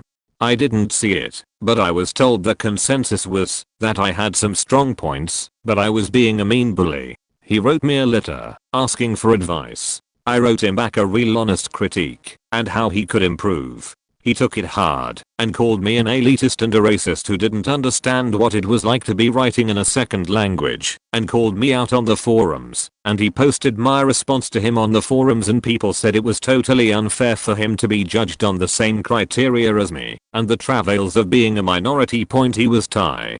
Unbeknownst to him, or anyone else in the community, I'm also Thai, essentially making his argument that I didn't understand his issues of writing in English completely moot. I pointed this out. He STFU. Eventually, most of my reviews were removed from the site as a backlash, because he was internet friends with one of the admins. When I checked, he had something like 20,000 forum posts, making it essentially his life. When I pointed this out, there was a bit of a furore, and most of the other well-regarded reviewers/writers also quit after this. I raced motocross for 15 years, with experience in car racing, snowmobiles, and a few other motorcycle-related sports. I had a friend of a friend from a foreign country, Bulgaria, Hala, who was over on a travel visa. Now, my 2 foreign friends had met this local racer who was probably front end of B class locally, intermediate class, for those who don't know, but enjoyed talking, like he could win pro races, and had my 2 friends very excited, while I nod politely, and wait to get away from this douche. Then, he mentions he has 2 old 125 2-strokes. This was 12 Suzuki's, same year I had, when I raced schoolboy, another class, age, and engine limits, and that we should play around with him. Lap that guy on his own track, on his own bike, with no helmet and Converse shoes. Honestly just felt bad for the dude, as I'm explaining how I have nicer sheet than his, that I haven't touched in a year or 2, and just didn't want to get into that conversation. My homeboys thought I had meant racing bicycles growing up though, so that gave me some cred with them. Remember kids, always wear protective gear, it looks cooler. I was in seminary, and towards the end of my time there I was in a class that required 12 hours a week of volunteer community work. It was to be in a situation that would let you counsel or mentor people. I was working at an after-school youth center. There would be 10 to 20 kids, and it was almost always 80% girls. There was one boy, though, who would show up pretty regularly. One day the lady that ran it brought in a PS2. This would have been in 2006/2007. She also brought in some games. One was Madden 05, or something similar. I've never been huge into video games, but I did enjoy playing Madden. This kid thought he'd destroy me, and kept talking trash the entire time, which was pretty much his nature. I'm sure he thought there was no way some almost 30-year-old dude was going to beat him. He ended up walking away from the game, and I think I was up something like 56-0 in the second quarter. Just because I'm not a teenager, and I'm in seminary, doesn't mean I can't play a video game. That said, 8 years later, my son kicks my butt in all video games, and he's younger than that kid was. late to the party, but here's my story. When I was in high school, all I did was go to school and play video games, usually fighting games. At the time, the newest fighting game out was Blood Raw 2. My friend Anthony had come over, and I had proceeded to utterly destroy him with every character. A few months go by, and I'd go to a party and Anthony's there. One of the brothers throwing the party, named Josh, started going on about how he was so good at Blood Raw and nobody could beat him. I told him I could probably give him a run for his money. Now, I'd never seen him play, so there was every chance that I'd get my ass handed to me, but I was pretty sure I would be a tough opponent, at the very least. Anthony almost said something, but decided to close his mouth and enjoy the show. Well, I decided to just start with the leftmost character and work my way through them all. I only made it through 3 characters, with Josh never landing a single blow, before he got up and turned off the PlayStation. It stayed off for the rest of the party. In about 2010 or so, I had just bought a new computer case that came with a crappy Chinese power supply, not even with a switch, and I needed to swap it out for my trusty old Corsair. It was a simple job, and would take only a few minutes, as anyone faking knows my dad, upon seeing my brand new desktop with the old power supply being tugged out, promptly freaked out, screaming at me about how I was ruining $2,000 worth of parts I had saved up for 8 years, and put in myself.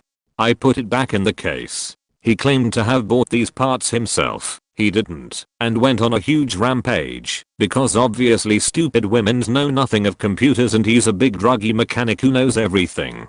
I told him that, if he knew so much, to do it himself. It'd only take him a few minutes, if he was right. He wasn't, and I knew it. So I walked out. I went into the other room, and listened to him attempt to put the new power supply in. He couldn't even get the old one out of the case. All you have to do is pull. Before he was shouting for me to show him what to do. I ended up just doing it myself, because I actually know what the fuck I'm doing. And there was a time an asshole at a computing store gave me the wrong type of RAM, which was for my SO's laptop, because of the whole stupid women's knowing nothing about computers complex. He even said as much. I'll let him do it, returned it, said he deliberately gave me the wrong sheet, and used my nice shiny in-store credit that I got on top of my return money to buy a new power supply about a month ago, when my Corsair blew suddenly, because every single other person in there knew me by name. The guy had been fired before I even got the chance to return it for doing this to multiple people. He was replaced by this nice Chinese lady I like dealing with. I wish I had a better story, but here goes nothing. When I was about 11 years old, 6 faking years ago, holy shit, time flies by, I played a lot of badminton. I know how that sounds. I played it in this team, and it wasn't for long, because our coach was a hot blonde girl who sat on her ass and phone all practice, and the owner was a crazy tempered German guy. Ring any bells? So from time to time we'd have competitions. I was actually pretty good, and I faking hated competitions, so I went down there. Now, I was also a really big player of street football, soccer, whatever you roll with, and watched it a lot as well. So this lady down the street gave me a lot of big name football shirts from her son. Back in the day, Henry, Beckham, Baglio, Maradona, and I was about 1.50 back then tops, so those shirts looked really faking long on me. Fast forward to the matches I had to play that day. It was a completely foreign town to me, strange people, and I was already a pushover back then. I get to face this fat kid, and I mean big, like that kid from Bad Santa, big for a 11-year-old. There were 2 girls he apparently wanted to impress that counted scores, and he took off by calling my shirt, which I really liked, a dress. Girls laughed, fat kid laughed. Fat kid got the shuttlecock against his forehead 3 times from me smashing, ending the game with 21. 2 was happy. TLDR, shamed fat kid. I played a lot of beer pong in college, like a lot. Wasn't in a frat, but I legitimately loved, and my junior year found a partner who wanted to get good and play as much as I did. Over the next 2 years we played many weeknights, and probably every weekend without fail. Lots of accolades, if you can call them that, for beer pong, octuple overtime, 5 cup shoot till you miss redemption into a win. 9 cups in a row on an on fire streak. Winning our local tourney for a paid trip to Vegas, etc. However, one of my favorite memories was at a standard Friday night party that some unknown freshman strolled into. The party was in my partner's house and we played on that table more than anywhere else. Probably 6 to 7 games into the night hitting a really good groove, these freshmen step up to the table with the confidence only your first 3 months of partying away from home can bring. Unfortunately, my buddy has to break the seal, so he steps away and another friend tags in.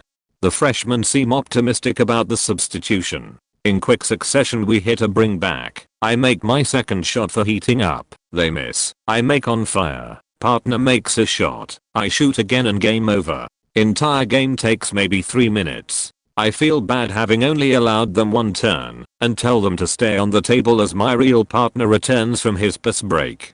Pretty much a carbon copy of the first game ensues and another 2-minute, 1 turn, 6-0 losses racked up for these freshmen. They weren't even mad. We shook their hands, said good game, and probably a bit too smugly remarked welcome to college as they disappeared upstairs TLDR. Double stomped some freshmen en route on my home table and they were more impressed they saw the making of a legend than mad they lost. Late to the party, but I was hanging out playing SNES with a friend of mine and some his buddies. One of the guys was a typical loud obnoxious kinda dude and was like, yo, let's play this game, I'm pretty good. The game in question was Tetris Attack. What this guy didn't know was that my life as a child was Pokemon Puzzle League, and when I say child I mean I still play it semi-regularly. He played my friend first, neither were very good, but this guy's going on about how killer he is. Meanwhile I'm like this is just PPL. So the loud guy wins, and is boasting like who's next. And I'm like I'll play yeah. So we load it up, and I kill him. Literally the match took around 15 seconds. He's like point let's play again. Same result. Point one more time. Same result. My buddy is just dying, and I'm trying not to laugh as the loud guy isn't quite as loud anymore. I'm like alright, I'll put the handicap on. Crank it up to maximum, so my side of the screen is flying at me. Beat him in like 20 to 30 seconds. The best part, my buddy was roommates with another friend of mine who I hadn't seen in a while. He gets back from works and we are getting into an in-depth conversation catching up and stuff while I'm still playing. With the handicap still cranked up, I beat him again. This time it takes around a minute and a half or so. Needless to say, we don't play that game anymore. Extremely late here, but I like telling stories so here. At my college dorm, there was a common room with a ping pong table. Summer Shad starts challenging everybody in the room to a match. He was pretty shit, but somehow managed to win a couple times and you could almost visibly see his ego inflating by the moment. While I'm laughing at this he goes, hey, you better pay some respect, or I'll wreck you. After laughing even more, I agree. Little did he know that I have been playing ping pong ever since I was a kid with anybody who would play with me. I played hours on end. I also played tennis competitively. I wasn't the greatest ping pong player around, but I could hold my own. I start hitting really slowly, and we get a rally going. I make it look like I don't know anything, and I push the ball pretty much every time. Then I give him a nice floater he can't resist. After he attempts to smash it down, I return it with an offhand backhand. Then proceed to wipe the table with him. He didn't even return any of my serves. Looking back, I should have put money on it, just because he was that much of a dick. So I tend to be exceptional at video games. Most friends know this, and will pit me against people for a laugh. One day I get informed there is a Cody 4 tourney at a local store and I enter. When I show up there is about 48 people total. I walk in and see everyone with Cody hats, shirts, people brought controllers and all that jazz. I walk up to the counter and sign in, asking to borrow a controller, and a couple of contestants laugh at me. Poor guys. We play the first couple rounds and I take it easy, just enough to stay in the running. Final round comes and everyone else is talking shit hardcore. While I stay silent, I proceed to demolish them. I had a 30 kill lead at all times. Death stares and curse words abound. Halfway through the match I get a phone call and answer. Several spectators asked, and as I make plans for the evening, while going on a 15 kill streak, One kid just dropped his controller and left. Point more recently I was at the midnight release of Destiny just waiting around and chatting. A guy has rigged up a TV and Black Ops in the bed of his truck and everyone decides we should have a tournament. Everyone scrounges for prizes and I chip in some candy bars, declining to play. I'll let them know I haven't played in a while, so they probably don't want me in it. After they're around 24 people they are short one, so I reluctantly sign on. Point every game is 1v1. I proceed to murder them all horribly. The guy who even brought the whole room quit halfway through our match. I was so far ahead. Everyone else was pissed I smashed them. Guy who quit was laughing his ass off with me though, so it was good times. God, I hope someone gets to this one. First grade of high school. I was still at music school back then, and I've played drums. I still do. Because I was in a band in my elementary, I decided to ask around about the high school band and try to join in. Several people told me to ask a senior who was a drummer in that band, but since the band was basically dead I was told I had a chance to get in. So I find this guy and ask him about it. He came on to me like he was Buddy Rich himself, telling me to stop asking, that he is the drummer and it's none of my business. ECT point. Couple of months later our school was doing a promo video for the next generations to see and to help the school publicity. And for the purpose of the video they had the drums put out in the lobby to be in the background of the shot. So the recess comes along and the half of the school got out to get something to eat, smoke a cigarette, and so did I. As I was coming back inside with a friend we see that same guy bashing on the drums while people were standing around watching. My friend just told me go and show him how it's done. Long story short, from that day I was the band's drummer. That guy never approached me afterwards, and I got a bigger applause after my solo. I'm not the most muscular looking guy in the gym and still have a few pounds to lose, but one of my fellow gym goers decided to gloat to his buddy about how much stronger he was than that fat guy over there. He puffs up and walks over to me, challenging me to bench more than he can. I pull my other earbud out and quietly accept his challenge. He warms up with 135 as do I, and moves up to 225, mind you, for one rep. I lay down and press the same. He laughs and moves up to 245, and I follow. 275 is put up with a struggle, and I follow once again. He asks if I give in, yet and I ask for a shot at a higher weight. I rack 315 and put it up and let him give it a go. Stretches ensue before a horribly failed press.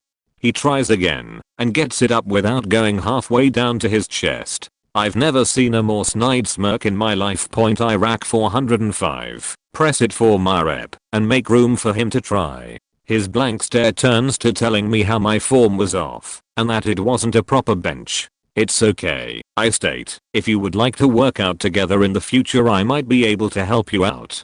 Just let me know. His buddy asks me for spots all the time now. I don't see Super Puff anymore unfortunately. Point TLDR, not all fat guys are permanent fluffy. I don't know if this counts because I was 9 when this happened, but this is probably the best I've got for this kind of thing. The bar my family frequented had a Cruisin' USA game for N64, but this was the arcade version that had the gas pedal, shifter, ECT.2 to make it feel more real. Well, having spent enough time in there, and my parents, grandma, aunts, uncles, dad's friends, ECT sliding me quarters to keep me happy playing it while they hung out and had some beers. I got quite good at it and had multiple entries on the leaderboards for all the levels. One day there was some kid/teenager a few years older than me who saw me go up to the machine and he said hurry up and lose. Little kids, so us big kids who know how to play can beat the game. I wanna try and beat the scores of whoever that Turbo Dog guy is up there. He's got a bunch of the 10 top scores on this level. I said don't worry, when I'm done you'll get your turn, and proceeded to best one of my records. And he saw me put my name up there. Then to add insult to injury, I went another round and set another record. I then backed away and said good luck with beating Turbo Dog's records. He looked at me stunned and all he could say is damn, for a little kid you're good at this. He knew he'd run his mouth a bit much and I showed him up. After working very late one night, my coworker and I finally arrived at a friend's house for a party he'd invited us to. Upon entering, I saw an average looking guy arm wrestling at the kitchen table. I pointed him out to my friend, who immediately told me to leave him alone. Let him have his dignity, he said. We watched the guy for a couple of matches. He won, but nothing spectacular. After a while he challenges the whole house. I can beat anyone in this house. My friend smiles, looks at me and says, "Go get him, Steve." I walk over from the counter in the kitchen, only 8 feet from where he has been sitting all night, and sit down in front of him. He now looks worried. I'm not really tall at 5'10", but I weigh 300 pounds. I beat him every time. Both arms. Many times. He went away with very sore arms. At one point I was drinking my beer. He was trying hard. I never even closed my hand and just held my arm straight. I looked at him and said, after taking a swig of my beer, "Whenever you're ready." He saw that I wasn't even trying hard and he looked defeated. A few girlfriends from university and I went to the local country bar since we weren't all 21 and it was the only 18+ bar around. We were a group of good-looking girls, dressed up for a night out but not in anything country, whereas many of the other girls at the bar were wearing cut-off shorts, fake buckles, cowboy boots that had never seen dirt and the sheety straw hats. The guys there were all military and also playing dress up. A group of these type of guys comes to try and hit on us. In order to impress us, they started bragging about their skills on the mechanical bull. So I, being bored, egged them on and wagered a bet with them that I could outright all of them. They thought I was joking. I didn't mention to them that I had spent my entire life riding horses and competing in rodeo. My brother is a bull rider too, so I know a decent amount about bull riding. Enough to kick their ass on a mechanical bull. After the slightly drunk Marines got thrown instantly, I told the guy running the bull to turn it all the way up for me. If you're a girl, they always turn it on what I like to call hoe speed, which is very slow. I rode it longer than anyone that night and the guys' jaws were practically on the floor and their egos were bruised. It gave me and my friends a good laugh. I was in 9th grade biology class and the teacher was making a presentation about dinosaurs being cold-blooded animals. Back in high school, I spent most of my classes reading books from the library, sitting in the back of class, and trying to just stay out of the way. But, in my mind I picked up on the keywords in her presentation. I looked up from my book, and said dinosaurs were primarily warm-blooded, Mrs. Science teacher. And she blatantly objected. "Well, I'm sorry but you're incorrect. We can talk about it after class, if you'd like." Since I spent my childhood obsessed with dinosaurs, I really couldn't just drop it that easily. I never like speaking out in situations like this. But, when she was about to open her new discussion, I said more confidently, "Now most dinosaurs had avian hip bones." To which she said, "I'm not sure what you mean, Tilanaxo," and I said it means that they were predecessors of today's birds. Birds are warm-blooded. She continued into the lecture without responding after that, and I went back to my book, feeling kind of embarrassed. 10 minutes before class ends, she starts printing off 20 pages or so on her computer. She staples it and brings it over to me and says, "I looked it up and found a lot of articles that say you're right, Tilanaxo." She left it that simple and walked off, but it was a really satisfying moment in my time at that school. Pretty late, but whatever. My roommate freshman year of college was what we like to call a frat star. Sperry's, polos, and even those dumb sunglasses holders. So one night we were kicking back, having a few beers, and he starts talking some shit. Side note, I'm a skinny Asian fellow, but damn do I know how to party. Now we haven't been roommates long, and I had just mentioned how bad I'm at shotgunning a beer, but can get them down pretty fast from a glass.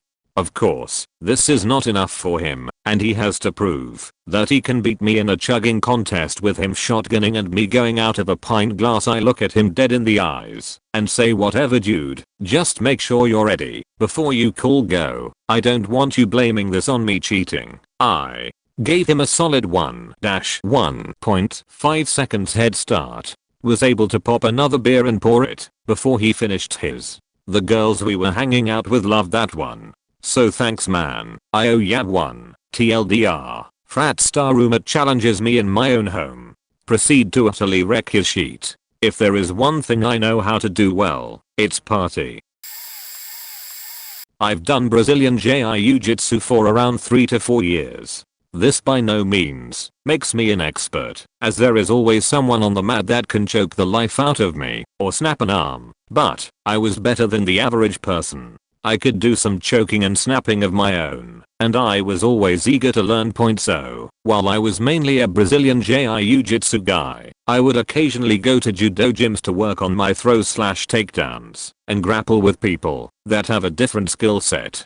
Judo practitioners typically could throw me around like a rag doll standing, but once on the ground, I had quite a bit more experience. One of the high belted judoka and I were sparring, and he hip tossed me to the ground. From there I swept him and managed to gain an advantageous position. I trapped his arm and armbarred him like this.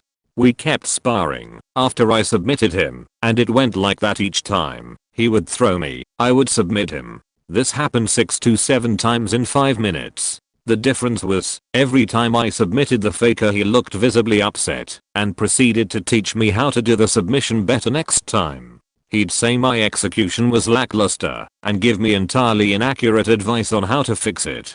So, I was beating this guy, and every time we'd reset, he would give me very bad advice on how he thought I should be doing it. Guy was full of shit and had quite an ego, so I must say it felt great to submit him at will. TLDR, while sparring at a nearby judo/Jiu-Jitsu gym, I submitted a guy 6 to 7 times in 5 minutes. Every time I submitted him, he would huff and puff for a second and proceed to tell me how I did the technique wrong and how to do it better next time. This guy should have used that energy learning how to not be submitted. I ain't in the slightest good at a Halo game. I wouldn't even call it my expertise. But the original Halos were my childhood, and some idiot in my year challenged me to a Halo 4 match when we were at a mutual friend's house. I wasn't interested in playing many of the competitive matches they put on, but joined in on a few fun game modes of Infection, now known as Flood, because 343, and race maps. He asked why I wasn't taking part in any of the more competitive matches we had, and the group gave me the controller halfway through an online match. We went from losing to winning, and I carried the team hard. He then out of nowhere challenged me to a 1v1 out of nowhere for no reason. He's the kind of guy who would call anyone significantly better than him online a hacker, and so he was really confused with the little brain cells he has how such a nerd like me could be so good at a FPS console game. What was funny was the fact I also had to explain to him what auto-aim was, and how most FPS console games have auto-aim to help the aim on console controllers, then going on to show him how Halo 4 has so much of it that I'm surprised he misses most shots. I also had to explain what a hitbox is. Like the scumbag he claimed to have been the best one there at school, and bragged about it. Fortunately I didn't care enough to say anything. I found it quite funny, and nobody else cared about his story. So I wouldn't consider myself an expert in the field, nor would anyone else, but within my set of peers, yes. Living in the countryside, a lot of my male colleagues and acquaintances over the years have been, or at least have professed to be, into camping/living the outdoorsy life, and occasionally try to big it up, as if they are really into survivalist or bushcraft. Big difference between the two, but they think of them as the same thing, lifestyle. I don't mention friends because, you know, friends are friends, and they're friends, because both they and you can make complete tigs of yourselves in front of each other and it not be a big deal. I wouldn't have the same reaction to a friend stretching the truth about his skills/knowledge a little as I would a complete asshole doing it. Is my point. One particular asshole has NPD, never frickin' shuts up. I had to endure working with for 4 years, decided to brag about how awesome he was at all that survival/living in the rough crap. And in his mind I, the chubby 5 feet 4 inch female in the office, was the last person who would know about this stuff, so he felt safe talking a load of locks about it. I put up with several hours a day of this for about a week before wading in and explaining that all that crap was something that I've been into in a huge way for about 28 years. And that what got me into it in the first place was that when we lived on the army base in Belize, the summer holidays were so long. 3 months that the army put on a sheet load of activities for us kids. They'd range from something that lasted a few hours during the day to whole weekends or weeks living on one of the outer islands doing things like sailing, snorkeling etc. or camping and living rough-ish in the jungle. I went on one of the latter and got to take part in the jungle survival course taught by the Gurkha soldiers. And I'll tell you, learning that stuff out there and from soldiers is a whole lot different from learning it from your village youth group leader or something back in the UK.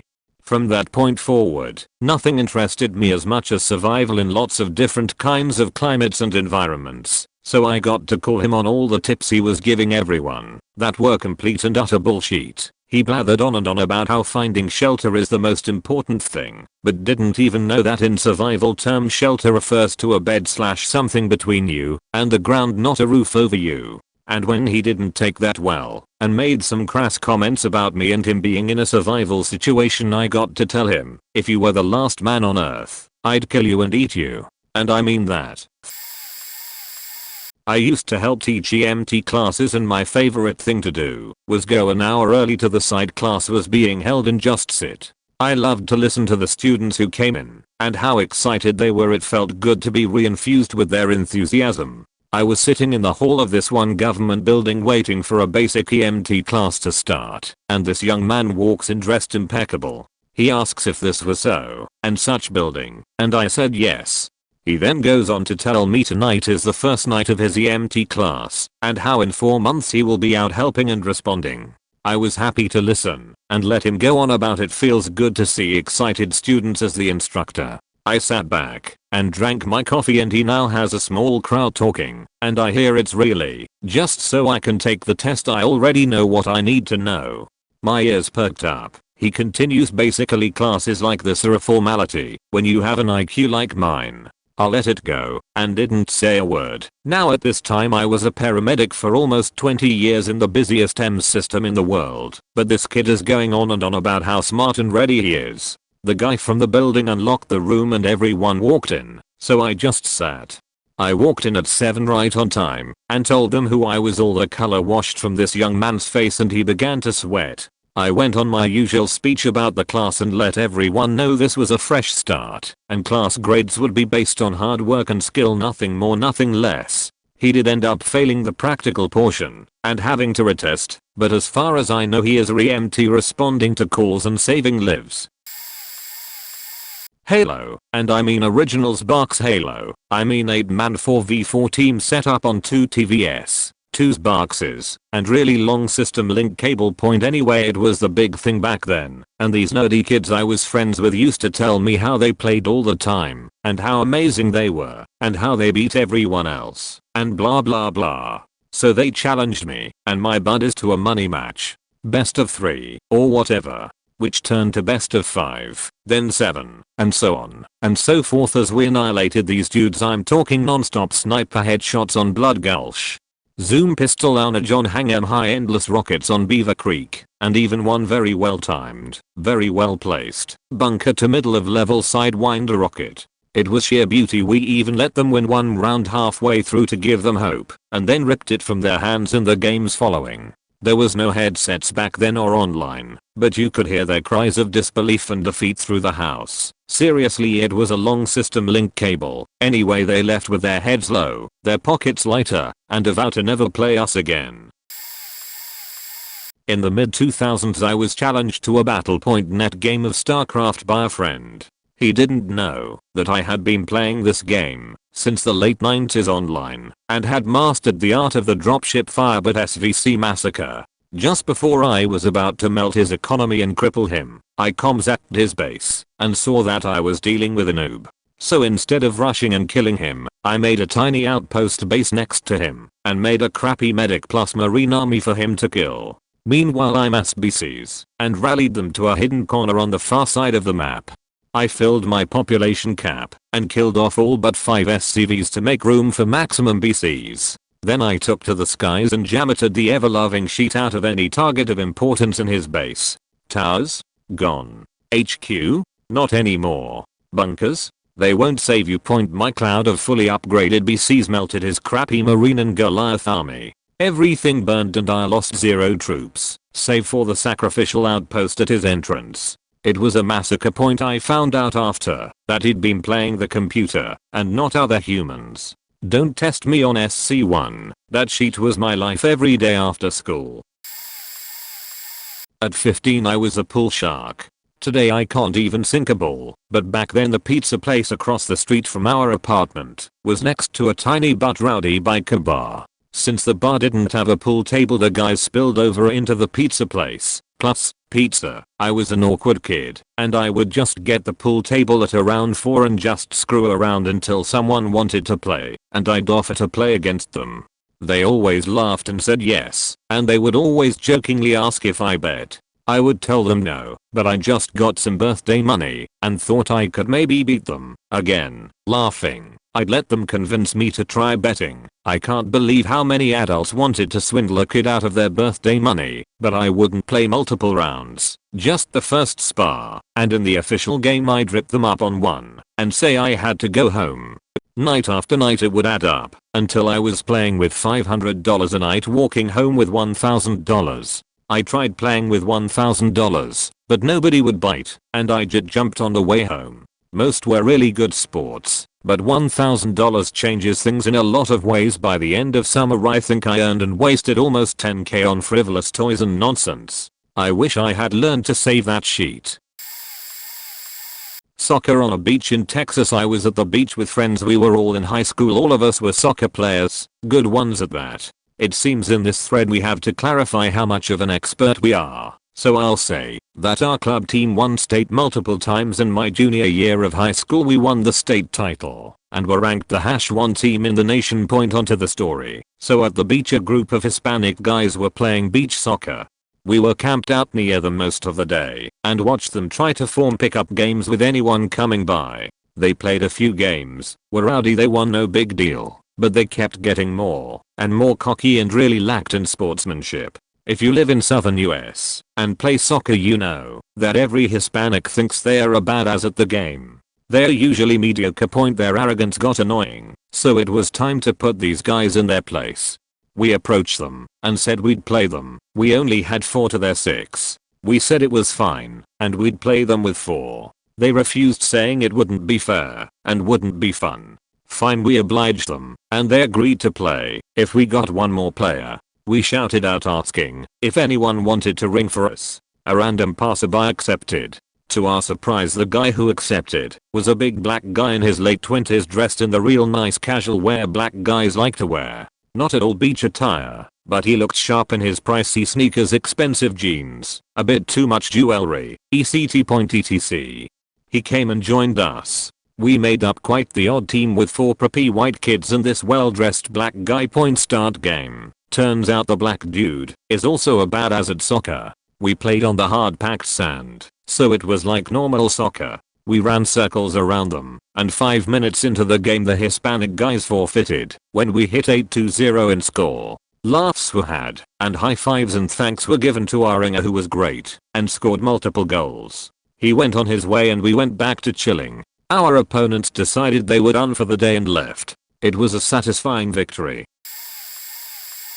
During my undergrad I worked as a lifeguard at my college's pool. By no means was I an expert swimmer, but as a lifeguard, I could hold my own in the water. One day I was off the clock, but came by to hang out with the other guard/swim a bit. Enter meathead varsity baseball player, who had obviously just hit the gym. He struts around the deck a bit, flexing and stretching, then hops in the pool next to me. Now I was just under 6 feet, just over 140 pounds, a lanky dude. Wanna race? He quips. Nah, I reply.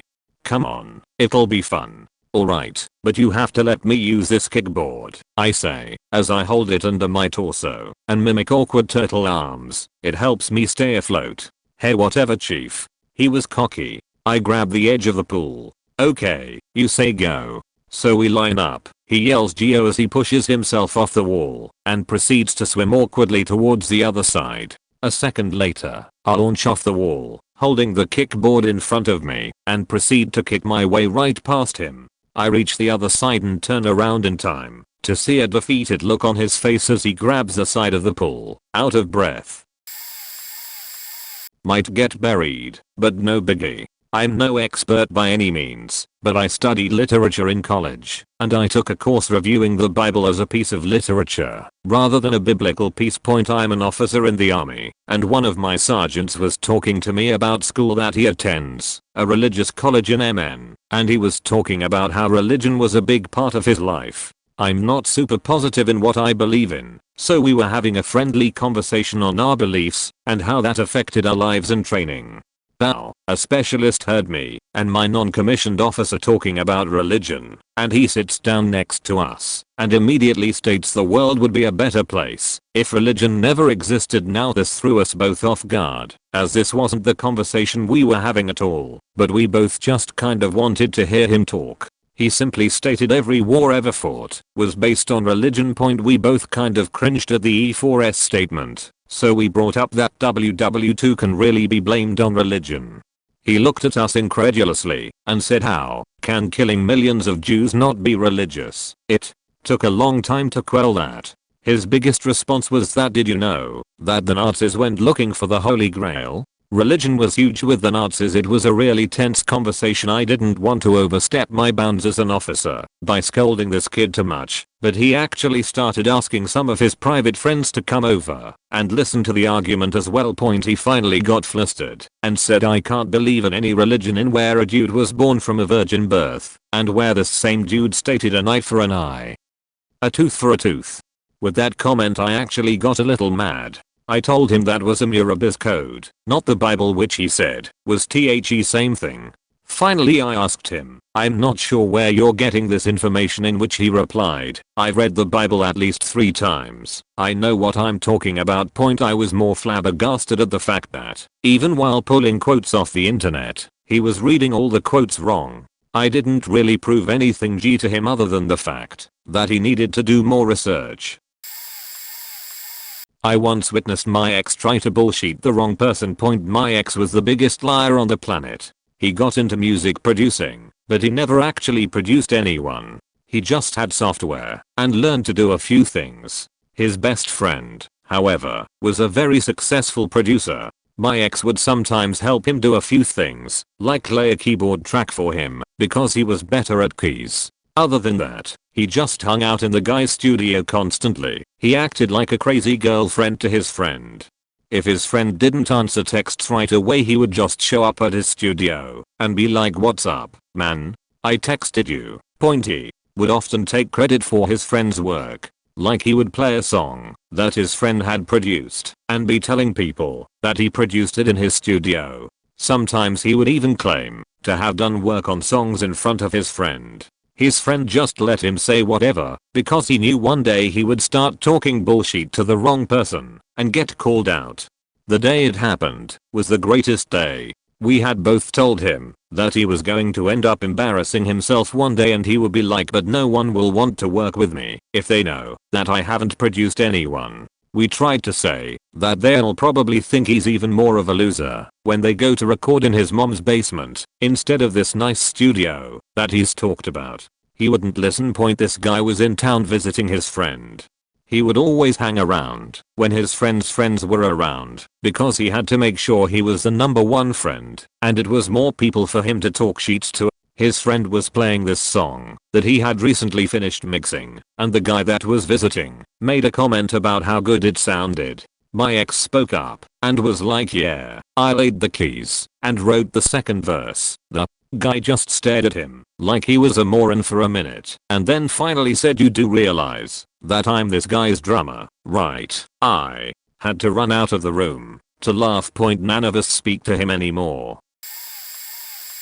A good friend of mine tried to talk me into buying Civilization V Gods and Kings, saying how awesome it was. He had no idea that I used to play Civ 3rd and Alpha Centauri. I put it off for a while, then bought it when it was on sale. A short time later we started to play a multiplayer game. I told him that we should wait 150 turns before we went after each other. Shortly after several rounds in, I made a wonder, then another, and another.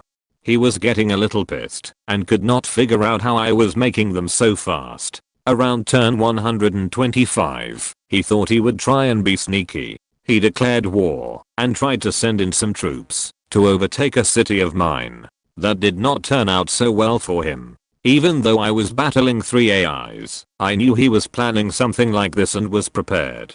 Ended up demolishing about half his troops, took over 6 cities, and crushed 2 of the 3 AI, making me the ultimate superpower on the map. He was highly impressed that I was able to grasp the game concept so well. I did fill him in on the secret of Egyptians, building faith to become the first religion, and selecting the plus 15% modifier to wonder building point. Eventually, I told him about playing the past games and actually know what I was doing. He and I have played several times since, but he has yet to ever do as well with Civ than I. Let's go back to tech school in the US Air Force. A dorm mate had his PlayStation sent to him in the middle of tech school and he unveiled his most treasured game, Castlevania, Symphony of the Night, after telling a group of us how awesome this game nobody had heard of was. I told him that yeah, I had played it a bit, beat that thing over and over, but I still love it. He looked at me with a boggled expression for a bit. I guess you don't beat that game over and over, it's too hard. So we ended up with a bet. He would give me $20 if I could beat the game within 24 hours. Like taking candy from a baby. After having not touched the game for at least several years, I burned through that whole game in like 4 or 5 hours. It wasn't even a good run to me, but he was endlessly impressed by how fluid my movements were. We even had people come and check up on us to see what was going on, and I will always remember his sentiment. Something along the lines of "it's not even going to be close, and at this point I don't care." That was $20 well spent. I never knew you could be so good at this game. Never thought I would get praise like that for playing a video game. Another fun one. I had a female friend early on when I got to my first duty station in the Air Force. Her sister had sent her their Nintendo 64 with one of the Mario Party games. I had never played any version of Mario Party in my life, but was sure to warn her and everyone else. I'm extremely good at video games in general, so don't get mad if I win. I guess she used to be the one who always won in her house, so when she came up against me who won a clean 70% of those random as mini games, she just couldn't understand what was going on. I sealed the deal by using one of my power-ups to steal all her coins, ultimately costing me the overall win as I should have stolen a star. Matters in the overall score. Coins don't, but chose to pick on her instead. She threw the controller and refused to finish out the game with us. A few years later she married me. I'm no expert by any stretch, probably one of the worst bowlers in my league, 150 book average, but most league bowlers are better than your 3 times a year bowlers. Got hired at a place that fired their entire staff, who were loved by all.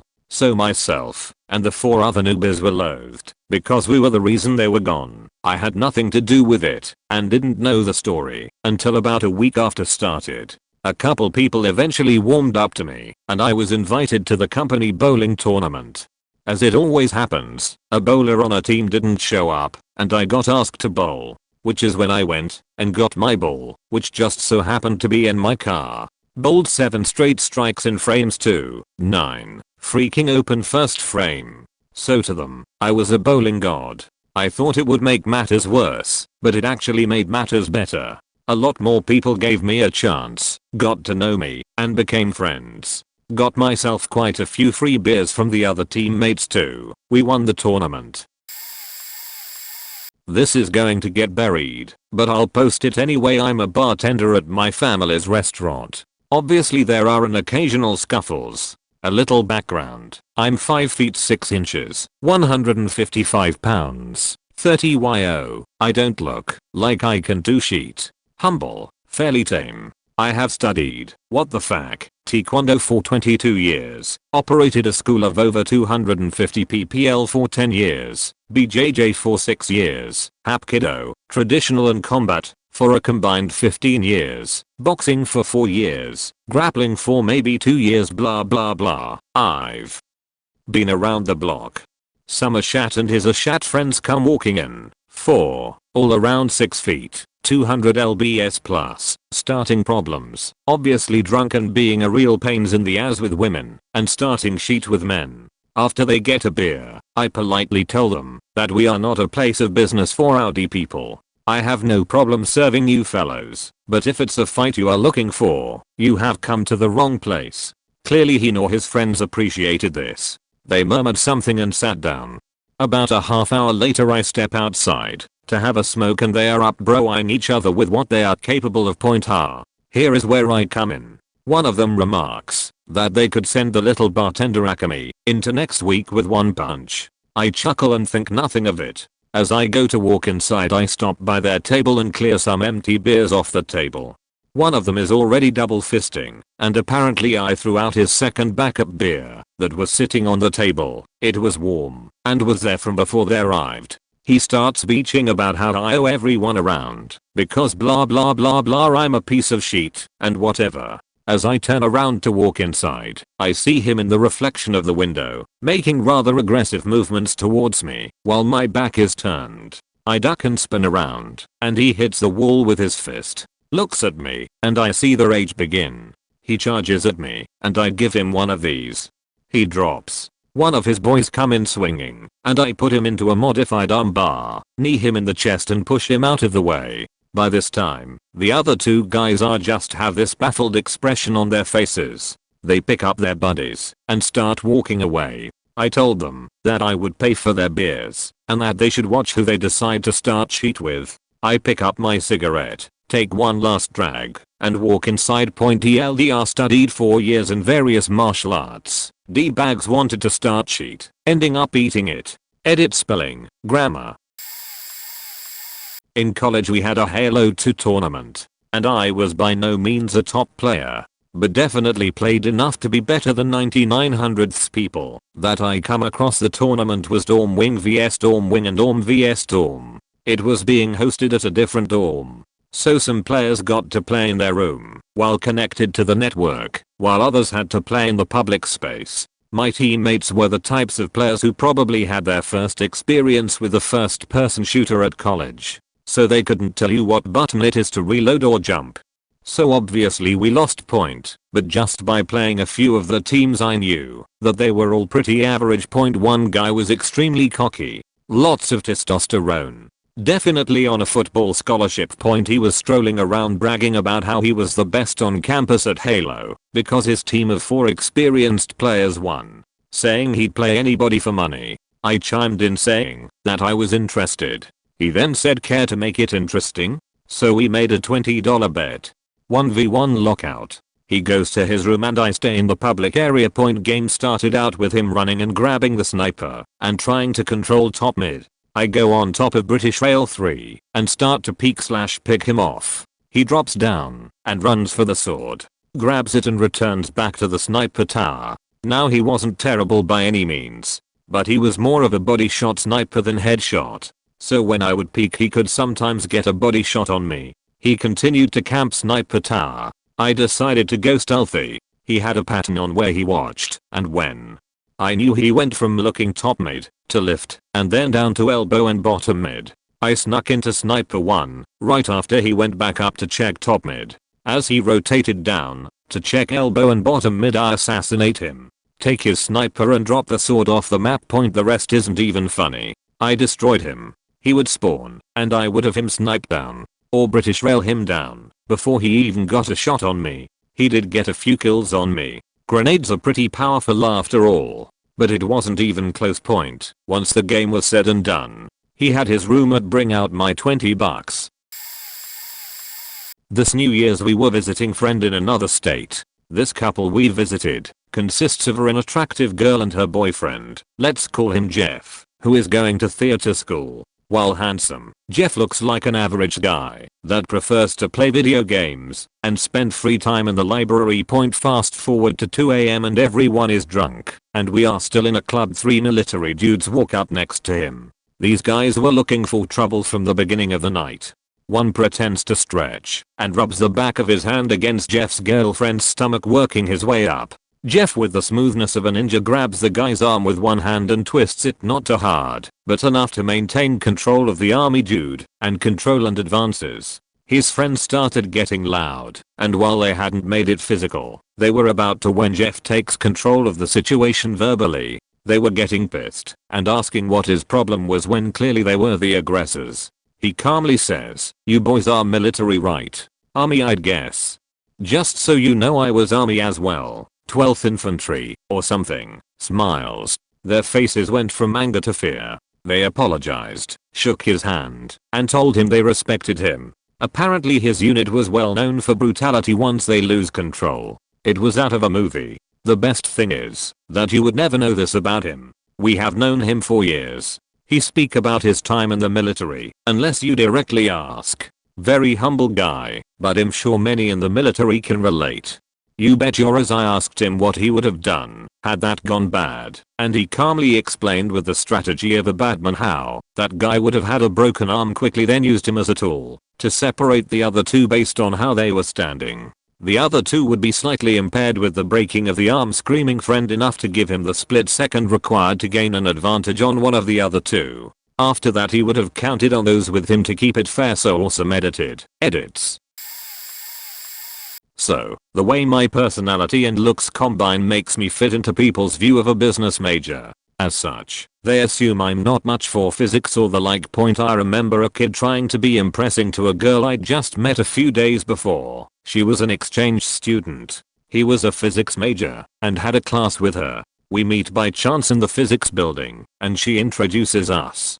I guess he must figured I was there for a general edition class, so he kept talking about how he can help her in her HW assignments, and, in his own detriment, he extends his offer to me. Point: I just went, "Nah, I don't think I'll need help, mate." But he kept on insisting that he was open if anything ever came up. Since he was a sophomore physics major, the girl noticed that he had it all wrong and was digging himself a big hole, but she just giggled and let him power through it.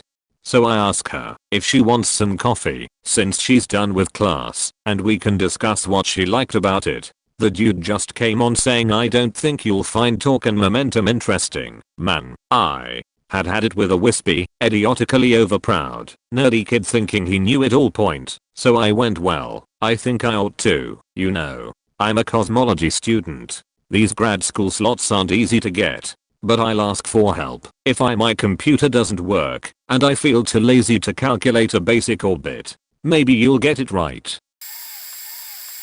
Me and my friends play basketball quite a bit. We are not experts by any means. High level played for any of us is high school / organized intramural, but we are all fairly above average players. This is especially true when we play together. We have played together for years and years, so we all have a deep understanding of how to play as a cohesive unit. Point: we are playing on a local outdoor court one summer. There's quite a few of us, so we are using the full court. A group of overconfident guys come over and challenge us to use the court. Now, to be fair, we are not intimidating at all. We are a bunch of Filipinos. Tallest one is 5 feet 9 inches, and couple of average looking white guys, all around 5 minutes and 10 seconds, and black guys, all around 6 feet 1 inch. They probably thought we were easy pickings. They talked a lot of trash leading into the game, but we kept our mouths shut. We knew they weren't on our level, but we'd let our game do the talking.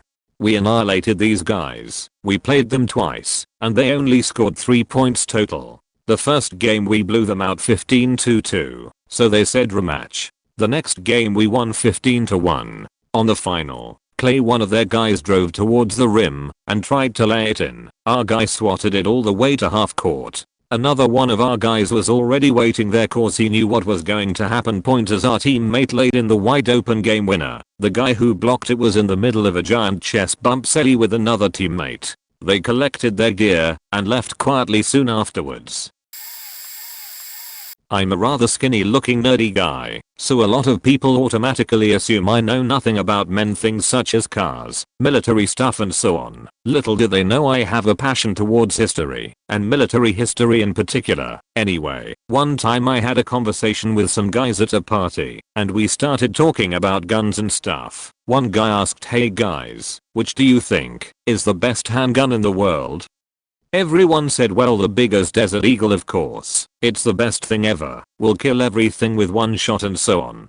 I meanwhile answered that Austrian Glock 17 would be my choice. They all laughed at me and said I know nothing. Then I proceeded to give them a lecture on how pistols work and how a guy who has more than twice as much ammo in his gun and have a much better rate of fire stability, and ease of use will most likely win in a firefight against even like two guys who carry big slow unwieldy weapons that mostly just look cool and are awfully unpractical in real combat situations. I've played Pro Evolution Soccer, or Winning 11 whatever, religiously since I was a kid. Went shopping at a mall with my dad, and passed by a local Winning 11 tournament going on. Being curious, I stood by the crowd of around 30 teenagers. I was 11, and watched until the tournament ended. When the final game ended and everyone stopped cheering for the champion, I tapped him on the shoulder and asked if I could play a game against him.